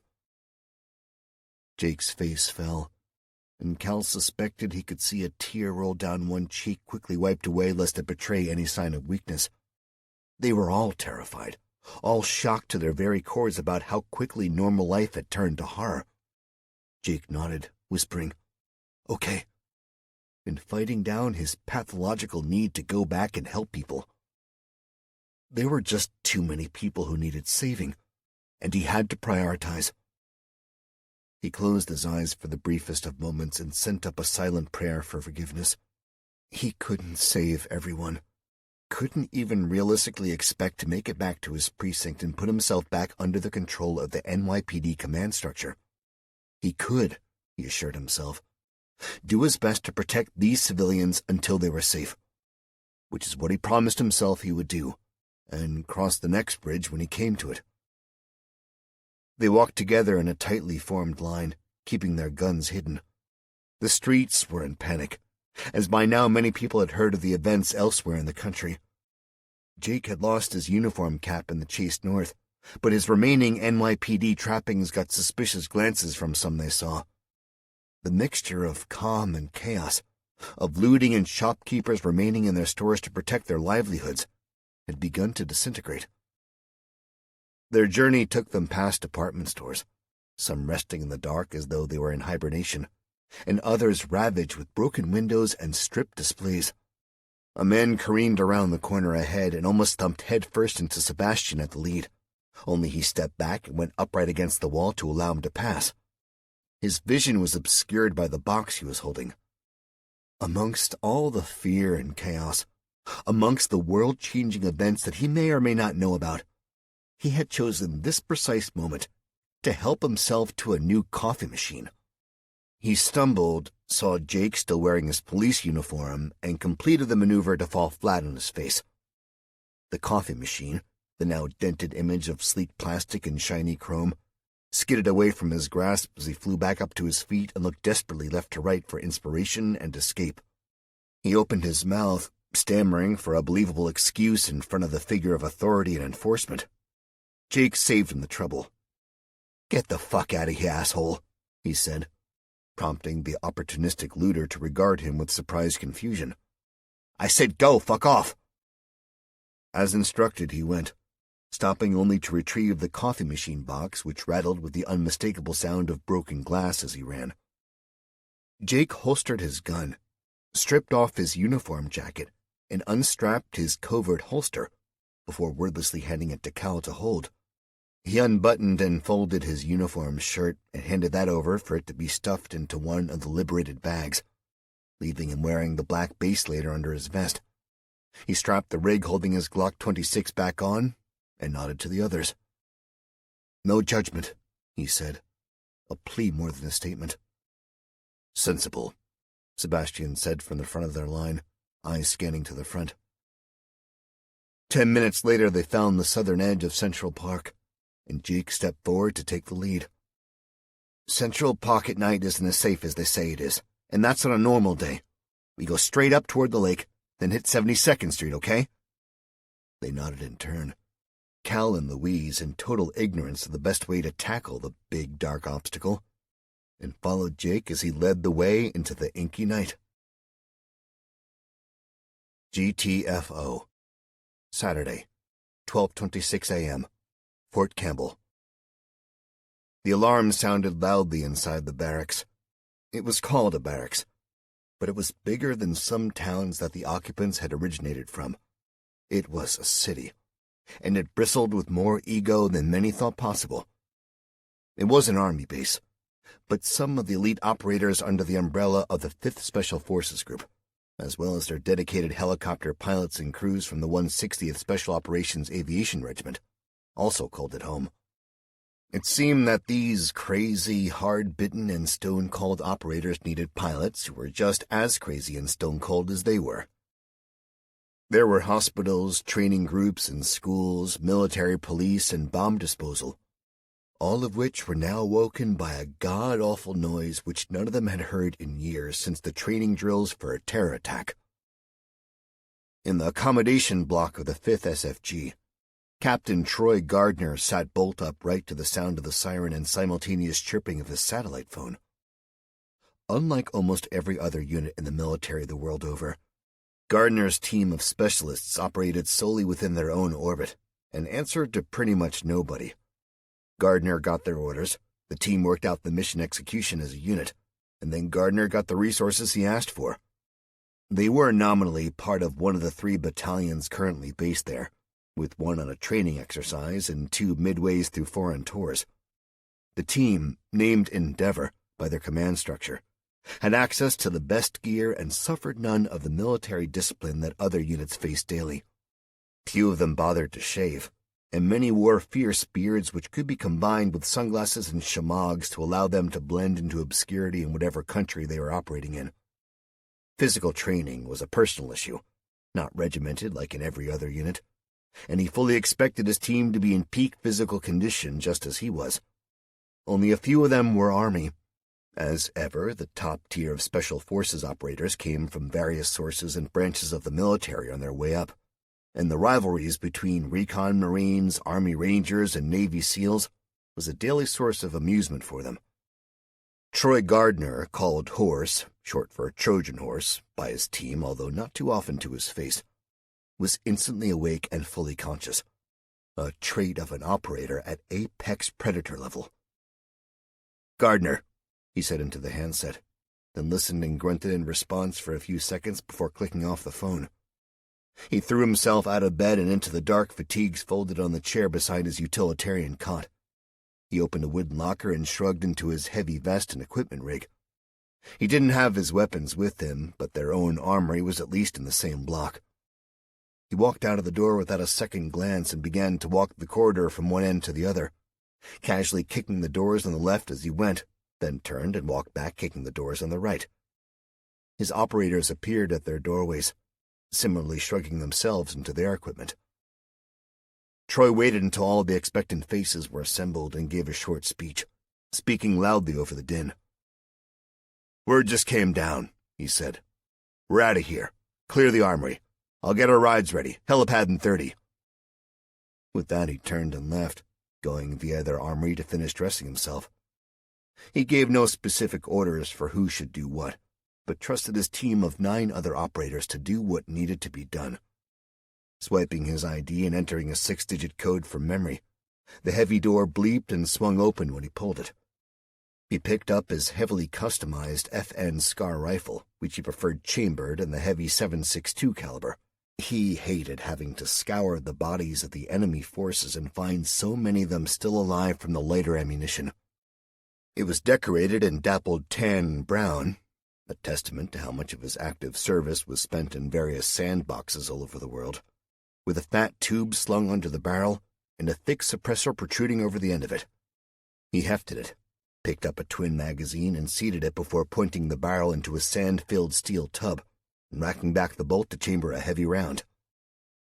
He filled his pouches with spare ammunition, enough to dangerously weigh down lesser men, before clipping the heavy rifle to the sling threaded under his vest.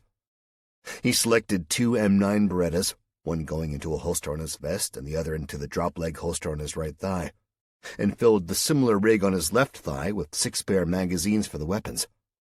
When he was finished, he looked less like a man and more like a one-man band who played a multitude of different instruments. He cast his eye over the ranks of other weapons, the personal weapons of his team which they knew more intimately than they would ever know their own families. He smiled a small smile, albeit one laced with sadness, that they were finally going to work. Inside of a minute, he was swiping himself into the accommodation block of the 160th Special Operations Aviation Regiment, or SOAR for short, and found them similarly climbing into their black flight suits. His team had dedicated access to 2 MH-60L Black Hawk helicopters and their crew, as well as a support bird modified as a gunship with no troop-carrying capability. All 3 helicopters had extended fuel range, night vision-enhanced sensors, and were configured for stealth infiltration missions. "Fully fueled and loaded, personal gear to a minimum, wheels up in 25, he told them, nodding once before turning to leave again. "Captain?" asked a female voice from down the corridor. Troy turned back to look at the speaker, Lieutenant Gina Poloni, Sardinian by way of Birmingham, Alabama, and the newest member of his extended team. She was young, too young in Troy's opinion to be worthy of a gig in SOAR, but she was confident, fit, and courageous. Being the lowest ranking, at least in experience, she was by far the baby of the group and was set apart as the only one not to have gone to war with them. "Lieutenant," Troy replied, not wanting a debate but unable to be openly hostile without provocation.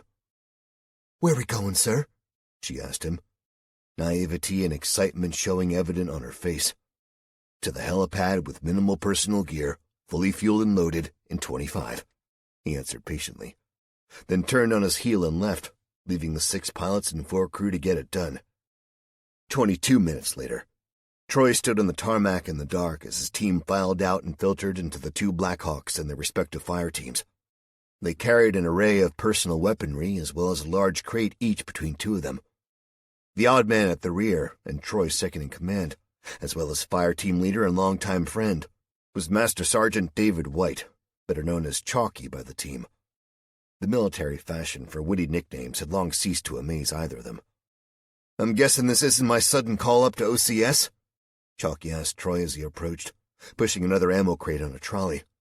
Since completing his bachelor's degree by correspondence, Master Sergeant David White had formally been accepted to Officer Candidate School on an accelerated program for experienced NCOs. "No," Troy told him. "This is for real." Chalky shrugged, hefted the ammo crate onto the loading area of the helicopter, and turned to watch the trolley be blown across the tarmac by the rotor wash to fall on its side at the grass edge. Both Troy and Chalky watched in silence as the combined helicopter engines picked up their intensity to a screaming whine, then turned to their respective rides. 2 minutes later, a minute inside Troy's expected time of departure, each member of the combined 20-person team designated Endeavor was aboard one of the 3 helicopters now hurtling low and fast over the camp. Each of them was wearing a headset which allowed comms with their team, and thanks to the encryption protocols, their team alone. "Listen up," Troy told them through the boom mic attached to the headset he wore. "As of 30 minutes ago, our beloved United States is at war." He paused to let that hang, knowing that his team was too professional to ask stupid questions in the middle of his brief. "We don't know who with as yet, but we do know that both eastern and western seaboards have been devastated by nuclear attacks. D.C. is gone, and so is Fort Bragg, along with a half-dozen other cities. It's believed we were a target of an ICBM, but it was intercepted by our ABMs." He paused, imagining the looks of horror and anger his team were exchanging, and even felt his own bird drop a little as the pilot had been taken by the sudden shock of the news. "Our orders are to get the fuck out of Dodge and fall back on an enclosed position to await further orders from the remaining elements at command. Question time will be later. For now, we wait for a deployment." With that, he recited the coordinates of their target location from memory to the co-pilot, and sat back. A person without principles. Saturday, 1 a.m. Free America Movement Headquarters. Colonel Glenn Butler had cleared all personnel from the command hut and sat at his desk in silence. The screens had been turned off as he couldn't bear to watch the unthinkable destruction being wrought on his country. At first, he couldn't believe the coincidental timing of the attack happening just as the opening phase of his plan was drawing to a close. After the fourth mushroom cloud he saw on screen, the awareness slowly dawned on him that this was no mere coincidence, but a terrible countrywide campaign of annihilation, and he had been responsible for effectively shutting down the command structure for whoever had used him like a pawn. All was lost, and worse than that, he was partially to blame. He had opened the door for them. The phone chirped, making him jolt up in his seat in fright. There were noises outside as vehicles started and his so-called loyal followers fled. But the sudden sharpness and closeness of the ringer frightened him out of his stasis-like depression. He turned his attention to the CIA man on the other end of the line, preparing to launch into a savage and vitriolic rant about the irony of the word intelligence in their title. "Butler," he snarled into the phone after raising the stubby aerial. He didn't wait for an answer, but launched straight into his attack. "Now you listen to me, you sorry piece of shit," he started, but was cut off by laughing coming from the other end of the line. "Colonel," said the voice in between chuckles, "I simply wanted to thank you for your kind assistance. You have been invaluable to the People's Republic." With that, the line went silent, and Colonel Glenn Butler slowly placed the phone on the table before him. Sat back in a comfortable office chair on the other end of the line, the sound of a single sob escaping Butler's lips was quickly stifled. The ensuing silence, which hung heavy with an air of resolve, was punctuated only by the metallic sound of Butler's pistol protesting the action as he pulled back the top slide to chamber a round. A few seconds of heavy breathing followed, before a single sharp report echoed down the line, then a noise that the man listening assumed to be a body slumping over. Waiting in silence with a partially amused look on his face, he heard the sounds of footsteps and a door opening. Shuffling noises merged into the sound of breathing as someone picked the phone up to their ear. "It's done," said a female voice in a simple statement. "Good," came the reply. "Proceed as planned." Suzanne clicked off the call and clipped the phone to her belt before looking down at the man sitting dead in his chair. The bear in the winter of life, the aging lion superseded by a generation younger and fitter, the outcast silverback discarded and destined to die alone. She didn't even have pity for him any longer. She simply activated a fist-sized device which whirred quietly as it spun up and began to blink small LED lights. She tossed it onto Butler's dead lap and walked outside to climb into a truck and abandon the movement just as everyone else had. 38 minutes after she had cleared the limits of the forest and headed north intending to head west on better roads, a single high-yield incendiary device dropped from near the stratosphere and plummeted earthwards like a dart, homing straight toward the signal emanating from the beacon, and wiped the movement headquarters from the planet. Further south, 4 people moved as fast as they could through the shadows of Central Park. The sound of sirens in the city was muted by their distance from the streets and shops which were being looted by everyone either too stupid, too selfish, or just totally unaware that nukes were dropping on the country. Trying to move around without attracting any attention to themselves was mostly simple, as the majority of people they saw had their own issues of more pressing concern than 4 strangers skulking west.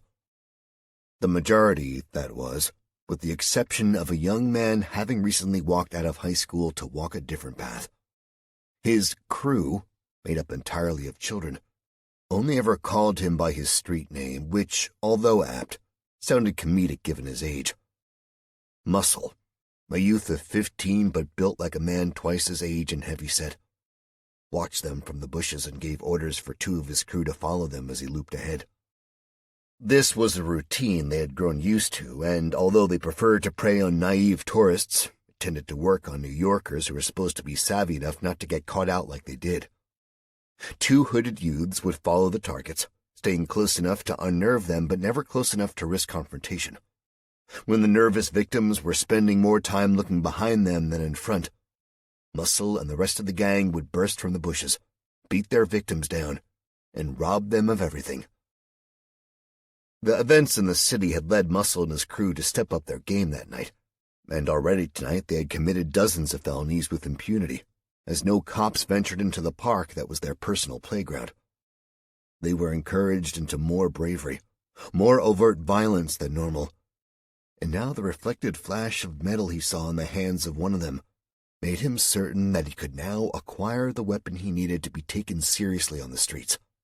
With a whistle and a nod of his head, two of the younger crew members, just 13 and 14 respectively, flicked up their hoods and set off into the darkness to set the trap. Jake, at the head of their small advancing column, had his bright LED flashlight unclipped from his belt and held tactically in his left hand, which he rested under his right as he gripped the Glock. He didn't have it turned on, as it would blind everyone and ruin the night vision all their eyes had acquired. He would use it if he had to, but he knew the results all too well of losing his visual acuity in the dark because some idiot flashed a beam too close to his eyes. The brightness of it was a weapon in itself, both psychologically and for temporarily blinding suspects, and he intended to keep that in reserve, not least for the fact that everyone would be able to see them at a distance and not the other way around. "Jake," said a voice softly from behind him. "We're being followed." Jake froze and lowered his body weight instinctively on hearing the news. "Where?"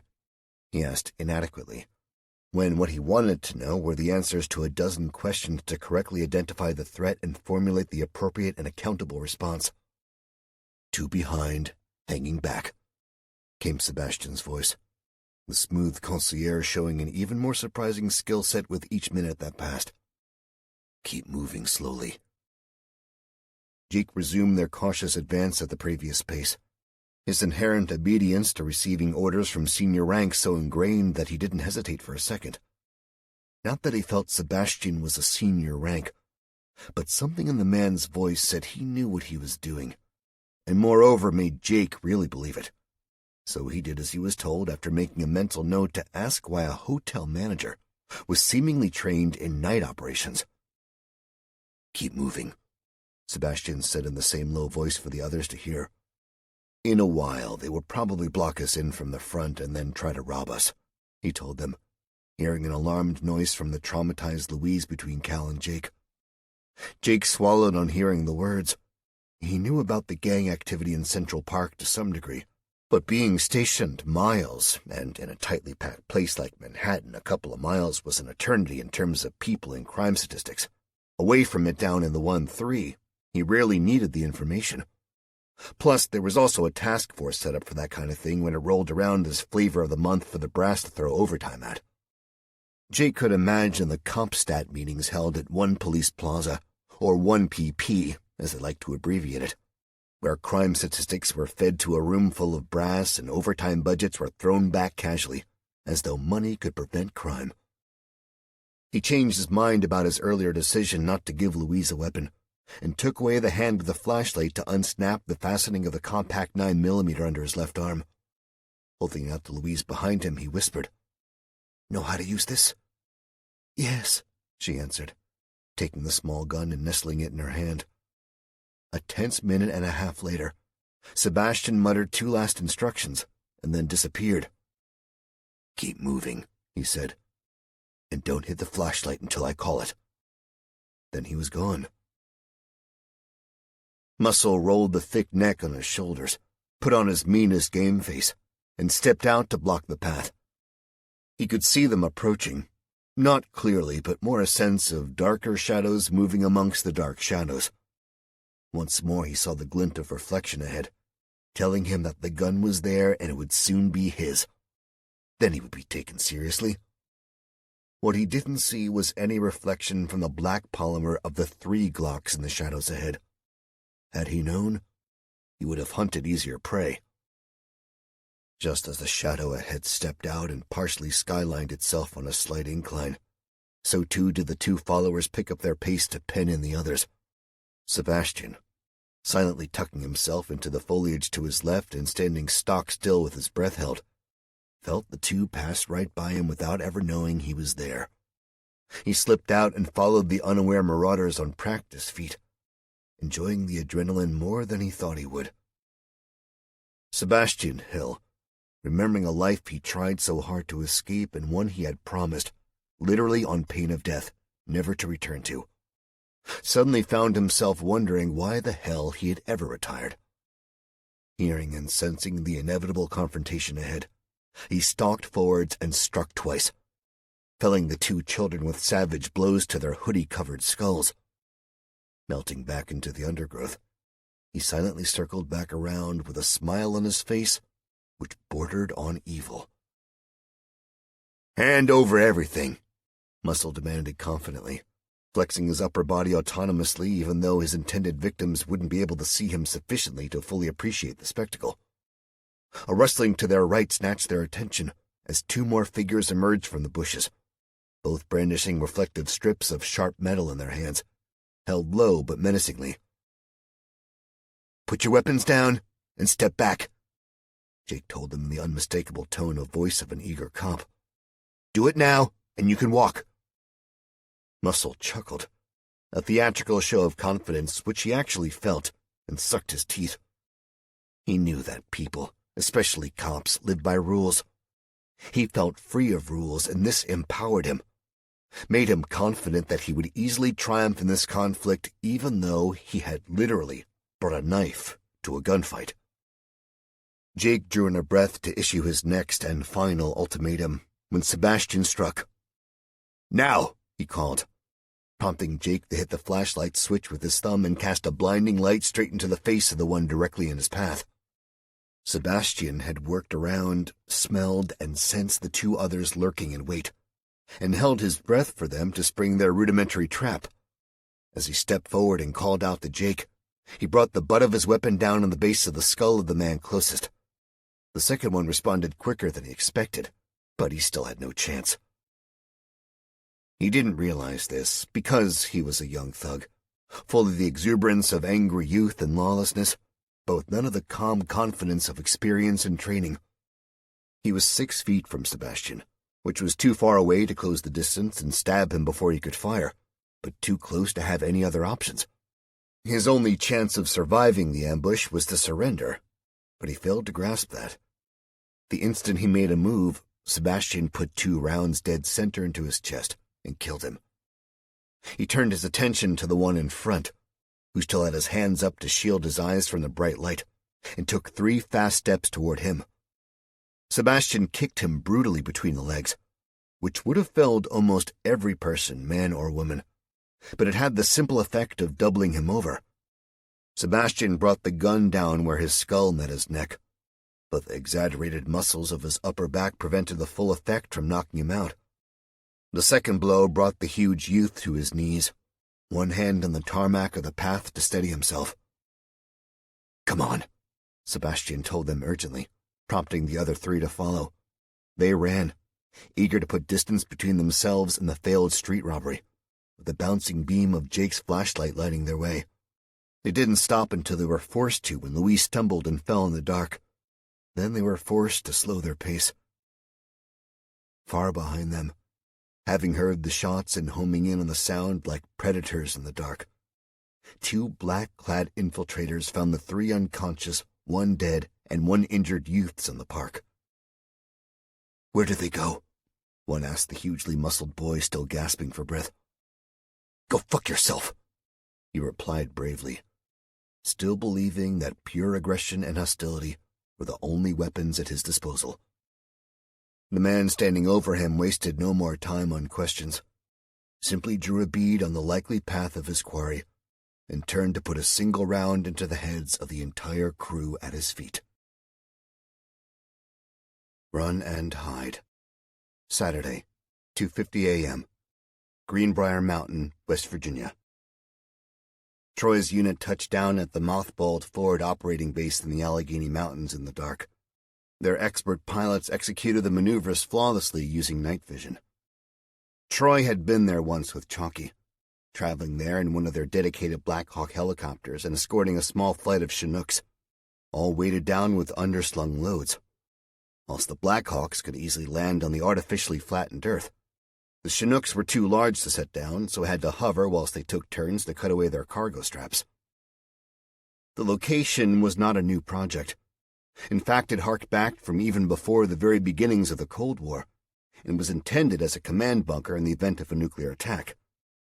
Whilst the enemy had changed drastically since then, the threat of nuclear annihilation had only ever grown in intensity, especially as Middle Eastern countries had acquired their own nuclear arsenals, not to mention the alarming amount of radioactive material which was unaccounted for since the fall of the Iron Curtain. The existence of a bunker in those mountains was not a state secret. In fact, the original Cold War-era bunker had been decommissioned and was now a novelty hotel. But the public never knew of the other base, nestled into the dark hills. Troy and a few other commanders of elite groups of specialists were read-ins on certain contingency plans. They were all on code word standby to drop everything they were doing and get their teams there with as much ammo as they could carry. Inside, there was space for almost 100 personnel. The base was buried deep into the very mountainside and had been excavated in parts over the last 30 years, as the emergency base was extended and refitted for various upgrades. There were also vast stores held inside, MREs, munitions, telecom suites, as well as huge fuel reservoirs and maintenance equipment to help keep the birds in the air. The way the flattened helicopter pad had been created showed very little sign from any aerial surveillance, and each helicopter could be covered with folding canopies. One by one, the helicopters set down and shut down their engines as they disgorged their crew and passengers. Most of the operators, typical amongst their kind, had fallen back to sleep during the ride there, but now came awake without any issues. "Inside, grab a rack, find the briefing room in 10, Troy announced when the last sounds from the winding down engines had faded away. "Valdez, Farrell, get on overwatch. I'll fill you in later." The two teammates, inseparable at the best of times, nodded their assent. Troy heard a muttered "oorah" in stereo as the two trotted away to their assigned duty, which he translated into his own vernacular in his head. Commanding a team of mixed forces produced a lot of interesting cultural differences, and the oorah-hooah debate between the Army and the Marines was a constant one, which took a predictable turn when their resident SEAL piped up to offer his opinion on the matter. Valdez, one of two trained and experienced snipers under his command, was a stone-cold killer who also had a passion for drawing landscapes in pencil. The pastime offered a stark contrast to his profession, but also an insight into his love and deeply intrinsic knowledge of terrain. Farrell, his fellow United States Marine Corps recruit and friend, mocked his ability to find routes over open ground by telling others he had been a coyote bringing illegals over the Mexican border. Valdez was from Houston, but that never stopped Farrell telling the story. He operated a big support weapon which he carried with ease, despite its incredible weight and his slight stature. Farrell operated as Valdez's eyes and protection detail, and between the two of them they had probably taken the lives of more insurgents in Iraq and Afghanistan than the decorated heroes Joe Public heard about. They didn't do what they did for fame, but because it was their job. Pure and simple. Troy walked inside, leaving the aviators of SOAR running out the camouflaged net canopies to cover their aircraft. Just as the operators of Endeavour cared for their weapons first, the 160th maintained their aircraft before themselves. He threw his ruck on the closest cot in the closest rack in the room nearest the op center, before pulling dust sheets off the table in the briefing room. As he did so under the weak glow of the emergency lighting, which had come on automatically when the main door had been opened, the main lighting came online. Troy smiled to himself, knowing that Dylan, the team's proud tech geek, would have taken it upon himself to find the main power grid and fire it up. The bunker was powered by a generator as a backup, but only one of the last changes to have been made was to reroute the entire power grid from a small hydroelectric plant submerged in the Greenbrier River. The facility, although officially decommissioned, was in fact a multi-billion-dollar project and one of the American military's best-kept secrets. A boot scuff behind him made him turn, and he found Chalky in the doorway of the windowless room. A puff of renewed air circulation dropped the temperature by a couple degrees, as the airflow kicked up a gear to provide enough clean air for the bunker to support live bodies.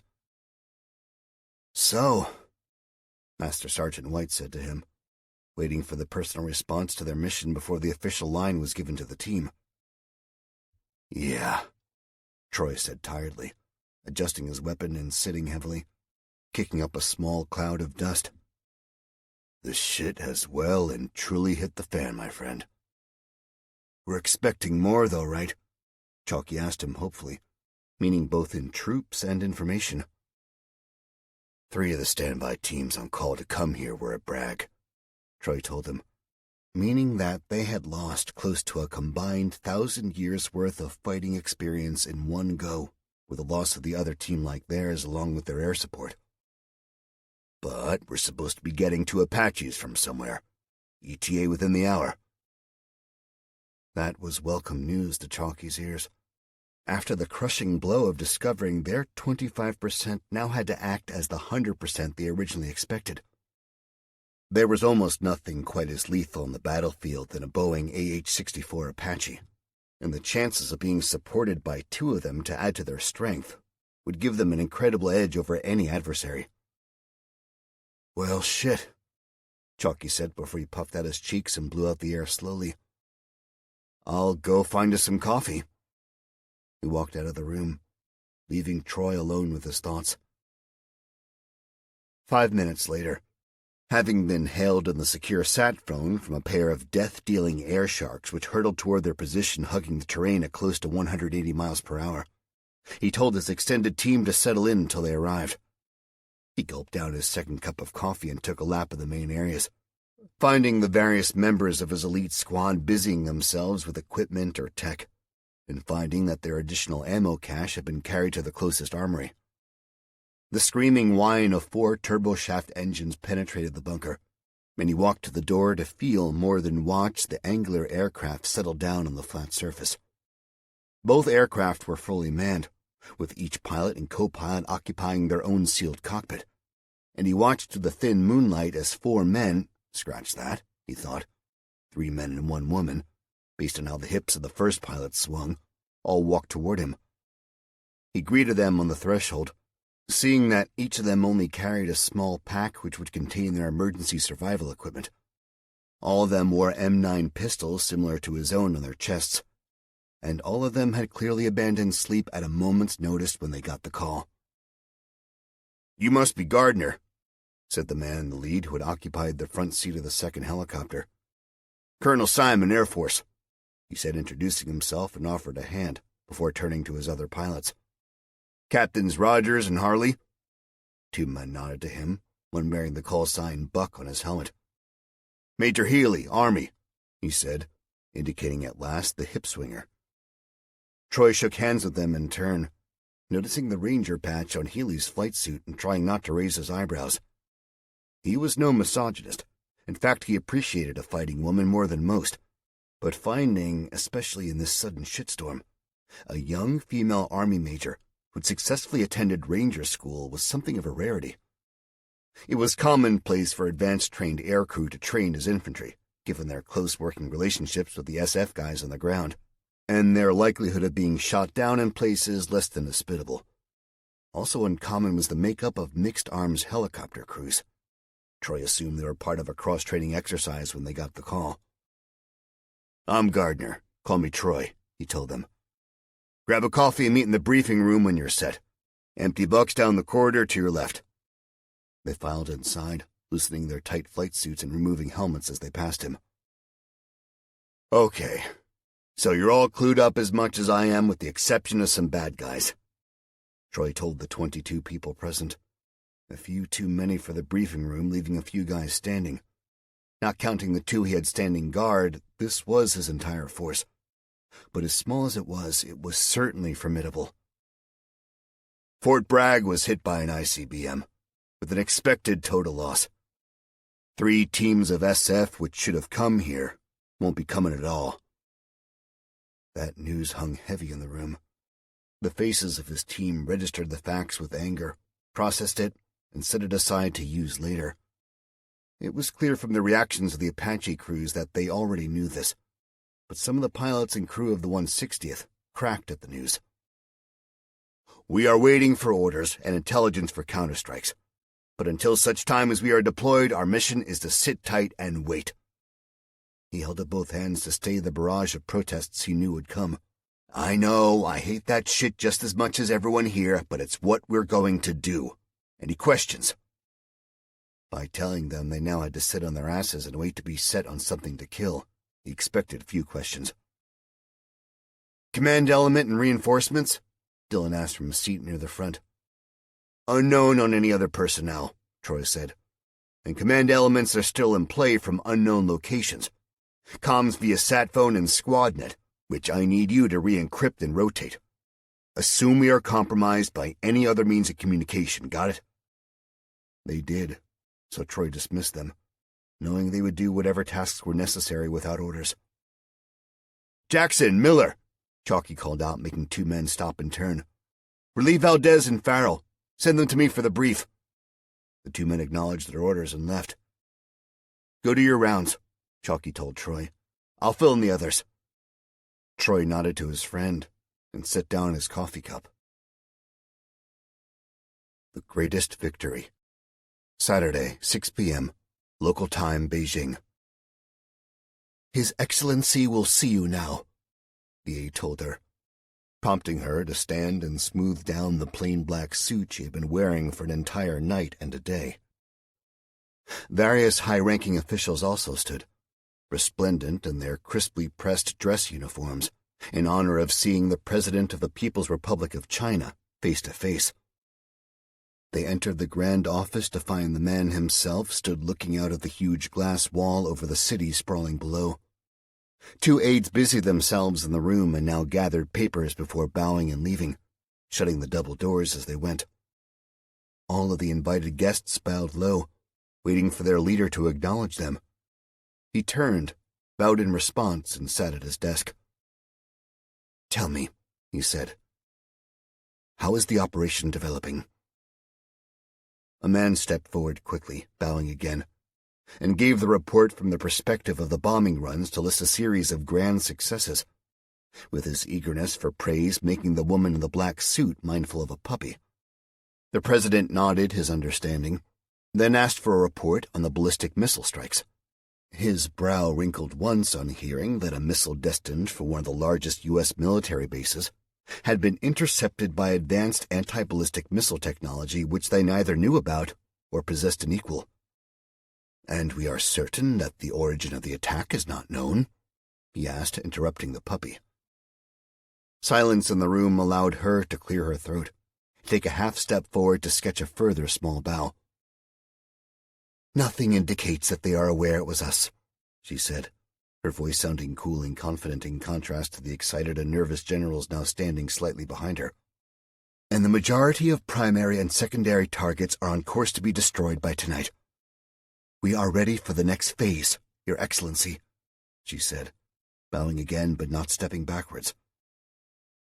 The president thought for a few seconds before glancing up and locking eyes with her. Proceed, he told her, and seemed to tell her alone, before waving a hand and dismissing them all. They bowed and left the office. One moment, he called after them, making all of them turn, hopeful that they had been the one addressed personally, but they saw that he was only looking at the woman in the creased black suit. She walked back inside, leaving the gaggle of disappointed uniforms behind, and flashed them a small smile as she closed the doors herself. Your Excellency? She inquired politely as she approached.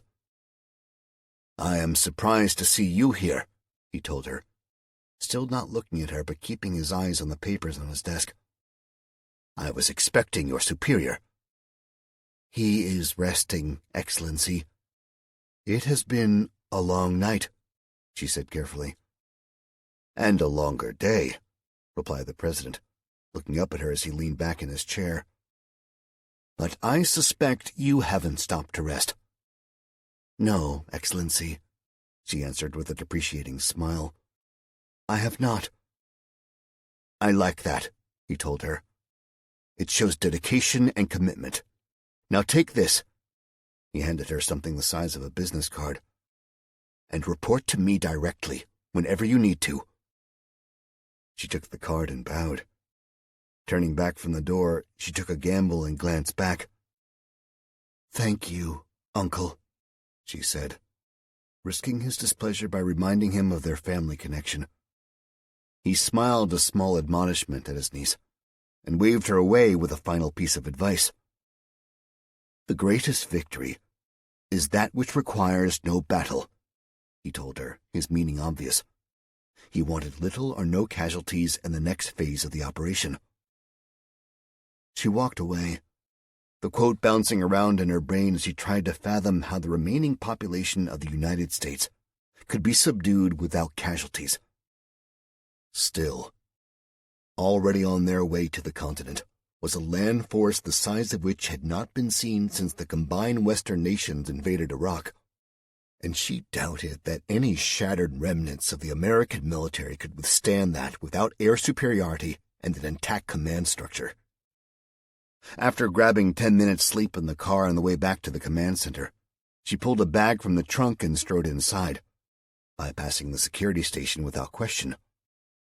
Now, dressed in a fresh black suit and white blouse, she gave the order to invade, not waiting for confirmation from her superiors. Shows how much you know a person.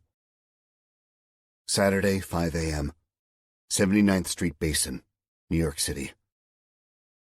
After their flight from the dangers of Central Park during a blackout and in the midst of anarchy, the four unlikely allies helped themselves to transport at a city bike stand by 72nd Street. All four were quiet, mostly for their own reasons, and none of them had much in the way of breath to spare.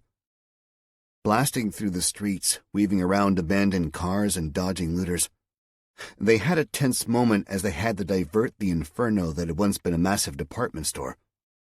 Eventually hitting Riverside Drive, they turned north again, abandoning the bikes at the 79th Street Basin. It seems that they weren't the only ones with the same idea, and the rows of empty moorings were testament to that. Sebastian peered through the light of the pre-dawn to find his own boat, breathing out a sigh of relief that it was still there. The Basin operated a boat office by the cafe, and the others followed Sebastian's obvious lead as he strode toward it, kicking in the wooden door without even checking if it was open. He hit the lock of a metal cabinet twice with the butt of his gun, opened it and ran his fingers over the ranks of keys until he found the right mooring number. Grabbing the keys on the big floating keychain, he turned and went back outside.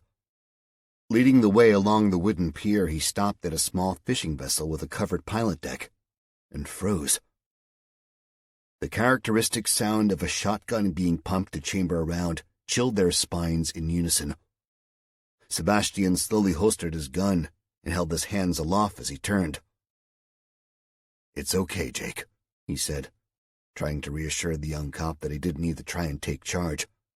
"Cal, Louise, lower your weapons." As suddenly as he had frozen, he now dropped his hands and laughed. "Jesus, brother, you scared the shit out of me," he said, stepping forward and grabbing the man with shotgun in a tight embrace. The two men rocked back and forth as they hugged it out, laughing. "I've been here since midnight," the man with the shotgun said, disengaging. "I was starting to think you wouldn't make it." "Me? Come on, man," Sebastian said, hands out wide and wearing a smile. "Nothing's killed me yet." "Cal, Jake, Louise, this is my friend," he said. "Meet Joe Wilkins, CIA." Joe hit him in the shoulder. "Asshole, you're not supposed to tell people that," he said. "That explains a lot," Jake said, shaking the man's hand.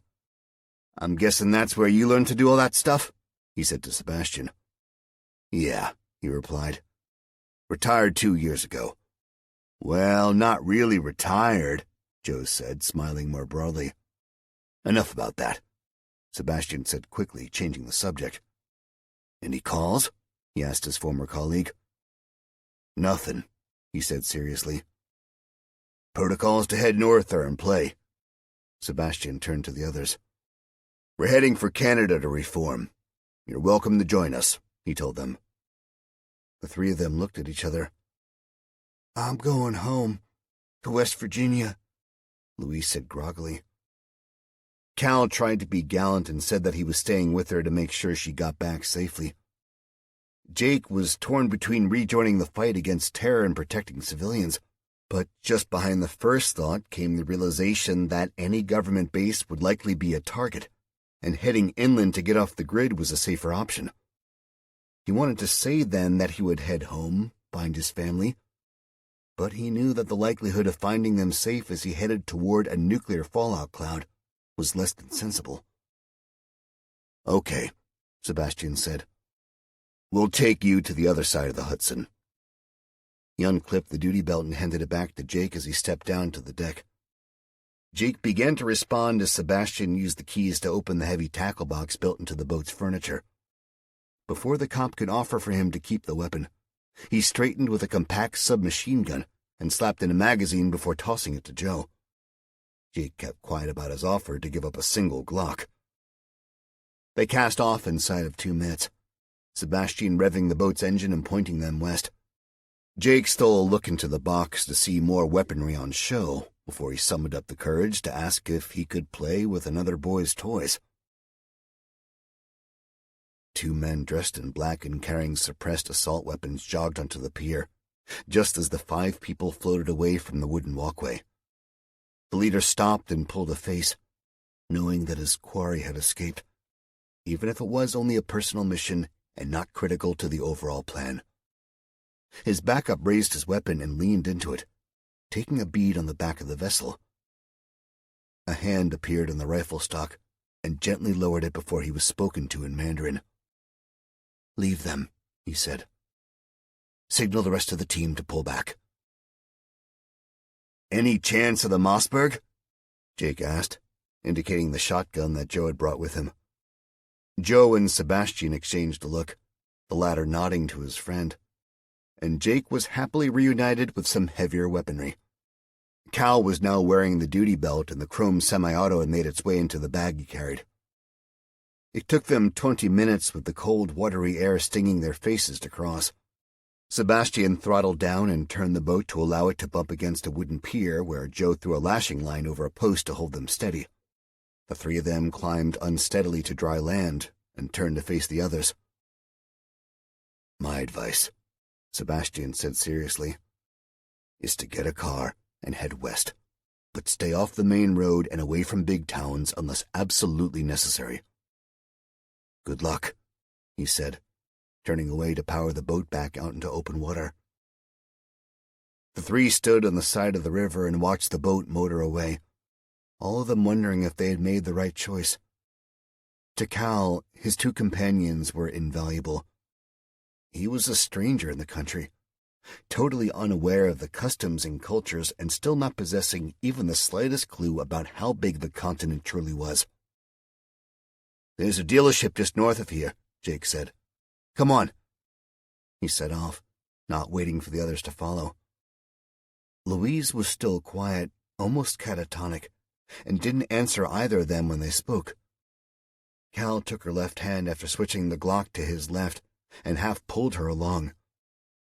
Finding the dealership in an alarmingly empty street devoid of activity, Jake told them to wait while he looked around. Cal tried to figure out why nobody was fleeing in panic, but guessed that most had either already left or were simply asleep as normal, like the events on Manhattan didn't affect them. "It's locked up," Jake said as he returned to them. "We'll need to break in." Cal nodded his agreement, leading Louise after him and growing more concerned that she may be in shock.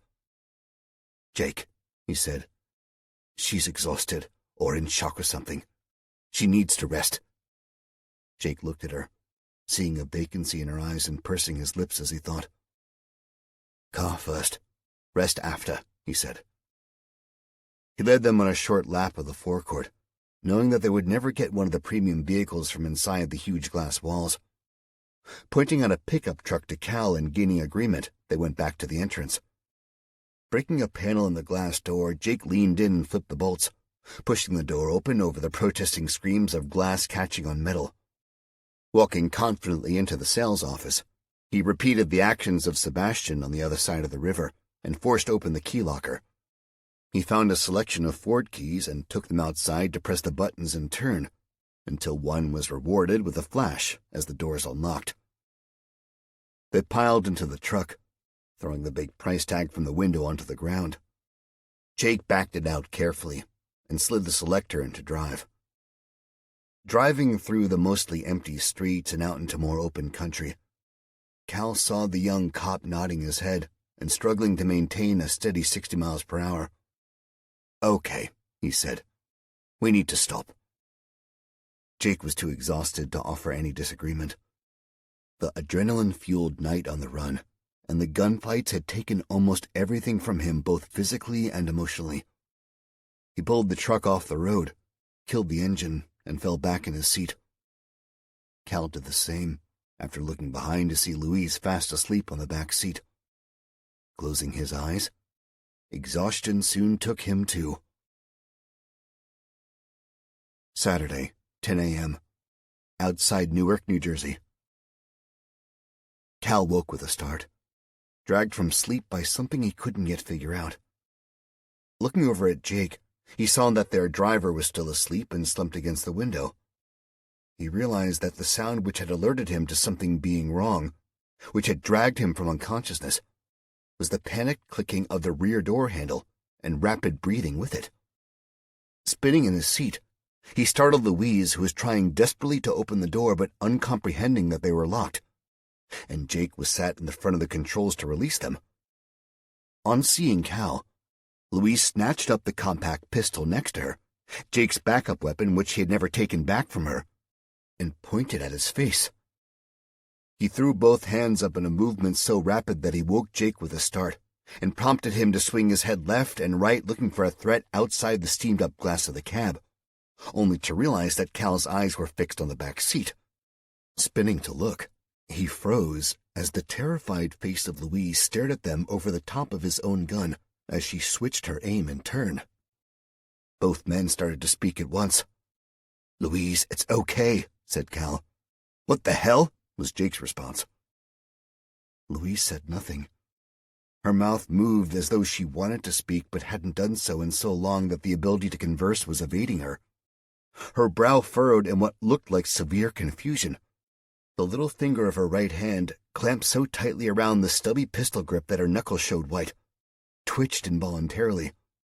She glanced around, looking out of the windows to make sense of what she saw. She still couldn't speak and looked more and more like her panic and frustration would cause her to squeeze 1 pound of pressure too much on the trigger of the compact Glock in her hand. Her skin was pale but appeared wet with a sheen of sweat over her face, and the shakes competed with the twitching of her fingers to totally transform the woman they had fled with, that Cal had spent 2 days with, into someone they didn't recognize, nor did it seem that she recognized them. Slowly, Jake opened his door and activated the central locking to produce a click from all 4 doors. Louise didn't register this other than to look at the source of the noise, which made no logical sense if she wanted to escape the confines of the truck. Jake slipped his legs and body from the open door, never taking his eyes off her, but she didn't react to him. Cal glanced at Jake, then did the same out of the passenger side. Louise stayed staring forwards, not responding. Both men stepped carefully away from the truck, neither of them understanding the sudden change in her behavior. She had been distant ever since the hotel, but then she had shot and killed someone about to kill Cal. She had been quiet throughout their adrenaline-fueled flight from New York, and was almost catatonic when they had reached the far side of the Hudson River. But now they were faced with what seemed like a completely different person.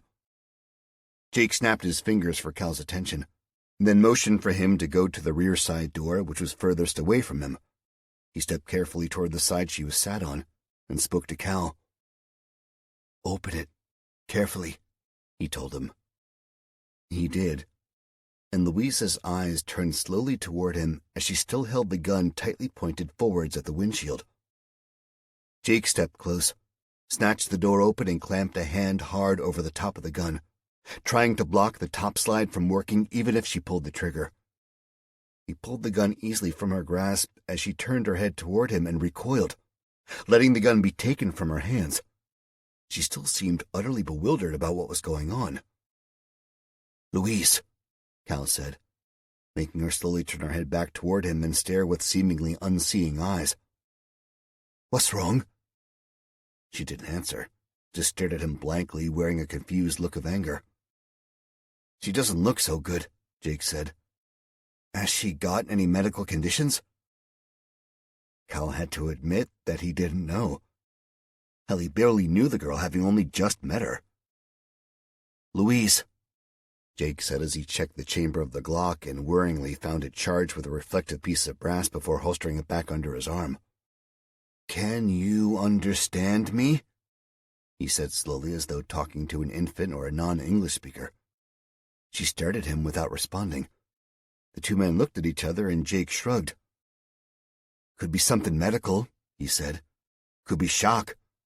"It's like she's sleepwalking," Cal said, seeing an instant reaction to his words on Jake's face. "Wait here with her," he said, turning on his heel and jogging toward the rest stop.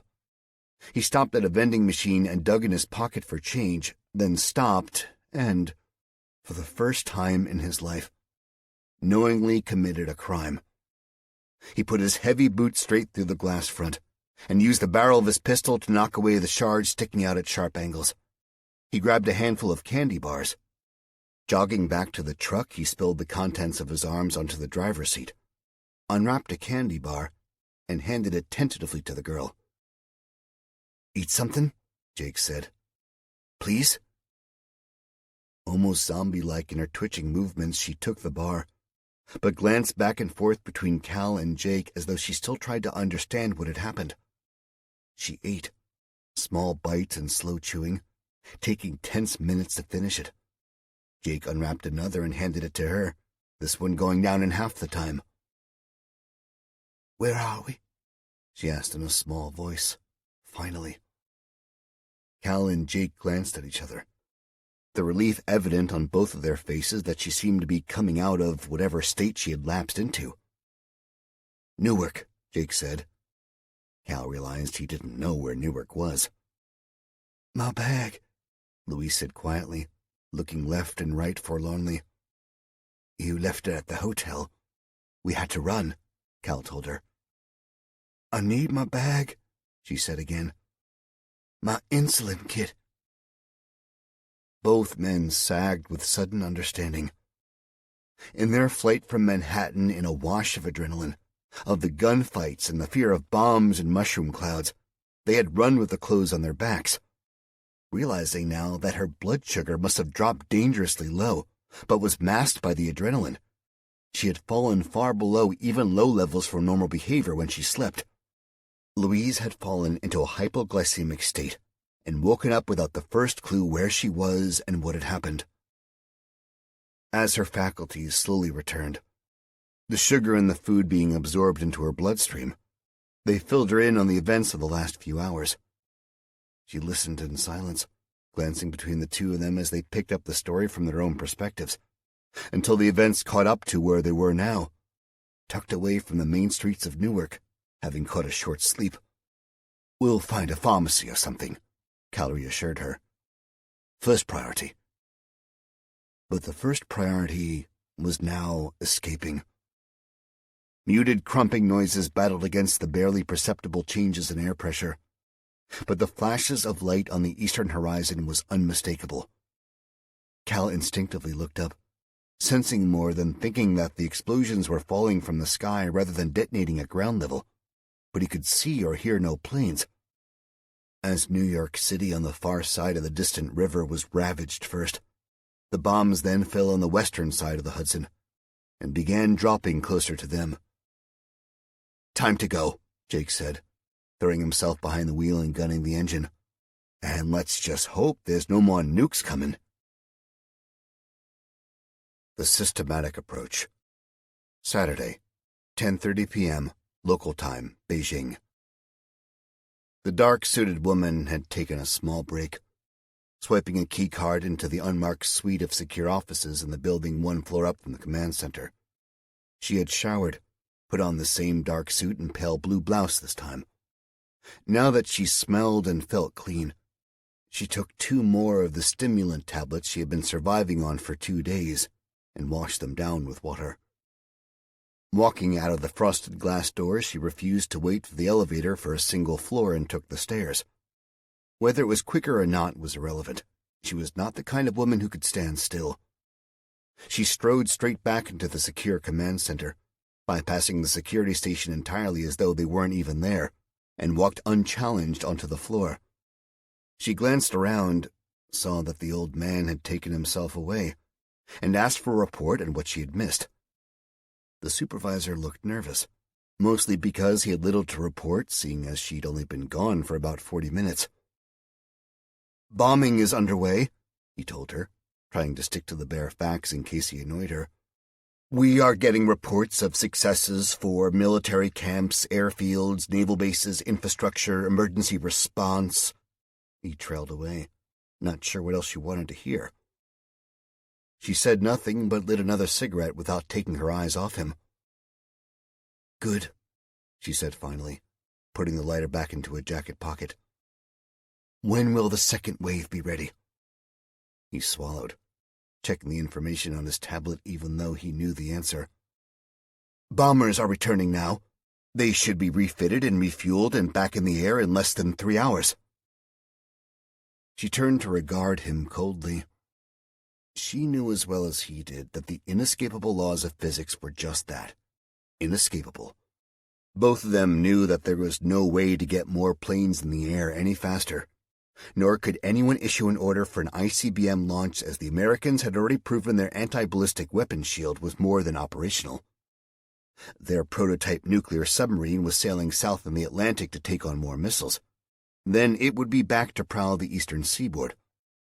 It was there primarily to prevent any other countries coming to the aid of the Americans, and their backup was already steaming toward them to complete the underwater shield. Their carrier group, on the other side of the continent, was steaming eastwards to close the distance and increase their playtime. The net was pulling tight. The rest of the world still had no idea that they were responsible, and within 12 hours they would have boots on the ground other than their insurgency teams. Every target which could offer them resistance, every military base which could slow the advance of their invasion, was being systematically destroyed state by state, and the population was being driven from the big cities on the coast where the survivors could be corralled, catalogued, and put to work. The ministry had done their shady work, and had successfully puppeted the rogue Americans into taking out the leadership with the ability to counter-launch nuclear missiles. And with the president and the vice president both in the White House when it was obliterated by nuclear fire, their enemy had nobody available with the authority to order any such strike, even if they knew who to launch against. Saturday, 10:40 a.m. Highway 64, outside Charlestown. Speaker of the House Madeline Tanner sat in the back of the lead Chevy Tahoe as it sped east. Her Secret Service detail of 5 men and 1 woman drove fast, nose to tail, with their lights flashing, weaving through the sparse traffic like an angry black snake. The radio in the front seat barked to life and prompted them to slow. "What's going on?" Madeline asked as she leaned her head through. She wasn't used to riding in the lead car, as they normally held her securely in the middle car with protection front and rear. The head of her team, Drew Breyer, a former U.S. Marine with more than enough experience of vehicle convoy ambushes, liked to mix it up and keep any potential threat guessing as to which car she was in. Leaning back to shout over the road noise, he answered her whilst keeping his eyes on the road. "We need to get off the highway, ma'am," he told her. "Got reports of aerial bombardments and need you away from population centers." Madeline sat back, wishing now that she had read the Secret Service protocols for keeping their principals safe. "We paint by numbers," he called behind his shoulder again. "We need to get you secured and see what we're dealing with." Madeline nodded, not realizing she had forgotten to answer him out loud. She had been born into a life of politics, although she had never once regretted it. Working on his father's campaign for governorship of their home state even before she had started school, she had loved the life and had always shown a talent for it. Her rise to the Senate via the state governor was, for her and everyone who knew her, an inevitability. A short term as majority whip led to a fortuitous placement when the last speaker retired, and Madeline found herself appointed by the House.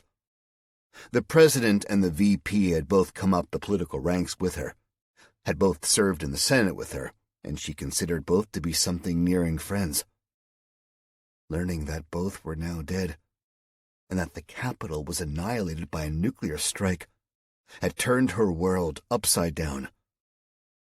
It was fortuitous timing again that had saved her from sharing their fate, as she had left her office at a dead run not 48 hours before, when her sister had called to say that their mom had suffered a stroke. Drew, implacable as ever, had called for 3 cars to be ready and taken 2/3 of her entire detail. There was little chance of calling up a chopper for the journey. Instead, he had led the convoy as he did now, only with sirens blaring and local law enforcement standing by to escort them. In the end, she had been too late to see her mother before she passed, but she stayed to console her sister, who had been with her until the very end. She was glad that her mom had passed, for the simple reason that she would never know their beloved country now lay a third in ruins, with worse yet to come. So now she sat back, shot a glance at our terrified head of staff who had insisted on accompanying her, and trusted her security detail to do what they did best. They were getting her off the highway, and after that, God only knew what would happen. Saturday, 10:59 a.m., Greenbrier Mountain, West Virginia. "Gardner, Dillon," came the low voice in Troy's earpiece. He had taken his turn on Stag, relieving Miller and Jackson, 2 Marines with as dizzying a skill set as the rest of his team, and was sat still in line of sight with their quietest member. Although usually paired on missions with Chalky, he would not let both of their nominal commanders be away from the command center at the same time. "Yeah," he said into his mic. "What's up?" Radio discipline was for the grunts. "Incoming message via secure satellite server," Dillon told him. "I'll need to decrypt it first." Troy, his interest more than piqued, cast a look over to Ghost. He had heard the same transmission. Everyone on the secure squad net had heard it. So Ghost simply nodded to say that he was good until someone else came to take over Troy's duties.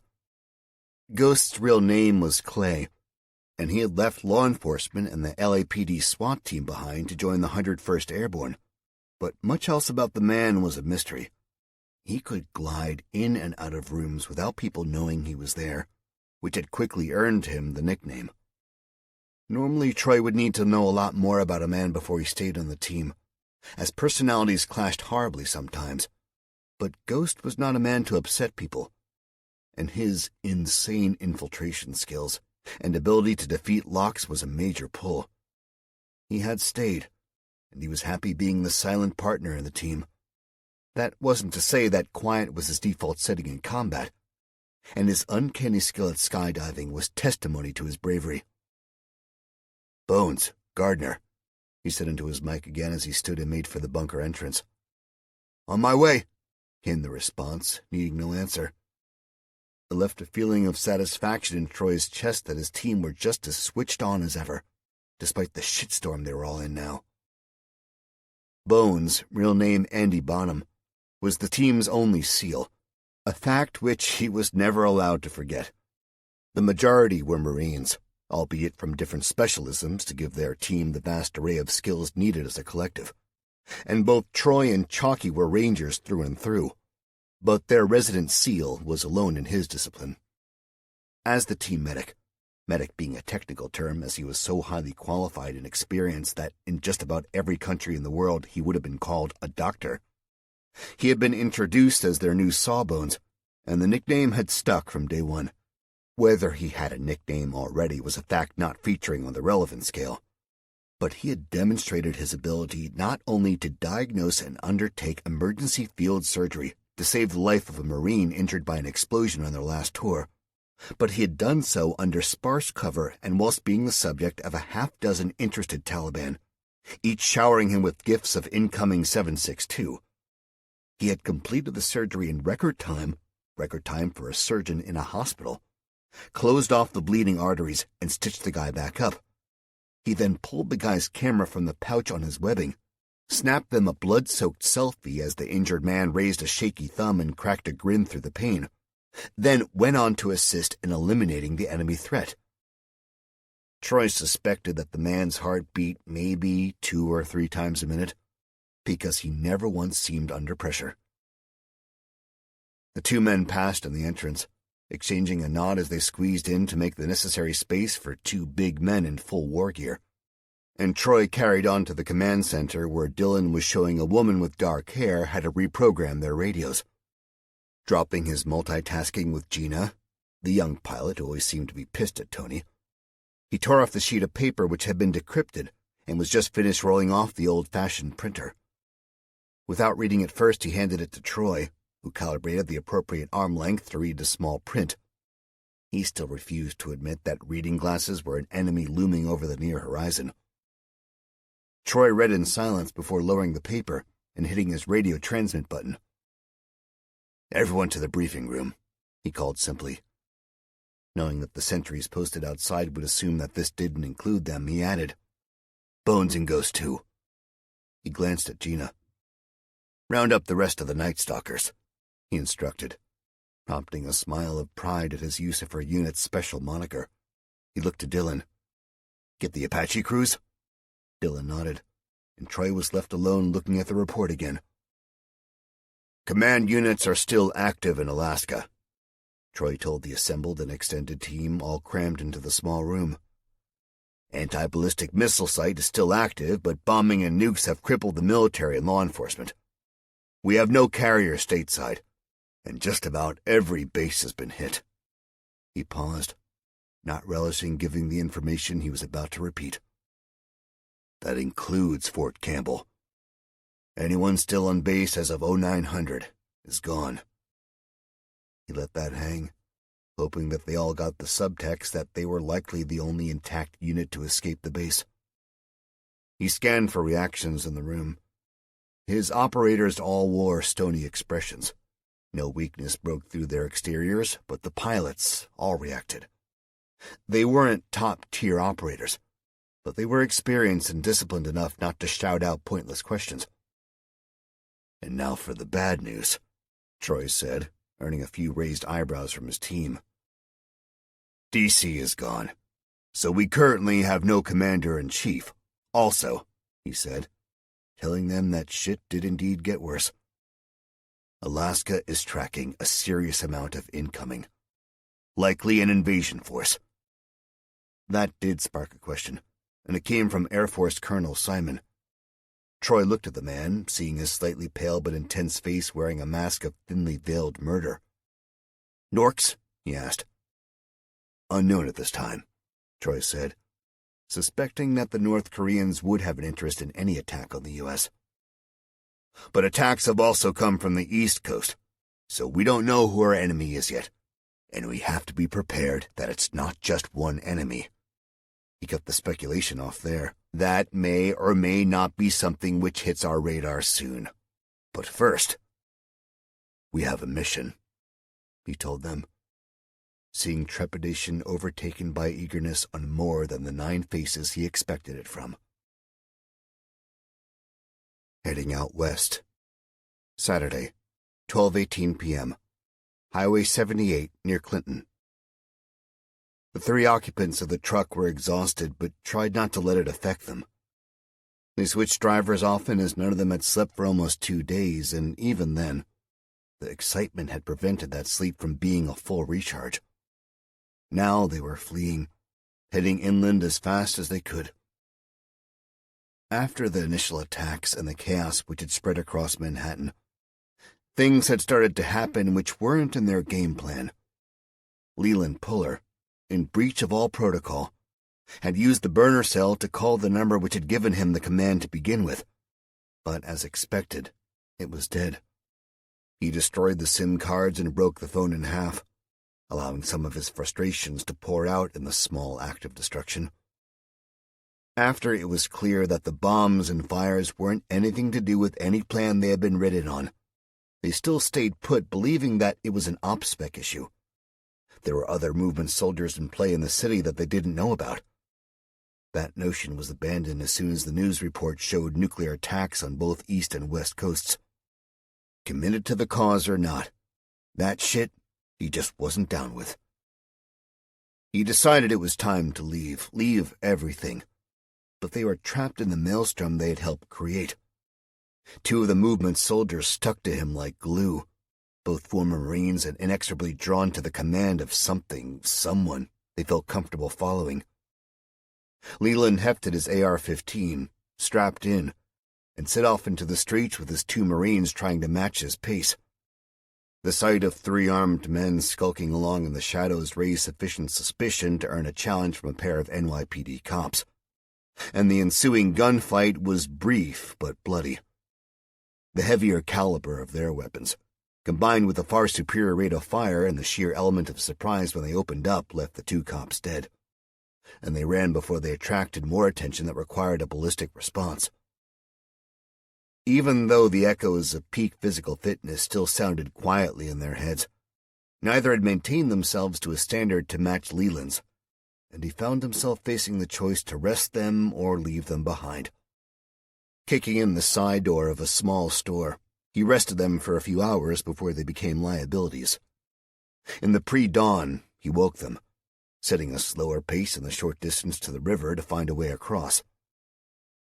It may not have been the decent thing to do, but forcing their way onto an already overloaded NYPD patrol boat and making most of the passengers get off to stay in the chaos of the city was the only way they could guarantee their escape. The uniformed man they disarmed and held at gunpoint whilst he drove them to the far side of the Hudson River cried the entire time it took the cross, and he clearly expected them to kill him, as his look of shock was almost funny when they simply walked away. The man turned his boat and gunned it toward Manhattan, hoping that his family and friends were still waiting for him. As Leland and his two aging former Marines walked away from the pier, they all ducked instinctively as the first bombs fell in the very spot they had, until recently, occupied. They exchanged looks of horrified misunderstanding. "Definitely not us," Leland said, turning away and stepping out into the street directly in the path of an oncoming truck. He raised his rifle and, seeing no response from the driver, put a single round into the windshield 3 feet to the guy's right side. The truck slowed and stopped. The door of the cab opened, and a man got out to fall over at the side of the road. Scrambling to his feet, he ran. "This is us," he said, lowering his rifle but keeping it in the low ready position. Climbing inside the big cab and squeezing the three of them along the bench seat, they set their collective sights west and stopped for nothing. Now, miles clear of the heavily populated areas and thinking themselves lucky that they weren't caught in the bombing, they were suffering the onset of exhaustion and had to stop. "What's the plan then, Gunny?"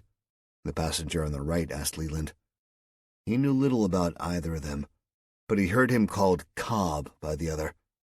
He looked across at them after killing the engine and rubbed his eyes. "I'm heading to Pittsburgh," he told them. "I've got people there." "And after that?" asked the one who wasn't Cobb. "After that, I'm heading for the Kentucky militia," he told them. Cobb and not Cobb looked at each other, and then back to Leland. "Why Kentucky?" not Cobb asked.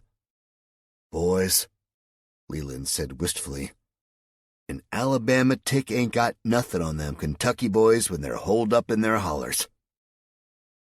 Seeing as Cobb and not Cobb didn't have a better suggestion, both of them were happy to tag along. Saturday, 1:12 p.m., Still Valley, New Jersey. "There," Cal said, pointing to a sign. "Pharmacy." He glanced behind to see Louise opening and closing her mouth absently. She had drunk all of the drinks they had with them, but still complained of feeling thirsty. Cal had no doubt she could manage herself effectively with medication, but without it, and having spent a night and a day on the run, she was slipping in and out of cohesion. She wavered between twitchy and anxious to sluggish and absent. Jake said nothing, but pulled off the main street in response. Pulling up directly outside the large store, Cal saw that it was the kind of place which sold everything from tools to groceries, and had probably been family-owned for at least a couple of generations before the franchise owning the pharmacy spread out like fungus and swallowed up the small business. The two men got out of the cab and drew their guns, Cal the Glock and Jake pulling the butt of the Mossberg into his shoulder and tugging it close with the barrel depressed to the ground.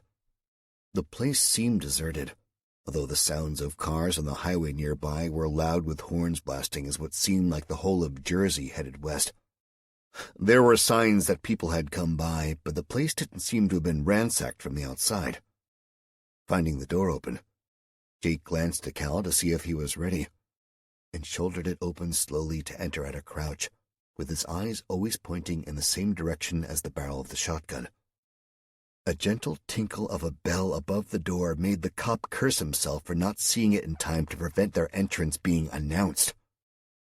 In spite of Jake's training, they were instantly blindsided, and the sound of another shotgun pumping a shell into the chamber was unmistakable.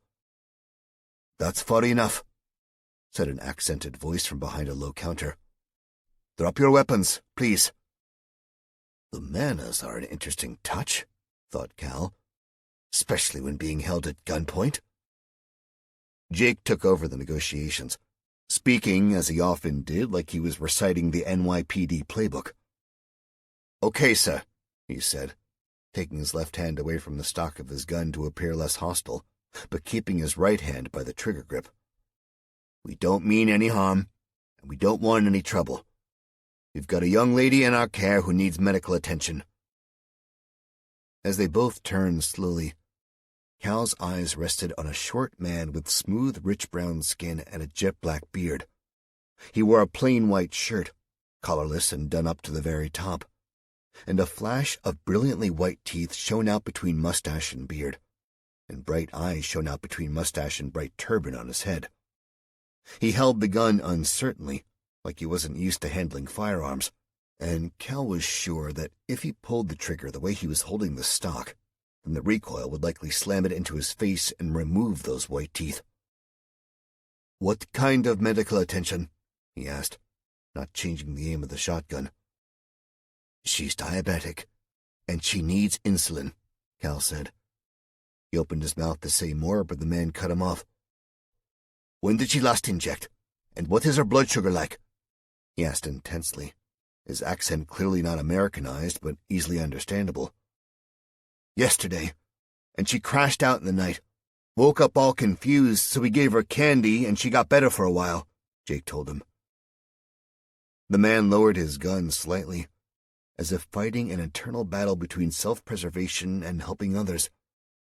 "Bring her inside," he told them, lowering the gun and placing it on the counter like his hands had been dirtied by it. "And be quick," he added. Both Cal and Jake did as he asked, trusting the man instinctively given his response to the news that someone needed help.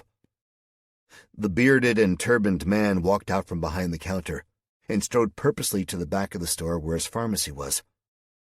A few people had come into the store since the previous day in the news reports. Some he had hidden from, fearing the responses of the ignorant being directed at him. Rick Ali, commonly called Ricky, as it was probably easier to accept his presence with an American-sounding name. He had lived in the United States for near on 20 years. Since the terror attacks of 2001, he had noticed a marked difference in the way people perceived him and his family. For starters, he was an Indian Sikh, and not an Arab or Muslim as people nearly always assumed. He enjoyed a drink, and endured the constant comments like, "Hey, I thought your kind didn't drink," and, "Isn't that against your religion?" He was not a radicalized terrorist, nor did he believe in any loss of life being justified. He enjoyed his work, and he kept his head down to keep the people of the small town in check with their medication. He was accepted on the whole, but he was always wary. Now, having seen the reports of the terror attacks all over the continent, he was grateful for the first time that his wife and children had returned to his native Kashmir to visit relatives. They had been gone a little over 2 weeks, and he doubted he would ever see them again. His reverie was interrupted as the small bell above the door jingled again, and the two men brought in a young woman who seemed lethargic and confused. "Sit her down there," Umric told them, indicating a row of plastic seats. He walked into the aisles of his drug supply, snatching up things as he went from the places he knew they would be. He returned to the customer side of the counter and leaned down to put his face close to Louise's. Gently taking her left hand, he selected the ring finger and held it up before a small snapping sound produced a dot of blood on her fingertip. Holding a device with a protruding piece of paper to the blood, he waited a few seconds with a furrowed brow. "Please," he said to Jake over his left shoulder, "go to aisle 4 and bring back a bottle of Coca-Cola." Jake left without a word. "Make sure it's the real deal," Umric shouted to him, "and not that sugar-free stuff." "Got it," yelled Jake over the sound of his boots on the shiny shop floor. Cal watched as the man in the turban tore open the packaging on another box and produced what looked like a small EpiPen. As Jake returned with a warm can of soda, Umric rolled up the sleeve of Louise's top and jabbed the small needle into her arm. She didn't flinch. Whether that was because she had pierced her own skin so many times or whether she was crashing again, Cal had no idea. Umric gripped the ring pull and popped open the can before turning it and encouraging Louise to sip from it. "The sugary drink will speed up the process," he told them. "When she is stabilized, she will be able to manage it herself. At least, I imagine so, at her age," he said. Leaving Louise sipping out the drink autonomously, Umric straightened and spoke to the others. "My name is Umric Ali," he said. "I am the pharmacist here." "Jake Peters," Jake answered. "NYPD. This is Cal. He's English." Why Jake had to add Cal's country of origin every time he introduced him made Cal furrow his brow. It was as though the cop was apologizing in advance for anything he might say or do, like he would suddenly produce a bowler hat and an umbrella. "It is a pleasure to meet you both," Umric answered. "Most people call me Ricky, and I suppose I have grown accustomed to being called this." "How come you're still here?" Jake asked him, getting straight to the point. Now that they were deeper inside the store, it was obvious that at least one group of people had raided it for supplies. He thought it strange that the pharmacist stayed behind when others had already left town. "My wife and children have returned to India," he told them, his eyes casting down. "And I am ashamed to admit that I have never learned to drive," he finished lamely with his hands held open in an apologetic gesture. That explained a lot. An awkward silence hung amongst the three men, as though Ricky's inability to drive was a matter of collective embarrassment. "You should come with us," said a quiet voice from lower down. All three men turned to regard the expectant face of Louise, which now showed something resembling its true sparkle of her normal nature. Both Jake and Cal turned back to face him. "I have no idea where you are going," he said. "But I believe my chances of doing any good here are small." He flashed his brilliantly white teeth at them. Such an infectious smile that both men returned it through simple cognitive programming to respond that way to another person's happiness. Saturday, 2 p.m., Ripley, West Virginia. "Understood," Drew Breyer said into his satellite phone and hung up without saying anything else. Madeline Tanner didn't wait for him to relay whatever news he had just received in his own time, and stalked toward him. She was mindful not to take out her fears and frustrations on the head of her security detail, but also wasn't of a mind to wait any longer than she had to. They were holed up in the town diner, the three blacked-out SUVs with their blue and red lights having drawn some attention from the locals. "Ma'am," Drew said, his face a shade paler than when he had taken the call. "I've just spoken with what's left of the military command. Whoever is attacking us is targeting all known military sites, and most of our communication network has been shut down along with power grids in most states." He paused, knowing that the information he would have to give her got worse and infinitely more important. Satellite communications are currently our only viable network, but we have no way of knowing how long they will last." "And," Madeline said, knowing that there was more to come, "what else?" "There are high-level assets in the state," he told her, not going into any details as he had few, but he knew that the NSA communications site hidden in the mountains was most likely where that last call had originated from. "Assets have been deployed to the Air Force Base in Charlestown, which are currently not responding to any communications. They will be en route here to extract you." "Extract me to where?" she asked. "A safe site, ma'am," he said. "But that's not all." "Go on," Madeline said, narrowing her eyes as he seemed almost embarrassed. "Ma'am," he said, raising his eyes to hers where she suspected there may be a glint of wetness. "Washington is gone, completely, and you need to be sworn in as soon as possible." "Sworn in?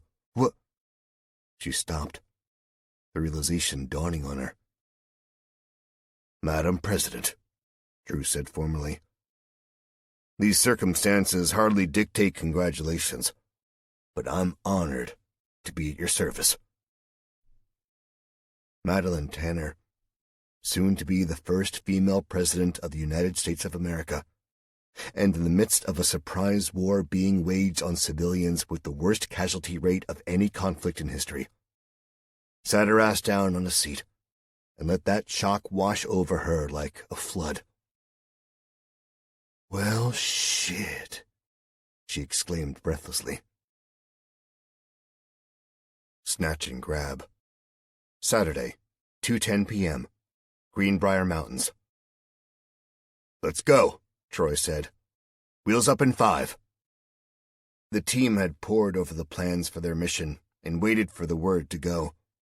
Not 30 seconds after he'd hung up the satellite phone was the first helicopter sparking into violent life and powering up.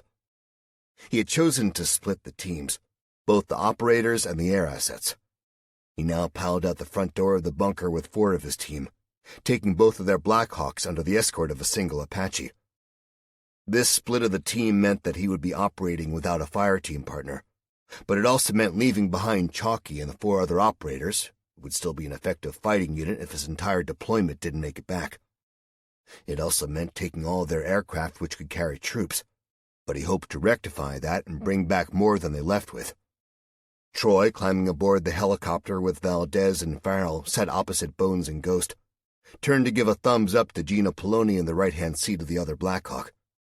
He switched his glance up to see that the Apache had already surged skywards under the control of Buck and Healy. Pulling on his headset handed to him by the loadmaster of his bird as they climbed in altitude, he called out on the squad net for his 3 helicopters. "Flight time is 25 minutes, he said. "Repeat, 25 until we are on site." With that, he sat back and closed his eyes, trying to visualize the ground he was heading for. Air Force bases all over America, hell, all over the world, were built the same way, and if you've seen one, then you've pretty much seen them all. He hoped they would only be on the ground for a few minutes. After years of operating in obscure sandboxes and mostly in the dark, he felt like an alien walking around in full war gear in the daylight, and never before on U.S. soil. He hadn't told everyone the full extent of his orders, need to know and all that shit. But mostly he hadn't told them the rest because he didn't want anyone thinking that they had to do their job any different than they normally did. Saturday, 2:34 p.m., outside Charlestown, West Virginia. The Apache flew ahead a half-mile and circled the base once, radioing back that they saw nothing to raise any concerns. Flying straight in and flaring to land on the tarmac by the main building, the rotors of the 2 Blackhawks stayed turning, ready to power up and lift at a moment's notice. Troy and his team dropped their boots onto the dry blacktop and spread out professionally. Anything heading their way would, hopefully, be detected by the space-age array of sensors on the Apache which loitered menacingly way above their heads. Heading straight for the doorway of the nearest building, weapon up and approaching heel-toe, Troy stopped as the door opened before he could get there. The terrified eyes of the young man who opened it burned brightly before the door slammed again. Troy, half expecting a response like this, threw himself to the wall beside the door and glanced back to see his team of 4 had similarly dispersed. "Captain Gardner, U.S. Army!" he yelled through the closed door, mindful that their appearance was not that of a regular unit, not by a long shot. "We're here on orders," he yelled. "Coming in! Do not fire on us!" The last instruction boomed out in a voice which cut through the rotor noise and burned into the very souls of younger, less experienced men. Chalky often teased him for this trait of his, calling it his alpha voice, which other members of their pack were powerless to resist. He raised a hand to the door, opened it a crack, and stepped back. No shots came, so he slowly entered.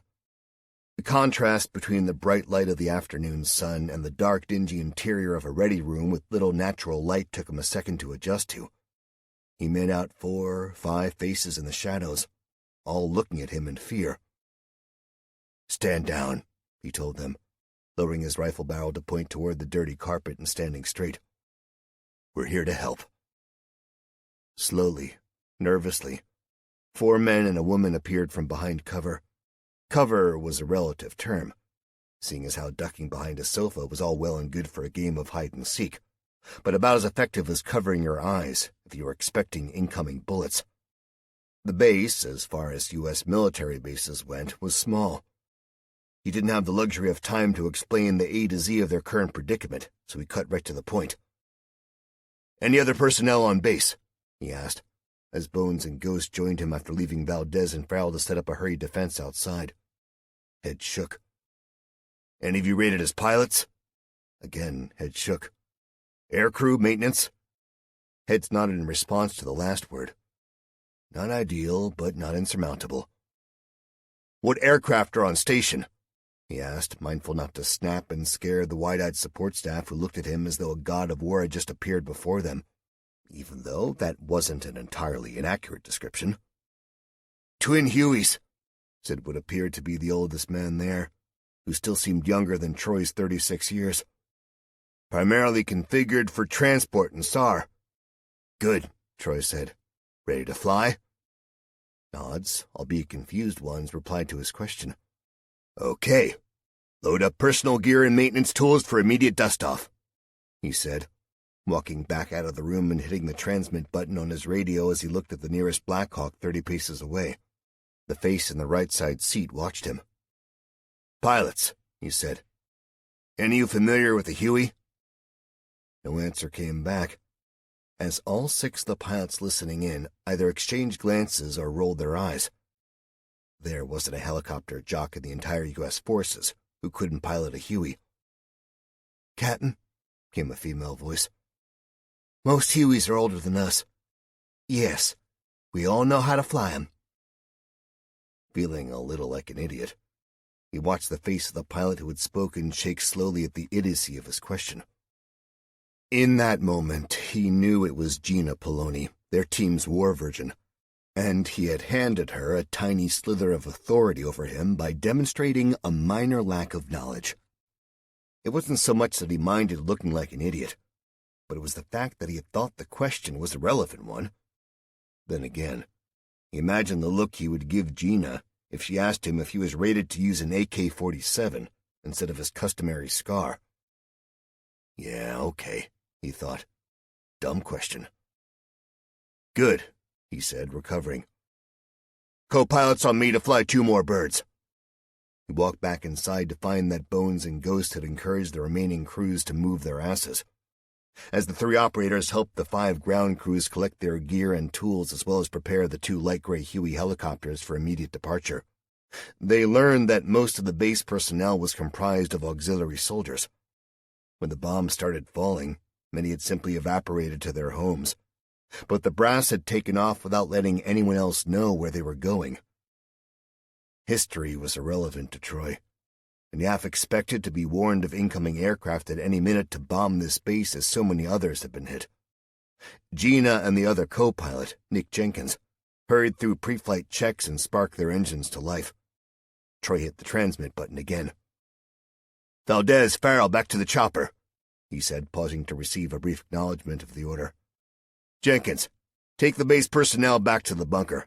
Hammond, escort them," he said, sending one of their Blackhawks back to base. "Poloni, Taylor," he said, calling the crew which had carried his team and were now split flying a helicopter each. "We continue to a second objective. Apache with us. Acknowledge." A round of acknowledgments fired in sequence in his ear, the benefit of being a small unit commander with dedicated air support being that he recognized each voice without the rigmarole of lengthy call signs. Call signs were great when working outside of his team, but for this they simply weren't needed, and in the Special Forces world, something which is unnecessary and slows you down is ditched. Now, having split his team, he introduced a degree of separation. From the bird's-eye view which Colonel Simon and Major Healy enjoyed, the 4 birds spun up and lifted off, one black and one gray heading east, and an identical pair heading due north. Troy hit the transmit button again. "Endeavor Actual with Endeavor 1 and 2 en route to secondary objective," he said. "Bunker, you're receiving." A split-second pause before Dillon's voice came back to him from their base. "Endeavor Actual, Bunker. Acknowledged and awaiting Endeavor 3 and 4 to return. Confirm Apache with Endeavor Actual." "Apache confirms," came a female voice. "Call us Hawk." Troy had to smile at the all-round show of bravado as the 5 birds split up and went 2 separate ways. Sunday, 3:04 p.m., Ripley, West Virginia. "Understood," Drew said again before hanging up the satellite phone and prompting a wave of déjà vu for Madeline. "Our ride is inbound, ma'am," he said, reaching to speak into his personal radio and repeating the information to the 4 agents deployed to protect the secluded diner. "ETA 5 minutes. Drew hadn't checked, but he assumed they would have enough room to take the principal. Hell, the soon-to-be president, he thought, as well as her aide and the 6 Secret Service agents. 5 minutes went by in a blur, and the rotor noise was audible before the aircraft came into view between the tall trees either side of the road. The parking lot was big enough, despite the 3 armored SUVs parked there, for a pair of helicopters to set down long enough for 3 armed and fiercely wild-looking soldiers to drop out. Troy ran to the door, indicated for them to get their asses on the aircraft by way of waving them forward, and directing them with a bladed hand toward the light gray helicopter. 6 dark-suited agents formed a tight pack around 2 women, and moved as a single organism toward the helicopter. They climbed aboard, and Troy pointed towards the headsets with attached boom mics. With their passengers safely aboard, Troy and his 2 operators jumped back on board their Blackhawk, and once again, under the ever-watchful eye of their own personal hawk, dusted off. The noses of the helicopters all dipped and their tails raised to propel them eastwards, toward the distant mountain. The radio burst to life in Tony's ear. "To whom am I speaking?" said a female voice, richly cultured and accented. Troy had to assume that was the principal he was tasked to retrieve and protect. "Captain Troy Gardner, ma'am," he said. "U.S. Army Special Forces." "Captain Gardner," came the response. "I and my people are grateful for your assistance." "Ma'am," Troy said back, "we're all your people now." A few glances were shot at him in the back of their helicopter, and he assumed now was as good a time as any to let everyone know what they had just achieved. "Bunker, Endeavor Actual," he called into the radio.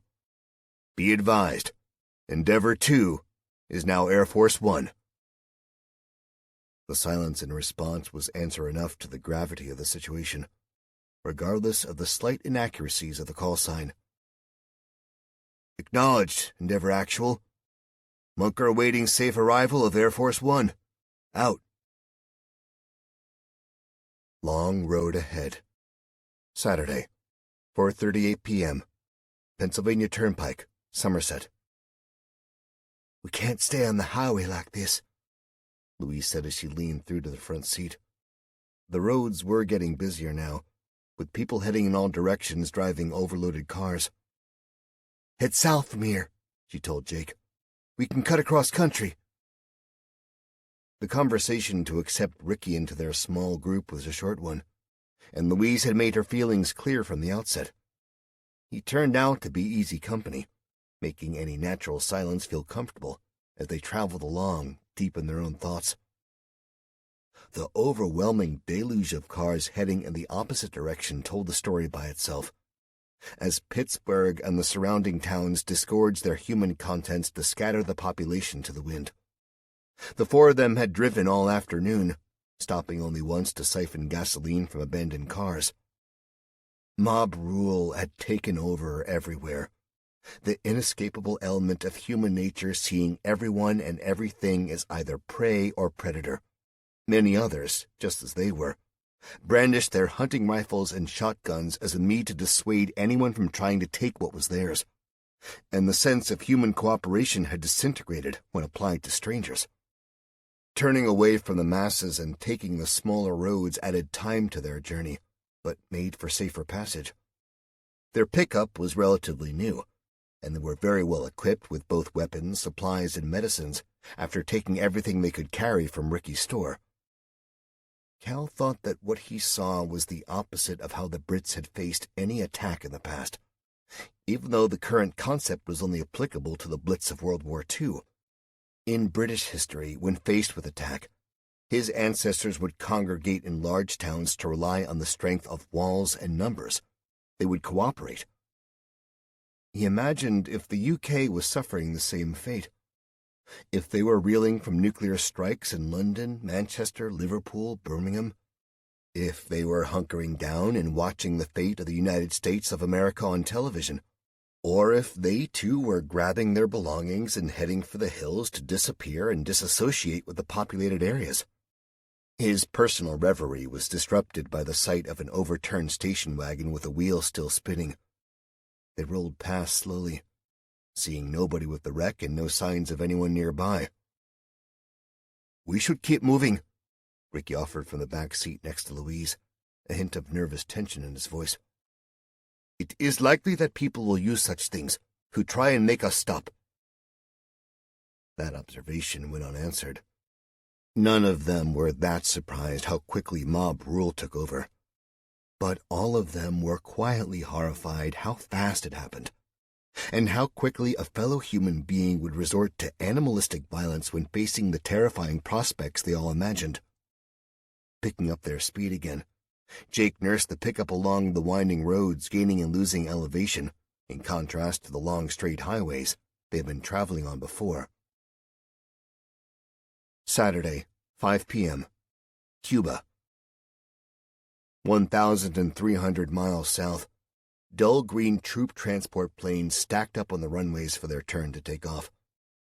Plane after plane rammed with as many troops as could be carried, jostled for their uncomfortable space on board to await the even more uncomfortable and deafening journey northeast, where they took care to skirt the area of radioactive destruction which had been Florida. The People's Liberation Army had transported almost 100,000 troops to Cuba and Venezuela over the last month, all carried by routine cargo ships and none of them arousing the suspicion of the world's intelligence community. The Chinese troops themselves had not been told where they were going for fear of them telling anyone. Without warning, entire regiments of soldiers were shipped without affording them the opportunity to contact anyone they knew. They were spirited away by night, boarded onto ships or flown out of the country. 50,000 more were aboard troop transport ships, as 3/4 of the Chinese Navy steamed toward the western seaboard. The first wave of the invasion was underway. Dozens of planes headed for Texas, New Mexico, and Colorado. There they would seize control of the military assets which had been softened, if not crippled, by the aerial bombardment which had been raining destruction on the United States almost constantly since the fuse had been lit. Other units were sent further north to seize control of sensitive infrastructure the leadership felt was necessary for their plans, as well as to shut major transport links and control the movement of anyone who survived the aerial campaign and the nuclear attacks. The plan was to drive the surviving occupants to the center of the continent, and there, to control them. "It is the duty," of the citizens' militias to protect and defend the unalienable rights of all members of their communities. The members of the Appalachian militia shall ever stand accountable, as have our forefathers before us, first to God, from whom we acknowledge the authority of all rights, and then unto our fellow citizens of our native sovereign states. Reverend Jackson Charles Harris said proudly to his congregation. His militia was sometimes more of a church than a people's army, and he tried hard to keep the focus of his flock on the righteous path. We attest that all power is inherent in the people, that governments, being instituted for the common benefit, the doctrine of non-resistance against arbitrary power is absurd, slavish, and destructive of the good and happiness of mankind. That part was less popular, as a number of his people were anti-government. We pledge to promote and defend the unalienable God-given rights of all citizens. He raised his voice as he shook a fist toward the rafters, and received a rolling growl of agreement from his assembly. Regardless of race, sex, or national origin, as is expressed in the United States Constitution and the Bill of Rights. He dropped his hand, scanned the room, and made eye contact with as many as he could to build the tension in the room. We pledge to repel foreign aggression and invasions. He had to pause as the growl became a roar of agreement punctuated by shouts of amen. By preparing and training for defense, and by encouraging and showing reason why all citizens should stand stoutly against all forms of tyranny. Reverend Harris leaned back, his hands gripping tightly to the altar from where he preached his sermon. The people before him, men, women, and children, roared their support and approval for his words. He suspected that so many of his militia had been praying for such an occurrence for many years. The Second Amendment was their God-given right for exactly this reason. They had watched on screens, learning of the fate of the rest of the United States, though the amount of news channels that were still broadcasting was getting fewer by the hour. He had called everyone to attend when he had seen footage of parachutes, hundreds of them, opening high over the mountains and hills of his native East Kentucky. They had yet to find out who was invading their blessed United States of America, but they sure as hell weren't going to wait to find out. They were going to war. Saturday, 6:21 p.m., near Parkersburg, West Virginia. After another tense stop to try and buy fuel from a gas station, the four occupants of the dark Ford pickup decided against contact with other people unless they couldn't avoid it. They drove on, leaving the carnage and the fights behind, and stopped to siphon gas from parked cars. The traffic had eased off to only the occasional car after they had abandoned the major roads to head across country, and the tension rose every time a car drove up on them fast and past them. Loaded cars were heading the other way, and one station wagon with possessions tied to the roof flashed its lights at them frantically. Slowing on instinct, Jake asked the others what he should do. "Pull up, see what they want," Louise said. Jake looked to Cal, who nodded agreement but drew the Glock just in case. He slowed and wound down the electric window as Cal leaned over, ready to bring the weapon to bear. "Don't go that way!" the driver of the station wagon yelled before he'd even stopped. "There's roadblocks on the highway." "Law enforcement?" Jake asked, confused and hopeful at the same time. "No idea, man," yelled back the driver, waving at the woman in the passenger seat beside him to keep back from his window. "Army, but not ours. They're shooting at people, man. Turn around." With that, he gunned the engine, and the car surged away. The four of them looked at each other until Ricky broke the silence. "He sounded crazy," he said carefully. "But that doesn't mean he isn't right." "Roadblocks seem right," Jake said. "But neither Army or law enforcement would fire on people unless they had to. I say we check it out." There was neither agreement nor disagreement in the car, so Jake rolled forward and picked up speed. They sat in silence for the few minutes it took for the next town to come into view. Jake avoided the ramp to join the highway and cruised into the town. All eyes were scanning, the faint noises of disorder coming in vague waves through the windows. "Jake!" Louise screamed, pointing her finger frantically ahead. Jake's eyes shot back to the front, reacting instinctively as his foot automatically switched from the gas pedal to the brake. His brain only registered the appearance of two human shapes ahead in the road, and the cognitive process hadn't yet registered that those two shapes were pointing weapons at them. The cognitive process hadn't yet assimilated and deciphered the meaning of the two shapes wearing uniforms, hadn't yet understood the demeanor and stance, couldn't yet explain to him what it all meant when put together. He may not have fully understood it, nor could he have put into words what made him respond differently, but the same subconscious process which had made him react to Louise's shout now kicked in and overrode his body's response by slamming his foot back down hard on the gas pedal. The competing noise of shouts and screams from inside the cab of their truck merged into one cacophonous din of pure panic, punctuated only by the sound of the two shapes slamming into the truck's grill and bouncing away. The truck was too high and the shapes too short to be thrown up into the windshield to roll over them, but were instead pummeled down to the tarmac, where they were both crushed by the big wheels, the truck bouncing horrifically over the broken bodies. The screams and shouts didn't abate as they carried on forwards, Jake himself yelling out loud as he gripped the wheel in terror and shock at what he had just done. The back window of the cab burst inwards with a wickedly sharp crack, as the windshield instantly starburst around the large hole showing between Cal and Jake. The sound of the bullet passing through left their ears ringing, but remarkably left their bodies unhurt. Jake kept his foot down hard, covering 3 blocks in a straight line before he had to slow to negotiate the wreckage of a burning car. Bodies littered the road, and the sounds of gunfire could be heard from an alarmingly short distance away. Jake's eyes were wild, trying to see in every direction at once, as the ungodly surge of adrenaline he had just dumped into his bloodstream dialed up his senses and reactions to previously unknown levels. It didn't last long as, although his eyes were scanning wildly for threats, he failed to see the truck of a similar size coming from his right as he blasted through the last small intersection before the Ohio River came into view. So help me God.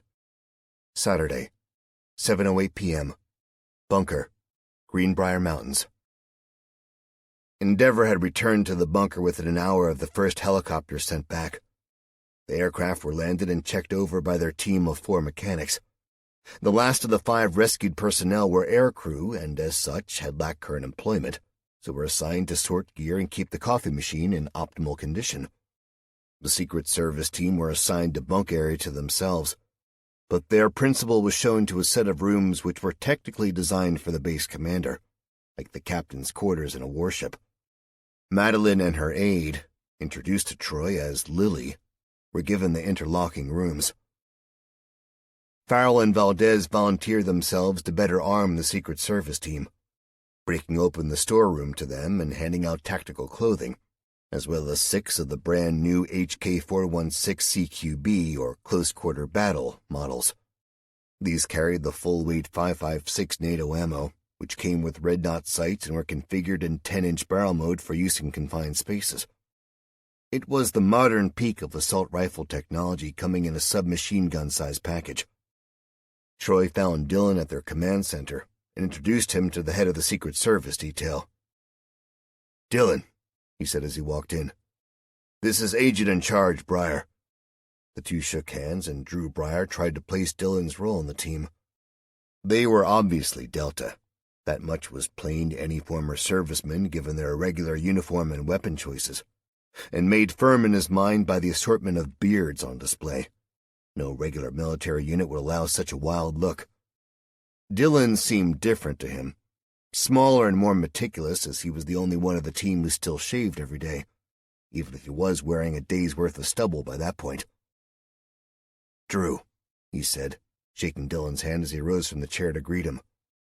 "Marine Corps. Retired, obviously." "Same, brother," Dillon told him. "I was fast," he said, pronouncing it fast. Drew's eyebrows raised. The Fleet Anti-Terrorist Security Teams of the United States Marine Corps were a small unit tasked primarily with high-value target protection, and many in the services thought of them as privileged security guards. Drew had served with the guy who was recruited and never seen by his old unit again. Drew didn't need to say that he was impressed by Dylan or any of the others, and to say so out loud would make him seem like an excited kid. Troy left the two of them to run over the facts as they knew them, and picked up the last message from the remaining elements of command. He had already heard the news, but reading the facts made it seem worse than he thought. Endeavor eyes only. Nuclear attacks confirmed on both eastern and western seaboards by missile and air bombardment. Targets of population centers. Reports of aerial insertion from South America confirmed. All states not directly affected by nuclear attack are reporting hostile forces engaging civilians and officials. Await orders for targets and report all intelligence. Troy knew this, and was eager to get back on the ground to test the resolve of these hostile forces, to see if they could handle Endeavor as well as they could handle civilians. He confidently doubted they could. The second paragraph was what really took his breath. On a separate sheet were some printed words which he was to get Madeline Tanner to read aloud in the presence of all witnesses available. Endeavor Actual. Conduct inauguration ceremony of President Tanner at your earliest possible. Jesus, thought Troy. They want me to do it? But there wasn't anyone else. At least not anyone in charge, and no Congress or White House to do it anymore. Their bunker was now effectively their nation's capital. Turning to Dylan to ask him how to use the bunker's announcement system, he grabbed up the mic and depressed his thumb on the switch.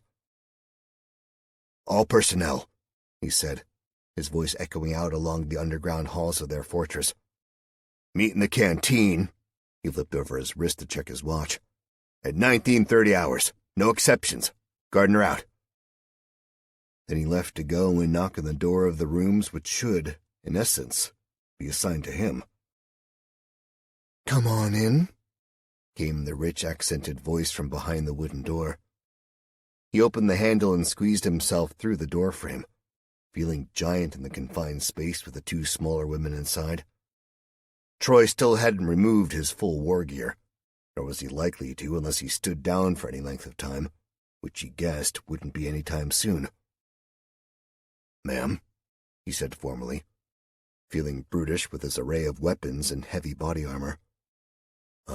Sure you heard the announcement?" "I did, Captain, and thank you," Madeline said as she rose to stand before him. She was not a short woman, but she had to crane her neck at that distance to meet the eyes of a man who stood at a shade over 6'2", but was just one of those generally big all-over people. "I need to give you this to read out in front of everyone," he said, handing her the separate sheet of paper he had pulled from the printer. Her eyes scanned it, seeing the familiar words which she knew by heart, but was sure she would forget if she had to read them out loud herself for real, and thanked him again. "Troy," she said to his retreating back as it blocked the artificial light from the corridor. "Ma'am?" he asked, turning back, pleased that she had quickly learned to drop the formality of rank when talking to him. She opened her mouth, but no words came out. She seemed lost in thought for the right way to say what she meant, to convey all her feelings and emotions, but she couldn't find the words. "You'll be fine, ma'am," Troy reassured her. "If you'll excuse me, I need to see if any of my devils own a Bible." Troy knew exactly where he would find a Bible. As sure as anything, their resident jumper produced it from a pouch and handed it to him as soon as he asked. Bruce, as he was known simply because his last name was Lee and he trained in martial arts, never went anywhere without the battered leather-bound book, where other soldiers would grab 10-minute shut-eye whenever they could. Bruce liked to leaf through the thin pages carefully and find references to the everyday things he saw in the scriptures. He said it gave him peace to know that he and Jesus saw the same things in life, even if Jesus didn't specialize in jumping out of aircraft and finding new ways to get to Earth safely in war zones. With the book in one hand, he stood facing the smaller woman as their entire personnel gathered round them in the mess hall. He watched as she placed her left hand on the book and raised her right. "I do solemnly swear," she said, swallowing and continuing in a louder, more authoritative voice, "that I will faithfully execute the office of the President of the United States, and will do to the best of my ability preserve, protect, and defend the Constitution of the United States of America." She swallowed again, giving a tiny shake of her head to flick an errant strand of hair away from her eyes, and fixed Troy's gaze with her own. "So help me God," she finished. And so help him, God. He believed her words and the conviction in her voice. "Madam President," he said solemnly. "Captain," she replied, a gleam in her eye. At the northern tip of the state, which now contained the first female president of the United States of America, 4 wet and shocked passengers drifted south on the Ohio River. The blood from their cuts, sustained when their truck had caught the full impact of the collision just after the rear tires and spun them out violently, had been washed away by their panicked flight into the river. Of all the supplies they had successfully recovered and carefully stacked into the truck, they had only managed to salvage their weapons, a couple of bags of food and water, and, luckily, the cooler stacked with insulin, which Louise clung onto as though her life depended on it. "It does," thought Cal as he saw her shiver and move closer to put his arms around her for warmth and comfort. Her grip on the box didn't relax, but she rested her head on him. The outboard motor which Ricky had managed to get running had lasted them for just over an hour before it spluttered into silence. And now they drifted, as Jake tried to keep their slow course to the center of the wide waterway, and away from the sides where other people and bad things were. Nobody spoke, because nobody knew what to say. They had been in the middle of a terror attack, seen the country devastated by nuclear weapons and bombing runs, seen anarchy and mob rule take over normal people, and had now watched troops parachute to the ground where they tried to round up the population. They were exhausted, scared, and they had little to no clue where they were headed. For now, drifting south on the Ohio River with enough food and water to last maybe 2 days, they were just happy enough to be away from land. The beginning of the end. Sunday, 00:03 a.m., local time, London. An emergency meeting of COBRA, or the UK's Cabinet Office briefing room, to be long-winded as the British like to be, was called late in the evening. The Prime Minister was surrounded by senior politicians, as well as the entire raft of armed forces high-ranking officers and their advisors.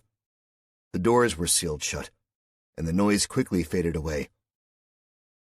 "Ladies and gentlemen," said the PM, "I'll hand over to the intelligence community for an up-to-date briefing before we begin." A man stood and fastened the top button of his suit jacket smoothly with one hand, a practiced movement which was subconscious as much as it spoke to his upbringing in a polite elitist society. "As of yesterday, the North American continent is effectively cut off," he began. 12 nuclear explosions have been detected, and fallout has begun to disperse according to prevailing winds. Also, precision bombing strikes have neutralized the majority of the armed forces response, and some internet footage has found its way out, which shows that an advanced invasion force has begun to seize control of infrastructure across the country. We have not yet received any communication from the American government. However, satellite imagery—" He paused, glancing at another suited man who tapped at the keys of a laptop and brought up a picture to the large screen on the wall. shows that Washington, D.C. has been destroyed. He stopped speaking and glanced back to the PM, who nodded for him to sit. Effortlessly unfastening the button of his jacket with finger and thumb again, he took a seat. "Our allies are under attack," the PM said, "and we do not yet know who is responsible. Can anyone answer that?" Glances were exchanged and uniformed men shifted uncomfortably in their seats. The PM tried to retain some dignity and not snap at them for an answer. But luckily for them, a young man cleared his throat. "Yes," she said, fixing him with her gaze. "Hetherington, Mum, MI6, he said by way of introduction, before giving his explanation without further wasting anyone's time. "Our satellites picked this up a few hours ago," he said, hitting keys of his own computer and clicking through a series of low-resolution slides. "Our intelligence sources indicate mass troop movement in both North Korea and China." Silence descended once more, and the PM steepled her fingers with her elbows on the polished mahogany table. "Get me confirmation," she said. "I need the UN on a conference call in an hour, and I want options to rescue citizens and discuss our ability to offer aid and counterstrikes." As one, the combined cabinet and advisers took a breath. They were preparing to go to war. Sunday, 7:03 a.m., local time, Beijing. Dressed in a fresh black suit again, the woman who wore no insignia or identification paced around the control room, looking over shoulders at displays as she went. Her uncle, the President of the Republic, had cautioned her that he didn't want casualties. The reports she saw were not filling her with confidence that she would be able to report an inconsequential sum when she was next summoned to see him, and it seemed that all the meticulous planning had factored in every possibility bar one. They had manipulated the rogue group of Americans into destabilizing the infrastructure and confusing any response to their initial attacks, and they had executed that first wave of devastation with close to a 100% success rate. What they had failed to account for, what they should have realized was probably their biggest hurdle from the beginning, was one simple fact. America would fight back.